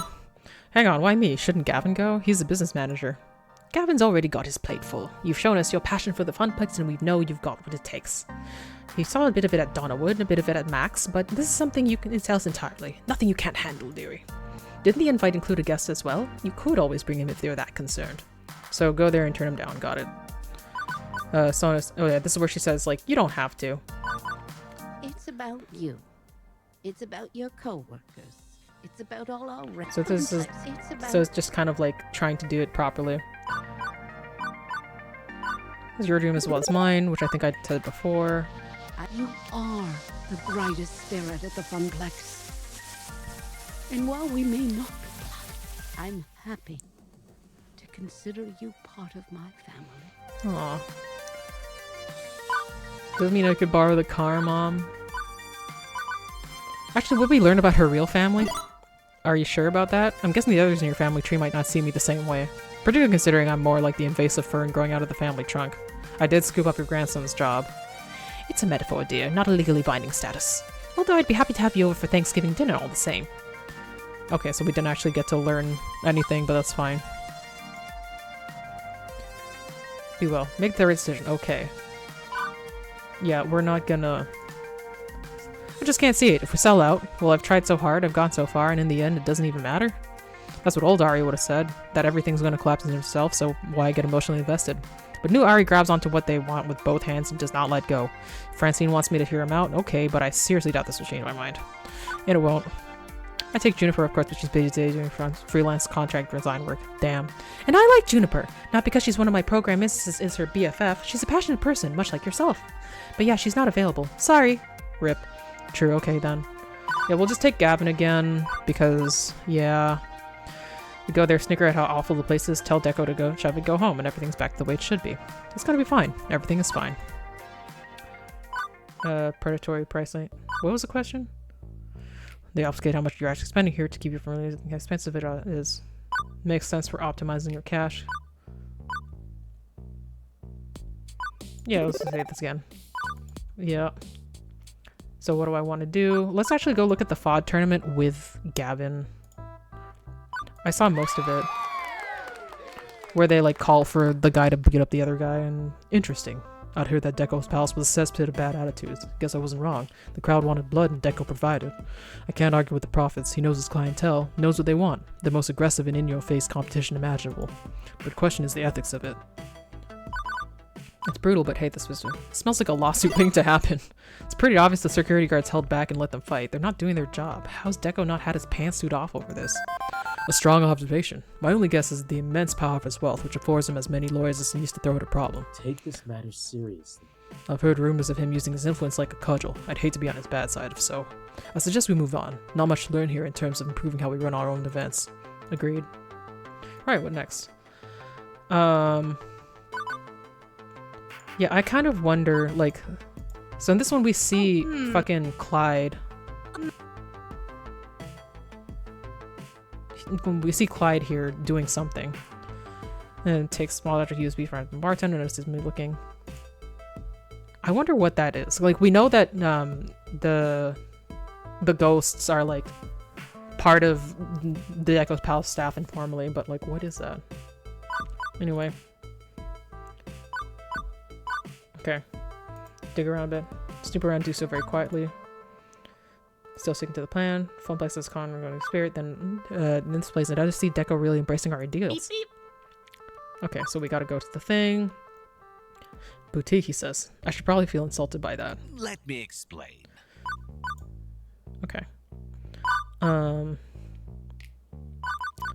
seemed to be unruly, which we did before. Instruct not to intervene, seems safe to intervene. R has been proven a capable event manager. I would suggest you listen to them regarding how best to organize the tournament. After all, if we are to enter a partnership, we'd want to rely on the combined expertise we bring to the table, correct? As you like. Correct. Am I not generous? If you have any suggestions for ways we can improve our competitions, Mix Cater, I'm all ears, of course. I offer Gavin a quick look of thanks before resuming. Which, quality of service, we'll just do all the random stuff, because we already did it before. Creative control, which is like nothing. That's all my questions. Seems it's definitely no from word 1, and feels like a no. Am I really gonna shake that hand? Most respectfully decline, which is what, yeah. Can't do this to my family at the Funplex, just because. Actually, like, hold on. I can do whatever. Yeah, let's just do this for funs. I'm sorry, Mr. Nami, but I don't feel like the Funplex is compatible with your vision of the future. We have our own spirit, our own dream, and must follow it. We're a family of gamers with deep friendship. I'm not certain that family could endure the challenges you're proposing to our beloved Funplex. I do appreciate the offer, believe me, and I'd be glad if we could part from this meeting as friends. And then he's like, disappointing, whatever. Junie, honey, I'm home. Immediately she stops what she's doing, rushes over to my side, throws her arms around me, hugs me close, and kisses me sweetly on the lips. I missed you! So how's work today? Well, it was a day, certainly, so this is a normal thing. You wouldn't have tried to woo you decided wasn't worried about the phone this could become. I guess it's still worrying. Juniper smiles my way, holding her arms out for a hug. Come here, my love. I gladly take her up on her offer and collapse into her embrace, her arms enveloping me. She smells faintly like lavender as I breathe her in. I feel warm and safe, and currently my worries melt away. Let's put this all aside for now and just binge watch cartoons. That new giant robot lion one that you were interested just got released. Fucking, we're watching Voltron? Jeez. Sure, we could start there. And maybe eventually make our way to the bed. I waggle over my eyebrows suggestively. Perf! And duh. Cuddle up on the couch to watch animated antics, play out on a small TV. She's already made popcorn, so there are snackables too. But I can't shake the worry that something's about to go horribly, horribly wrong.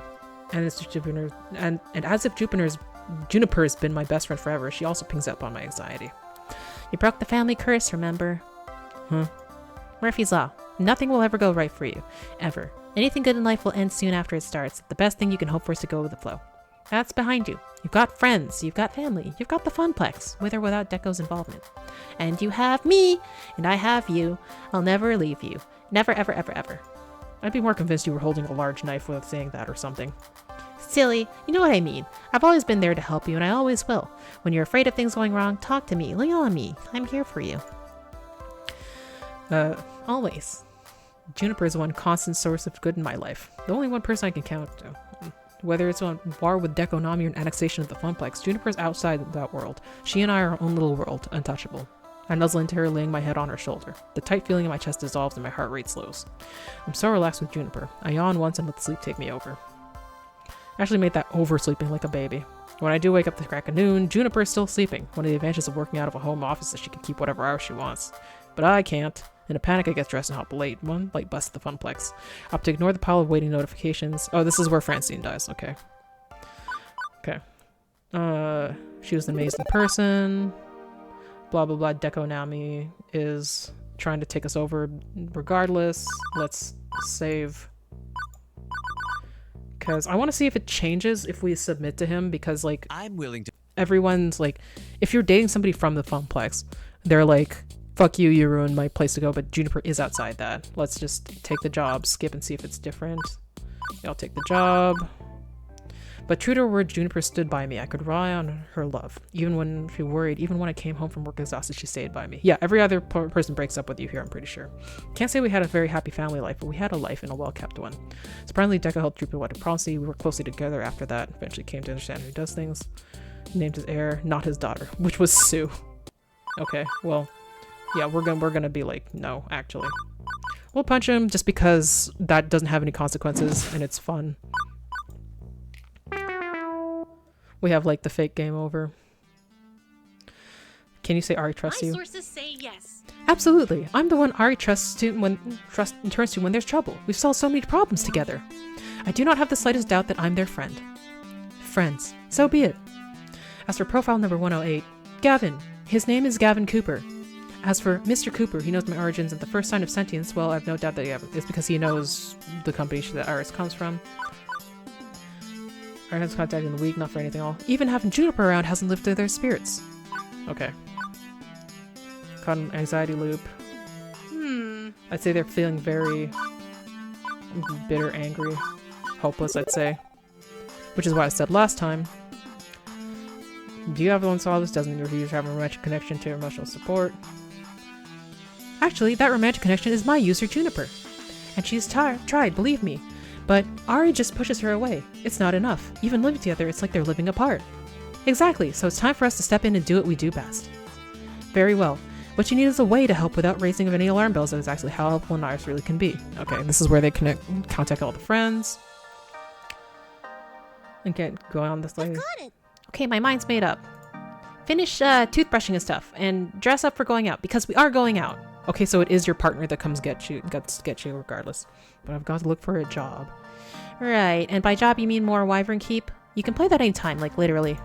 Today we're going out to lunch. There is no option. Today the game we play is Doki Doki Mandatory Romance Dash plus Alpha. Okay, I guess there's no avoiding it. We go. Catch a bus heading downtown. Clearly Juniper's got a destination in mind. I'm not particularly talkative on the way there, and painfully aware of it. I feel awkward. Like I should say something, but I don't know what to say. So Juniper just talks at me, content to chirp away. And you can tell it's not really the New York subway because the signs aren't in Helvetica. That's a telltale mistake that it's just like Vancouver or something, which we did. It's probably Toronto. I usually decided to be going to Vermontville down a little dive. Juniper hurries on without me. Left all alone in the parking lot. I guess it's different because last time Queen Bee was there and she snatched Juniper away. Found it, swore to protect that dream. When I agreed to sell Moosey Percy, you refused to take his money for it, insisting on fair market value. At the time I was shocked, but you were in the right. Our players are not system customers. They're brothers in arms, and you helped me understand that fact. And on your very first day, you went head first. Yeah, this is everything else. Oh yeah, this was different stuff. I even adopted a kitten. Little Pengo is very happy at my apartment. So cute. I know you're not happy with things. Blah, blah, blah. Most bored person. I love you, Ari. It feels great to say that. I've had a crush on you for years, but was honestly totally content to support you as a friend. I never saw it as some so-called friend zone. But I'm glad that you actually felt the same way I did. I'm glad we found each other. I mean, we'd already found each other, but, you know, This last week's been rough on you. I've seen it every day, but hopefully we've shown you just how much you mean to us all. And happy or sad, angry or glad, I'll always be here for you. I'm speechless. Yeah, seems I have some thinking to do. I don't want this to end. Actually. Yeah. I don't want this to end. I don't want this to be over. Destroyed by Dekonami and the loss of Francine. I want this happiness to go on and on. Finally, I found something solid. Something real I could cling to. It wasn't a new kid anymore. Now, I had friends. I had love. I didn't want this to end. I don't want this to end. Everyone looks up when I finally speak. We lost the Funplex. We lost Francine. It hurts. But what we have here today, I don't want to lose this. I'm sick of tired of being sick and tired. I want my friends back. Who's with me? And then everyone's like, yeah. Sort of like, I want my dream back, which I did before. What was the thing? And that starts here. I'll just keep sharing my dream with you, which I did last time. Okay, so now we're... What do I want? What's my dream? So Hamza has one. Ben and Matt open a barcade. Percy will make the finest videocade ever. So I think all of them will just kind of work. I forget what it was. Open up a barcade. Percy, finest videocade ever. Let's go Ben and Matt, just for funs. Who doesn't like getting their drink on like Donkey Kong? Let's open a barcade. Smashing. We'll take care of the bar side of things. And you can do whatever you do best, wrangling games. Hamza admits the disappointment, but cannot defy your iron will. Not sure Moopy is a fine fit for a barcade, but barcades do bring in nostalgic adult players. Certainly some of them will rediscover Moopy and fall in love again. Okay. Down to Percy go retro style, Queen Bee and Teo have great esports, Gavin and Ashley will do prize games the right way. We'll do esports. Arcades are all about healthy communities. If we build an esports scene around new arcade, we'll have regular healthy competition. I'm game for that. Hot damn, now this is a plan. Choice, kid. Body's ready for this next dance. That's all money in games. Let's go beyond what we already had at the Funplex. Let's make this something special. Juniper and Ashley get worked on branding. We need to stand out from the pack. That means strong graphic design and a great mascot. Can't think of anyone better suited than Juniper and Ashley. Yeah, you won't regret this, Ari. I got ideas. I'll make the ultimate cosplay. My masterpiece. My Mona Lisa. Just you wait and see. One more thing. Final decision, the name. Let's just go with Arcade Spirits, because, yeah. That works. Blah, blah, blah. Gets sort of fun because we're going to have liquor and spirits, but you know. Oh. Arcade Spirits. Oh, so there's certain things we get from just, like, choosing the default. That's fun. Arcade Spirits. Yeah. Those we've lost and those are to me. Okay, what's a toast then? Let's do this right. Together we can accomplish anything. Yeah. I know that together we can accomplish anything. For Arcade Spirits and the future. For Arcade Spirits. Okay, so we did that. So I think we can get through this before it's like too late. We got Juniper. I want to see if like getting the secret ending will like affect anything else anymore. Or if there's anything. Maybe there's a super secret. New Game Plus.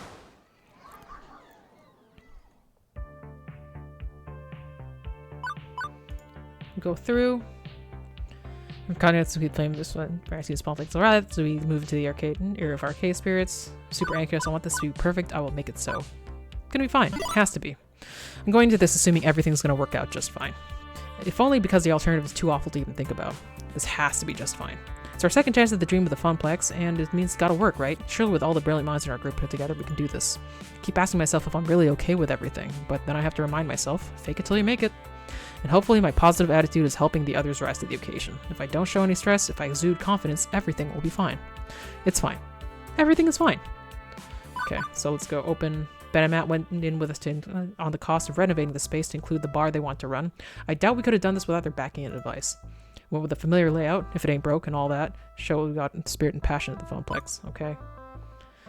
Taylor and Queen Bee worked together to pick out a few key games that appeal to the esports community. We've got fighting games, racing games, shooting games, dancing games. It looks basically the same. We want head-to-head action? We got it. Granted, we still have a decent selection of other stuff too, so all tastes are catered to, but Queen Bee is confident this will pull in the fighting game community as well as the MOBA community. I still have no idea what a MOBA is aside from Fist of Discomfort like, but Queen Bee assures me it's hot shit right now. Juniper and Ashley really named our grand experience into unique branding. It's completely on point. By spearheading our advertising campaign, the buzz is building. Our hype train is pulling in passengers of all sorts, and the imagery they've created will ride with them long after they've left. Definitely the right call to make. All of my decisions, all of my choices made our arcade spirits what it is. Stocking a bar and arcade at the same time proved tricky. Fortunately, Ben and Matt were more than happy to direct the team tending to the bar. The bartenders, if you will. Hello. Hello. Or would you prefer simply Ari? Ari works just fine. How's the bar? Stocked with all the fixing for any number of fancy cocktails. And a few basic drafts on tap, of course. Honestly, Matt, you just need to enrich your taste buds with a mixed drink or two. Nothing wrong with a pint or two of ale, Bell. Everything's coming up roses. Anyway, we'll be all set for the opening. We'll be overseeing the bar for opening day. After that, we leave you in the capable hands of our bartenders. Good people all. Sounds like a plan. Thanks for the update. Running a barcade takes a lot of work. Glad we could divide the labor between us. After my quick check-in, I noticed the clock. Its unforgiving hands telling me it's not long now. Okay. It's gonna be fine. We let all regularly know the spirit of the Funplex had moved. They promised to show on opening day. We did everything we needed to do for promotion. Advertising, flyers, interviews on arcade fan sites, and podcasts. People will show up. Everything will be fine. We can do this. As long as no unforeseen problems pop up. And they do! Guess who? That's when somebody stuck behind me and covered my eyes. Oh, it's Juniper. Is it Ashley? Guess again. Is it former President William Henry Harrison, who only held office for 31 days before dying of pneumonia? Not quite. Hi, Juniper. Nice. You guessed it. Good for you.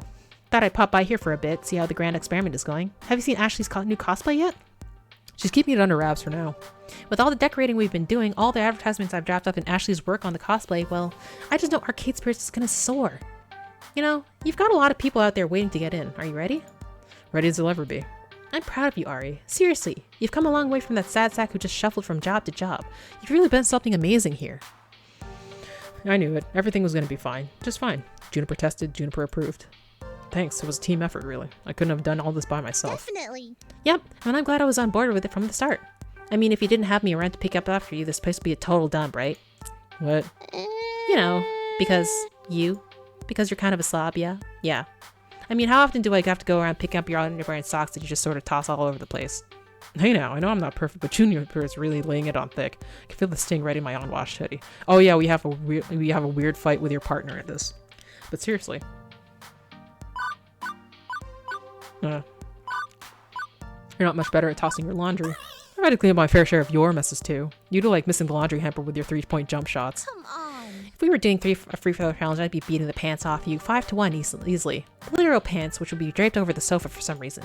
Like, who just sits down to watch TV and yanks their pants off right there and... okay, to answer that question.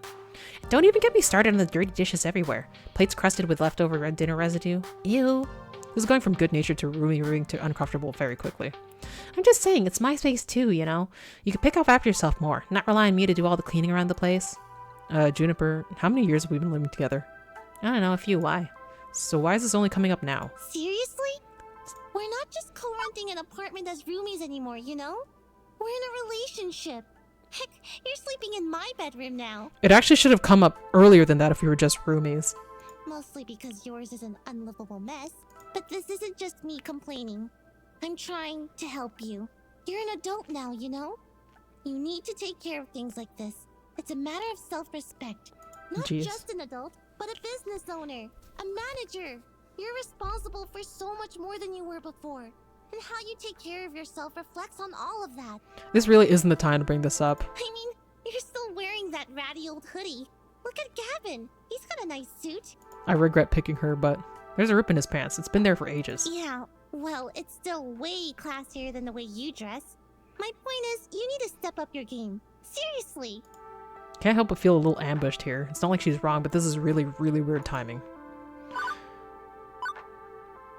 Why didn't you tell me all this before? I want to be open and honest with you. Juniper, if you're so unhappy, why didn't you tell me before? We've got an open and honest relationship, right? We communicate. All you have to do is tell me. I'm constantly reminding you to do things around the apartment. Around our home. Fine, I shouldn't have dumped all this on you today. You're busy, you've got things to do, but come on! We share the same space now, more than ever before. You need to be more mindful of... Oh, never mind. We'll talk later, tonight, after you've done all your arcade things. Juniper? Yeah, she's gone.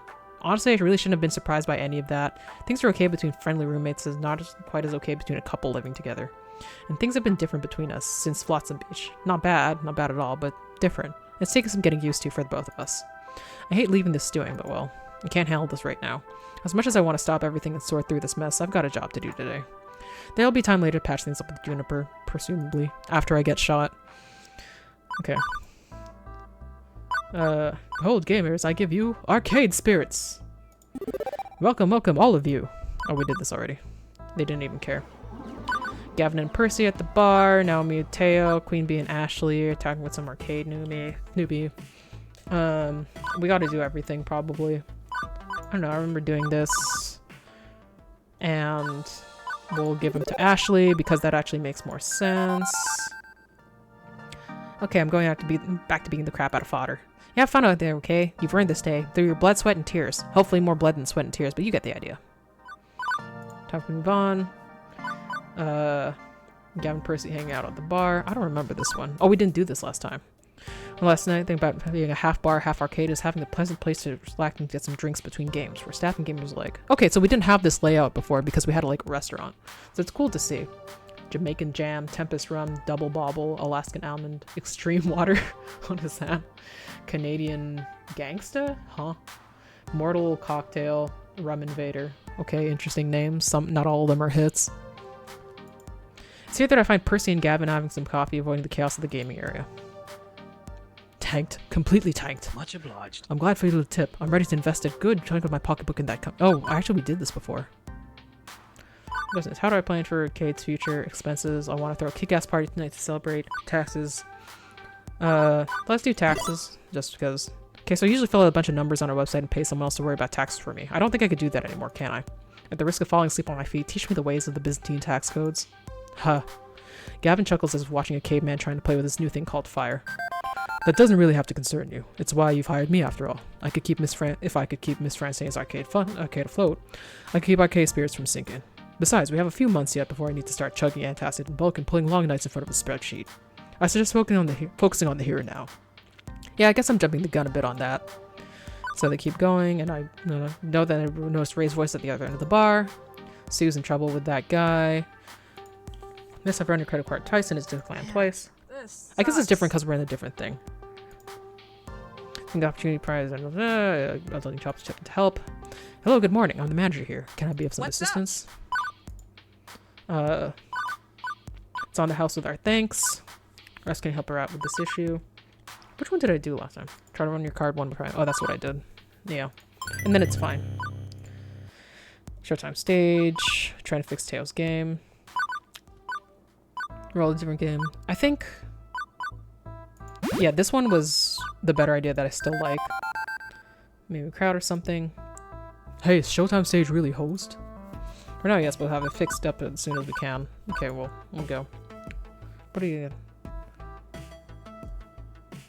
Alright, we're getting replacements. Super cheap. Thanks for your generous offer, but well, fine. I'm getting the feeling I'm asking a lot of questions, which I still feel like... Hey, I'm not one of those pigs, no way. But don't worry about it. Need my connection, look me up. You're here all day. I like this place. It's got a little bit of everything. Especially all the sweet PvP and esports stuff you've got. Kicking ass and taking names is my jam. I'll just come back later. Wow, all the ladies with my hot style. Okay. My dear one, I admit a time in your arcade at the person. Okay, my Josh wasn't smart enough to know how coin slots work. Well, this arcade was fun while it lasted. Oh, yeah. Okay, breathe. Going to be fine. Everyone's going to be fine. Besides, the morning wasn't too eventful. Who's to say the afternoon will be a disaster? And then it was... And then the afternoon was a disaster. Blah, blah, blah. Everything is not fine. What are we gonna do? This doesn't make any sense. Because we're being sabotaged. Command the troops, which I think was the best way to go. I'm showing pictures of bunnies. I don't know. Blah, blah, blah. Yeah, last time we were just like, stop doing that. Cursing and banging as someone beats up a machine. You break it, you bought it. Which was fine. Crowd gathering around the new posters. Oh, small crowd gathering near the back of the arcade for some reason. Especially odd because there's no gamers here, just some great wall of art and posters that Juniper came up with. It's also especially odd that the crowd is ignoring Queen Bee over said posters. Come on! Charming. Real fucking charming. Hey kid, you seen this yet? Seen what? Juniper's marketing must be on point to get that much attention. If only it was that kid. Here, let me show you. Queen Bee pushes past the crowd, glaring at them as she goes. What the Grow up! Don't you have some better things to do? Sheesh, some people. I see why the locals were swarming and snickering. Juniper made a bunch of posters and decorations all based on Ashley's pixel art design for the arcade. All part of our branding marketing experiment. Except when you draw a big old ding-dong and permanent magic marker and use that heart as the base, well, it gets rather naughty. A fact which is not lost on Miss DeFame, who turns up her nose at Interfi's wall of art. Great, just great. Oh yeah, so yeah, someone's gone and defiled a bunch of our posters. Fortunately for you, I got a good look at them just as they were walking away from this one. Big guy wearing a pair of blue shutter shades. I'm more into virtual fisting than real-world fisting, but don't call it fisting. I've got your back if you need to roll up on this guy. He looks like bad news. Thanks, but I can't have you acting as official arcade security. We don't have official security jackets for starters. Plus, I'm the manager. It's my duty to take this on. Yeah, good luck with that. My advice? Call the cops if you have to. This whole situation smells funny to me. And hey you, no photos. Queen Bee yanks down the poster adorned with pornographic graffiti before it can go viral. She leaves the confrontation up to me while she does her part to clean things up. It doesn't take long to track the guy down. For starters, there's this rather unique fashion sense. Also, I spy him in the middle of another graffiti stint. Caught red-handed. Kinda hard to give him the benefit of the doubt, or even a second chance. He clearly broke the rules of the arcade. Yeah, last time wasn't he like jiggling around the coin slots to make them like spit out things? Although he looks like the sort could break me if I break the news to him badly. Wish we did this before. And don't do that, please. And then we did that before, so it's the same thing, but he just does a different thing. Doing practice all afternoon. Clear know that I do. Did I say this last time? Yeah, well, I said it now. Okay, I think I've got a good idea of who's behind this, or at least someone who knows what's going on. I'll go deal with them while you three finish cleaning up the mess. Are you sure? Maybe you should have some backup. I don't know how to fix power supplies, hire plumbers, or order new stacks. I need you to help me with those things. You can count on us, Ari. Very well, but keep us informed, please. We're all in this together. So we gotta go confront Sue. Assuming things will be fine isn't enough. Keeping a positive attitude isn't enough. I need to get in there and fix this. My friends are counting on me to lead, to be the responsible one. I can't voice this off onto Gavin like I might have done at the Funplex. Okay. So we go out to expect a second chance to cause trouble after I already let your first wave of chaos slide, draw dogs on all of our posters. And you want me to smile and let you come back tomorrow? Yeah. You have to stop causing problems if you really love this place. Yeah. Everything will stay nice emotionally. Everything will be fine. Tell himself everything will be fine. Well, that just went out the window. I guess I could stand here paralyzed and freaking out, or I could do something to try to save this. I chose the latter. Priority 1, get the customers the hell out of here. Price smells in the bar area because of course it does. Zork's need to release just tons of broken glass, right? Damn it. Everything's not fine. I accepted that. And now I have one chance to get something right. One chance to do something good in the midst of all this chaos. I wonder how they choose the third person, because last time it was Gavin. It's always her, and then, yeah. Try to dream state. Pure instinct gets over and starts running towards them. Yeah, we're still gonna, well, what happens when we press this? Get down!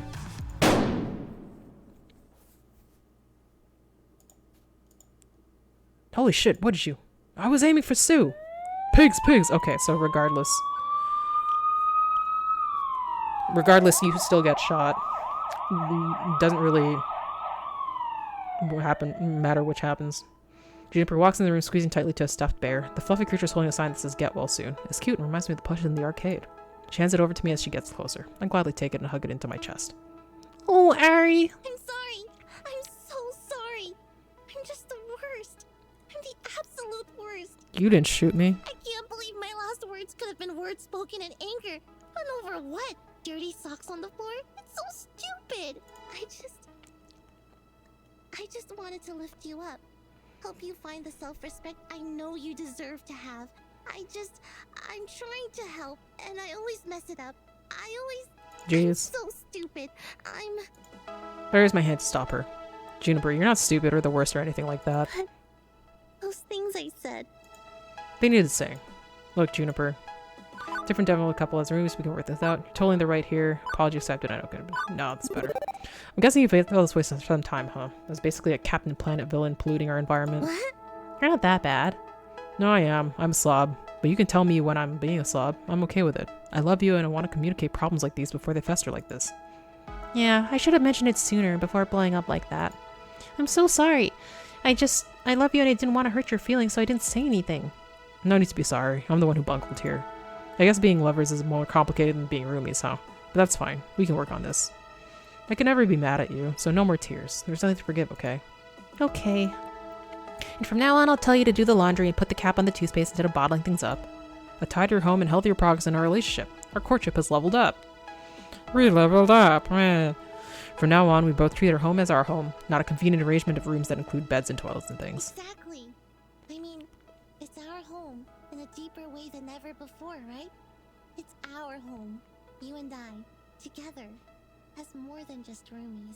We're still getting used to being a couple, but I feel it's getting better every day. And one day, who knows, maybe we'll have a white picket fence, 2.5 kids, and a dog. Got a fixed address. No moving around every other year like the Cater family had to do. Solid, comfortable future with my best friend and my lover for life. My BFL. Aw. A future, a home, and my love. I have all these things now. A real future. One I can count on. A home I can always come back to, without worrying about having to move to once reality caught up to me. And love. True love, in the arms of my best friend in the whole world. I want to fight for these things. My future, my home, my love. I want to live happily ever after. Okay, you need your rest. I need to see about tidying up back at the apartment. I said I'd be happy to do that. You're going to be on crutches for weeks. Manual labor is off the menu and I don't want you accidentally tripping over the mess and ending up in traction. So this time I'll take care of it for you. This time. Next time, I charge money. My rates are entirely unreasonable. Later! I'll be there when you get home from this medical prison cell. Toodles! Seeing the person I care for the most was certainly a boon to my spirit. Yeah. So it's indicative of somebody who isn't for money as many in this tree. In fact, you took a bullet from me, despite my open hostility towards you. It seems very childish of me in retrospect, and I apologize. I suppose I've become a bit jaded from all those eager to cash in on the arcade scene, and all the large-scale arcades after review tend to be very impersonal and cold. So you were impressed with our arcade? Well, she doesn't have anything, so... What did... Yeah, she just tells we have. Okay, save the game. I think we can finish this.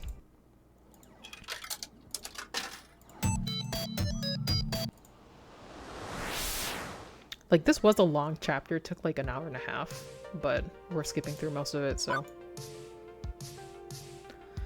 Ghostbusters never came back, so everything is just like disappointing, unreasonable, frustrating. Let's say frustrating. I mean, come on, we had a single lousy day and that's enough to send the masses running and screaming? Talk about overkill. It's frustrating to see all this amazing fun on display and nobody enjoying it. These games yearn for quarters. They are hungry and must be fed.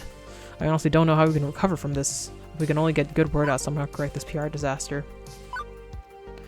Whole mess seems to be behind us now. We just need to get away out of this hole. Hello. Good to see you back in action. I'm hardly back in action. I'll probably be glued to the stool all day long. Lovely view though, isn't it? Can see the whole, crowd. Not a very crowded crowd, mind you. It's a bit quiet today, isn't it? Entirely too quiet. Disquietly quiet. Yeah, business hasn't been terrific since the shooting. Well, the bar's doing reasonably well. Granted, much of that is Gavin drinking himself silly. Wow. Lots of word drinking going on in general, really. But we're not worried. No, far from it. Always have a plan, right? Because we know Ari, and Ari always has a plan. Presumably always has a plan. We'd love to know what the plan is, though. If only to verify its existence. Quite right, quite right. Honestly, I'm not sure. I guess it's time to do some good old-fashioned PR work. Shake hands, kiss babies. Kiss hands, shake babies. Tick tock, tick tock. Of course, we have a limited window of time to pound the pavement in. Before the banks start asking for some money. We don't want that, no. If you want us to wash our reputation clean before time runs out, well, I suppose you'll need a miracle. A pity miracles don't just walk in through the door. No, no. And then it does. Happy welcome to... Yeah, this guy. Good morning. Well, would you look at the time? Yes, yes, we need to get the bar open. Right, toodles. Toodaloo. Okay, and then we do the same shit. A pity is... Sadly, I'm not here to participate in your sad attempt at an esports community. Really, how can you hope to compete with so few games and such meager prizes? No. And then I'm he here to does. make one final offer. Blah, blah, blah. I'm not giving up my dreams. Blah, blah, blah. Get the fuck out of my arcade. We're gonna get out of here. Ben and Matt's bar in the back of the arcade proved a perfect meeting place. The group crowded around the table, pulling up stools ready to talk. So everybody's here. Refreshments, anyone? Mead, perhaps. Didn't Vikings drink mead before going off to war? I'm good, thanks. Definitely. I'll take a lemonade. Close enough, right? Okay, we'll skip around. The person Dekonami. Now, sour grapes blaming the competition. We don't blame other donut shops when our sales are down. Or if our dough doesn't rise. Yes, that's a much better pun. Earlier when he was telling me, yeah, he slipped. We have the proof. Won't let us Deco beat us. Think outside the box, wait outside. We can now think out what. Let's do something different for now. Just wanted to let Deco beat us. What? Are we gonna lay down and die then? Decides too much trouble to save arcade spirits? Deco tried to buy that arcade not half an hour ago. I sent him packing because I believe in what we've made. Because I believe we can win.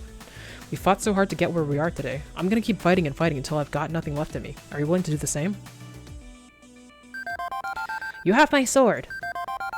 And my bow. And my ass. Wait, no, axe. Damn, I always get that one wrong. Everyone nods in agreement. And all I can see, and I can even see some smiles start to appear. We're all on board. Okay. Have the plan. We'll do Juniper and Percy, because Juniper. I think our best bet is to keep things quiet. Not involve the police or criminals, but not to troll the internet, just ask around for some of Sue's friends. Juniper, Percy, you two head off to Deco's palace and see what you can learn. Looks like to backfire. At worst, you get arrested for loitering around the place, or you get your butts kicked by security, I guess. Right, we'd best move along then. You can count on me, Ari.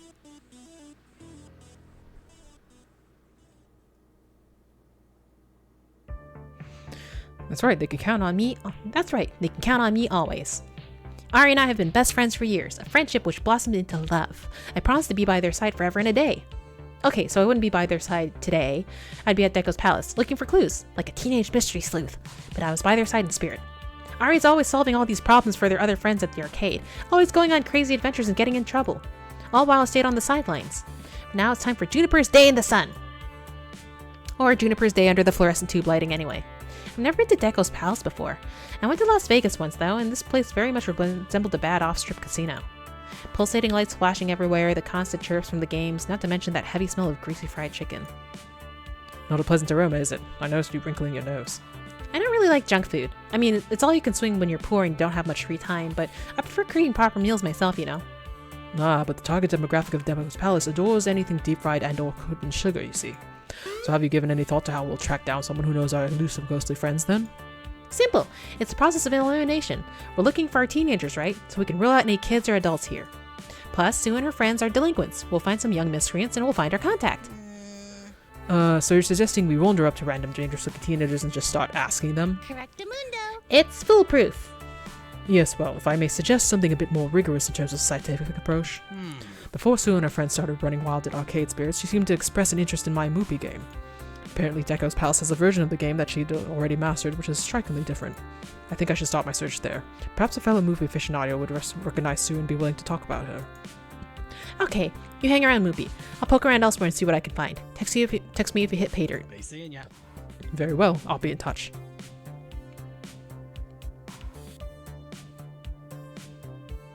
Then an hour passed. And then an hour passed, with nothing. I asked around, but either no one heard of Sue, or they kind of went quiet and made an excuse to leave after I mentioned her name.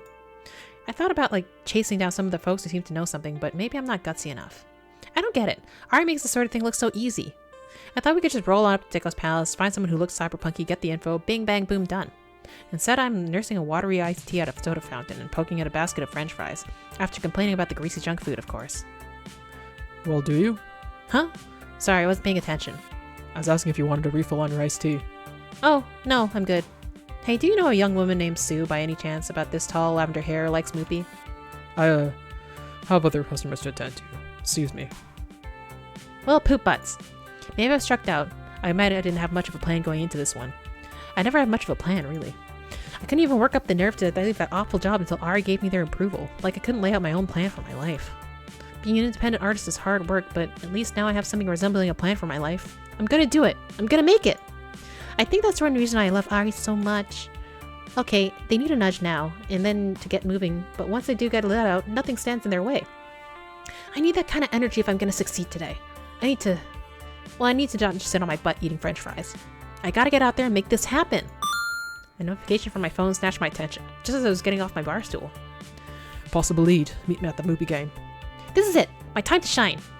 Let's make it happen, Juniper.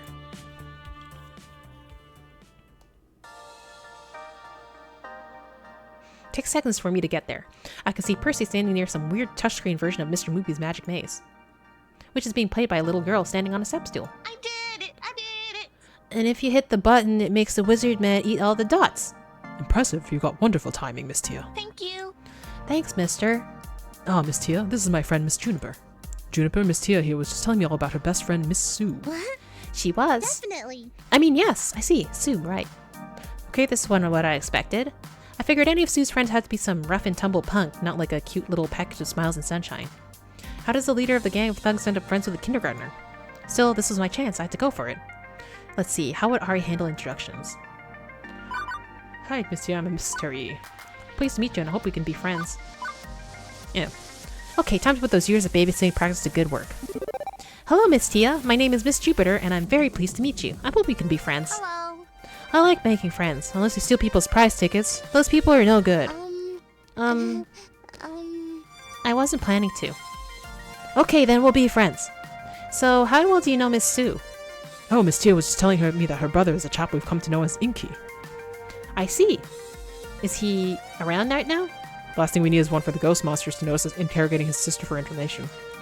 Nah, I'm here with my big sister, but she got bored and went off to talk with her friends and drink milkshakes. We come to this arcade lots and lots. My brother usually ignores me too, but Miss Sue is always very nice to me and tells great jokes. And she loves Moopy. She can make the wizard man eat all the dots every time. She taught me how to do it. Yay! You just gotta kick the game right here and look all funny for a moment and then munch, munch, munch. He'll eat the dots right up. I see. Well, Miss Tia, I was hoping to talk to Miss Sue today. Do you know where she is? Or maybe your brother? It's a secret. I'm not supposed to tell nobody. Miss Sue said it was a secret. Okay, Juniper, time to use those powers of persuasion. What would Ari do in this situation? I want to be friends with Miss Sue too. Wish I could tell her the whole truth and be honest like Ari, but I'll have to be careful too. Miss Sue sounds like a great person, and I'd really love to be friends with her too. She knows a lot about games, right? Yep, Miss Sue knows everything about every game, all of them. I'd really like to talk to her about arcades. She visited my favorite arcade recently, but hasn't come back since then. I just want to talk to her about our arcade. And I promise you I can keep the secret too. All I want to do is talk. I won't hurt her or anything. Well, BFFs for life. I understand you want to protect your friend. That's great. You're a great friend, and we like to be great friends too. I don't know. Okay, I'm feeling very weird about tricking a little girl at this point. Ari sent us here so we could be friendly and diplomatic. Even if it would be super easy to dupe this kid, I should be a little more honest. Miss Tia, the thing is, someone's being very mean to my friend, Mix Ari, and we're hoping Miss Sue can help us. That's why I want to talk to her. We want to be friends with Miss Sue so she'll help us against this bully. Maybe she won't want to help, but we have to try. Mix Ari believes in being kind to people. That's why they sent us here, to find someone who's friends with Miss Sue so we can make all of this better again. Would you be willing to help us? If you don't want to, that's okay. We'd understand. I don't know. You seem nice, but you got a super duper double pinky swear promise that you just want to be friends with Miss Sue before I tell you. My smile's a bit forced as I extend my pinky finger. I hate coercing a kid into this sort of thing, but what else can I do? We don't have any other leads. I super duper double pinky swear promise. Okay. There's an really old arcade where my brother and Sue and all her friends hang out. It's not too far from my home and it's got so many games in it. Percy gets his phone out and starts trying to figure out the address based on a description of the area. I'm just relieved to be out of the spotlight as he translates from little girlies to workable mappies. Huh, says here it's a warehouse owned by Nostalgic Commodities. It's a super big house with one huge room, all really tall ceiling and stairs and stuff. Quite good. Sounds accurate. Very well. Shall we depart? I'm sure Mix Ari is here to make friends with Miss Sue. Since we're friends and stuff, no, you know, Sue isn't really her name, right? Not her whole name, I mean. It's a secret. Her name's a secret, so can't ask this poor girl to divulge any more secrets. I already feel a bit weird about this, but she motions me for me to kneel down anyway, so she can whisper. Her name is Tsunami. Wow. Pardon me? Pardon. Okay, I gotta go buy my big sister. Bye. What was that about? I think I just figured out a whole lot of what's going on. I'll tell you on the way back to Arcade Spirits. Not only did we learn where Miss Sue was hiding out, but we may have just had a heck of a plot twist. Can't wait to get home and divulge this info to Ari, and now that I think about it, we make a great partnership, Ari and I. We support each other, love each other, and help each other out when we get in jams like these. All we have to do is get past this teensy-weensy little bump on the road, right? Just like stop a megalomaniacal arcade czar from ruining all our hopes and dreams using nothing more than a street address and a name. But I'm gonna do this. I'll be right there by Ari's side all the way to the end. We win together or we go down together. No other way. Even if I'm kind of like hoping for a win, you know? Okay, so we're back in everything. You can skip. Okay, yeah. Can't play a cool module. I'm not particularly steady. Well, it's not so much that you can't, more like you shouldn't try something. Yeah, we've tried it and it was like, no. Wakey, wakey, eggs and bakey. See, now I'm just hungry. What's up? We did it! We found a little girl that Sue befriended and convinced her to help us. Now we know where to go and who we can expect to find. Specifically, we've got Sue's real name. I'm guessing it's not Sue. Oh, it's Sue. Tsunami. Yeah. And then we did this already. Would she ever betray her own father? They need to be very, very careful.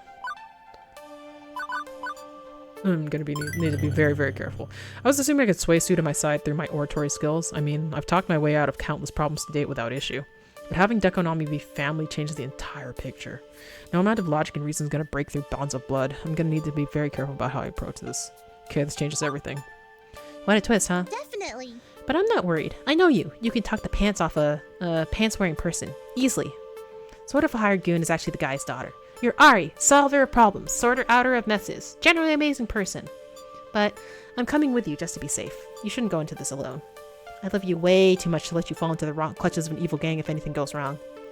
Otherwise, I'd have to train for years in the secret outer of the ninja to avenge your death. Ain't nobody got time for that. She would get along so well with Ashley. Sneaky ninja, you'd wear loud colors. How's that work?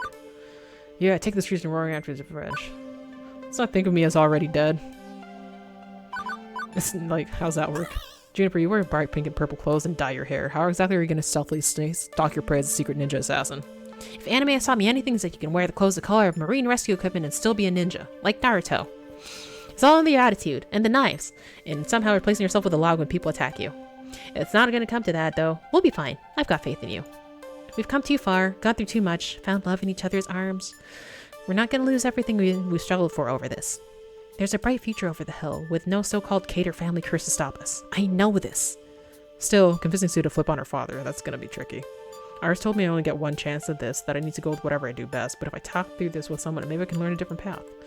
I'm open to ideas. How would you handle this? She's a kid! You need to live hard, fast, and young, too. Play around, boast a bunch, show her you're not some stick in the mud like her old man. But, well, you also might consider keeping her cool. Stay level-headed and let her make the first move. Then you counter her strategy. Honestly, I could see this either way. Guess it's up to you. What do you think? We can show up Dekonami any day of the week. Deko's the opposite of cool. If we show Sue that we're nothing like her old man, maybe we win her over, right?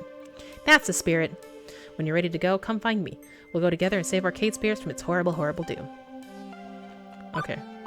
So we're actually gonna just go, because I kind of... Actually, let's look at the thing. Yeah, it's fine. Oh, I like how we've maxed out those two just because it's like a secret. But yeah, we don't need to learn a new way because we pretty much know what to do. Let's just go. This place is a mess.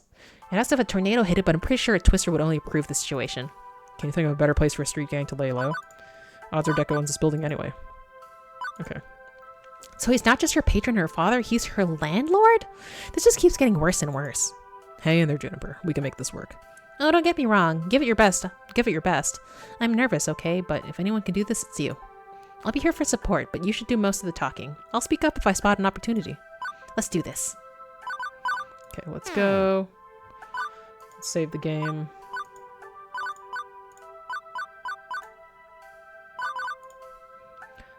We'll eavesdrop so we can get a little bit more. Because again, you know, interesting catching you here consorting with criminals.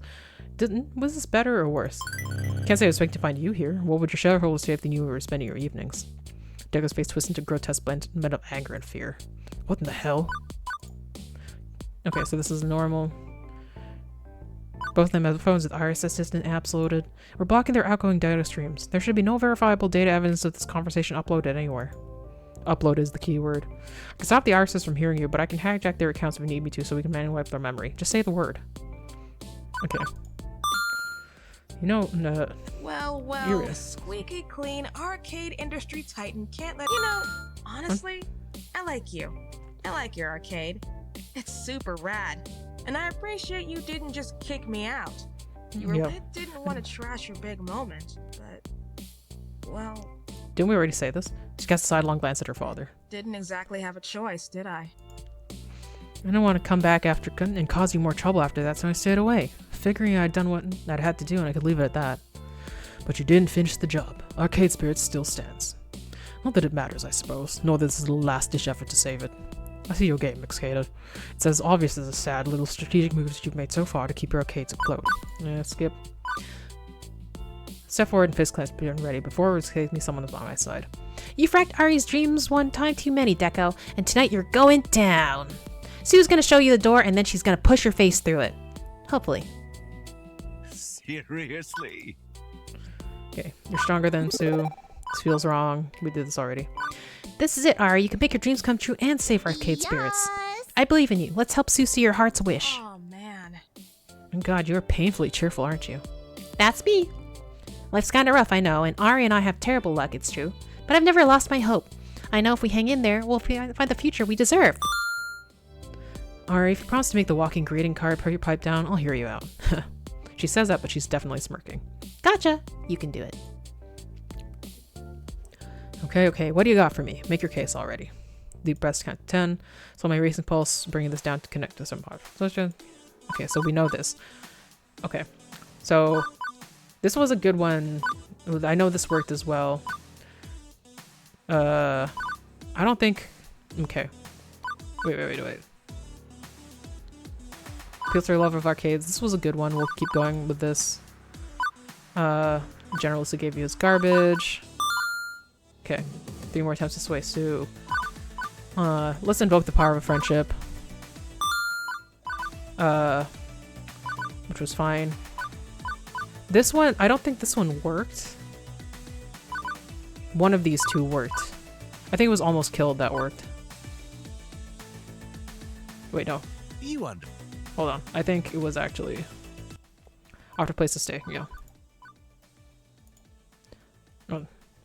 Just like that. Oh, well. It'd be cramped, but yeah, I think we could make room.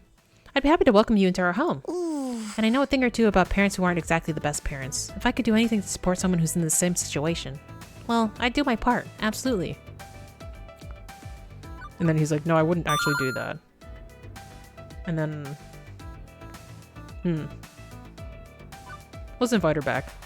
You like arcade spirits, right? I offered you a second chance before. It still stands. I'd welcome you and your friends return to enjoy our games. It's not like you wanted to hurt us. If you agree to stop pushing Deco's agenda by messing with arcade spirits, you can swing by anytime you like. I'll even copy some tokens. Sound good? Absolutely. Except for, you know, the small problem of the lovely chainsaw lying in wait to finish the job and put me in the dirt. And I'm afraid that couple bucks in tokens wouldn't get real far in paying for my funeral. I appreciate the offer and all, but honestly, if I wanted to come back, I'd come back, banned or not. There's bigger things at play than what I want, though. But she raised a hand, shutting me down. Done talking about this. We're done.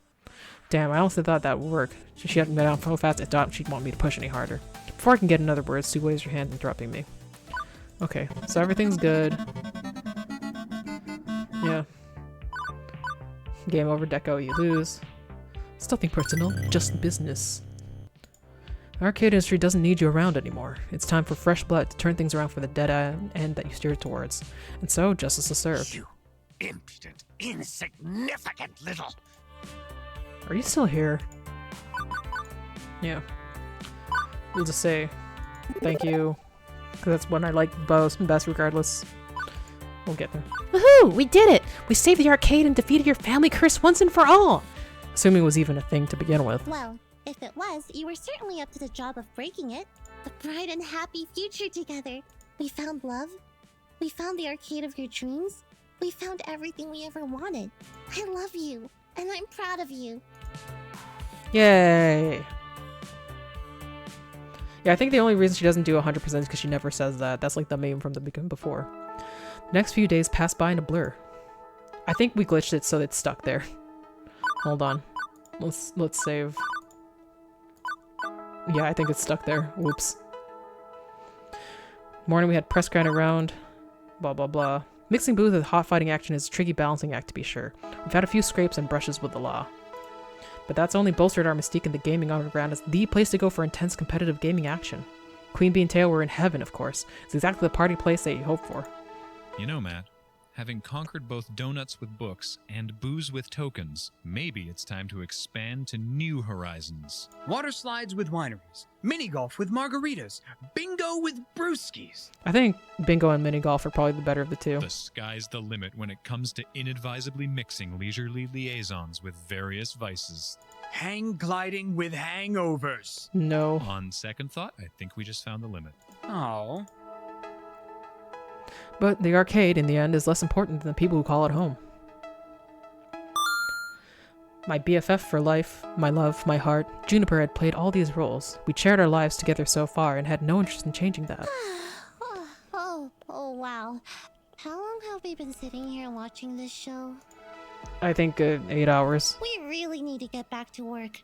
After all, we are busy adults with many important responsibilities. So, what do you think? Watch another episode? Absolutely. Growing up is for suckers. Even though we're like business owners and shit. Make me know that irises being adapted software eventually become more like their users. Yeah, we did this already. Okay, oddities, maybe. Yeah, they started dating. So I guess we didn't really learn that Percy had 2 years left to live. But with the sense of our experience, the encouragement of all his friends, he decided that that wouldn't be enough. My mind's made up. I'm going to seek more treatment.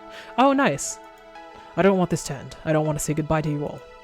He lived many years to come thanks to a renewed push to take care of his condition. Happy years spent with all of us. As for Moopy, well, with all the time in the world, he took his time, paced himself, and eventually beat the score. Although I'm honestly not sure what to do with the rest of my life. Huh, suppose we'll have to see when we see him. Okay, so we can make Percy live. Yeah, she's still at Arcade Spirits. When the four Heavenly Kings invited her to live and play at their team house, Queen Bee instantly snatched up that opportunity. It's always been her calling. Been a lot quieter in Arcade Spirits since she left. Whenever she's playing a major tournament, we always show the matches. She never mentions us in her championship thesis. I guess we're just a step on the ladder of success. Damn. And Teo, we know, kind of goes to do a worldwide thing. I'm ready for more. I'm not done yet. Not by a long shot. What I've got is great. Don't get me wrong. I'm happy. But I'm not going to settle. I'm aiming higher and higher. Because this is Arcade Spirits. I'm just getting started. There we go.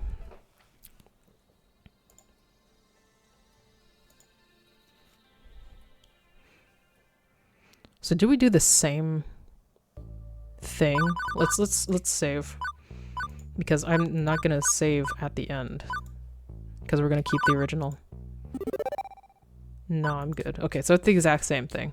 So I guess to learn more about whatever the heck that was, we would have to do freaking the second game.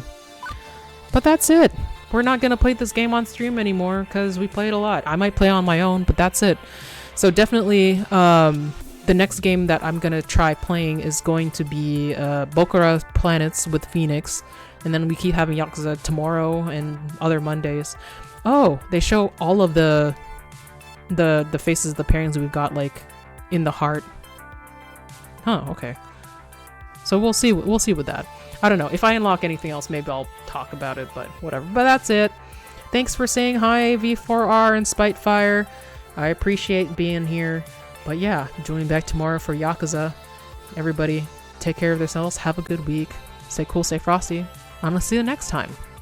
Bye-bye.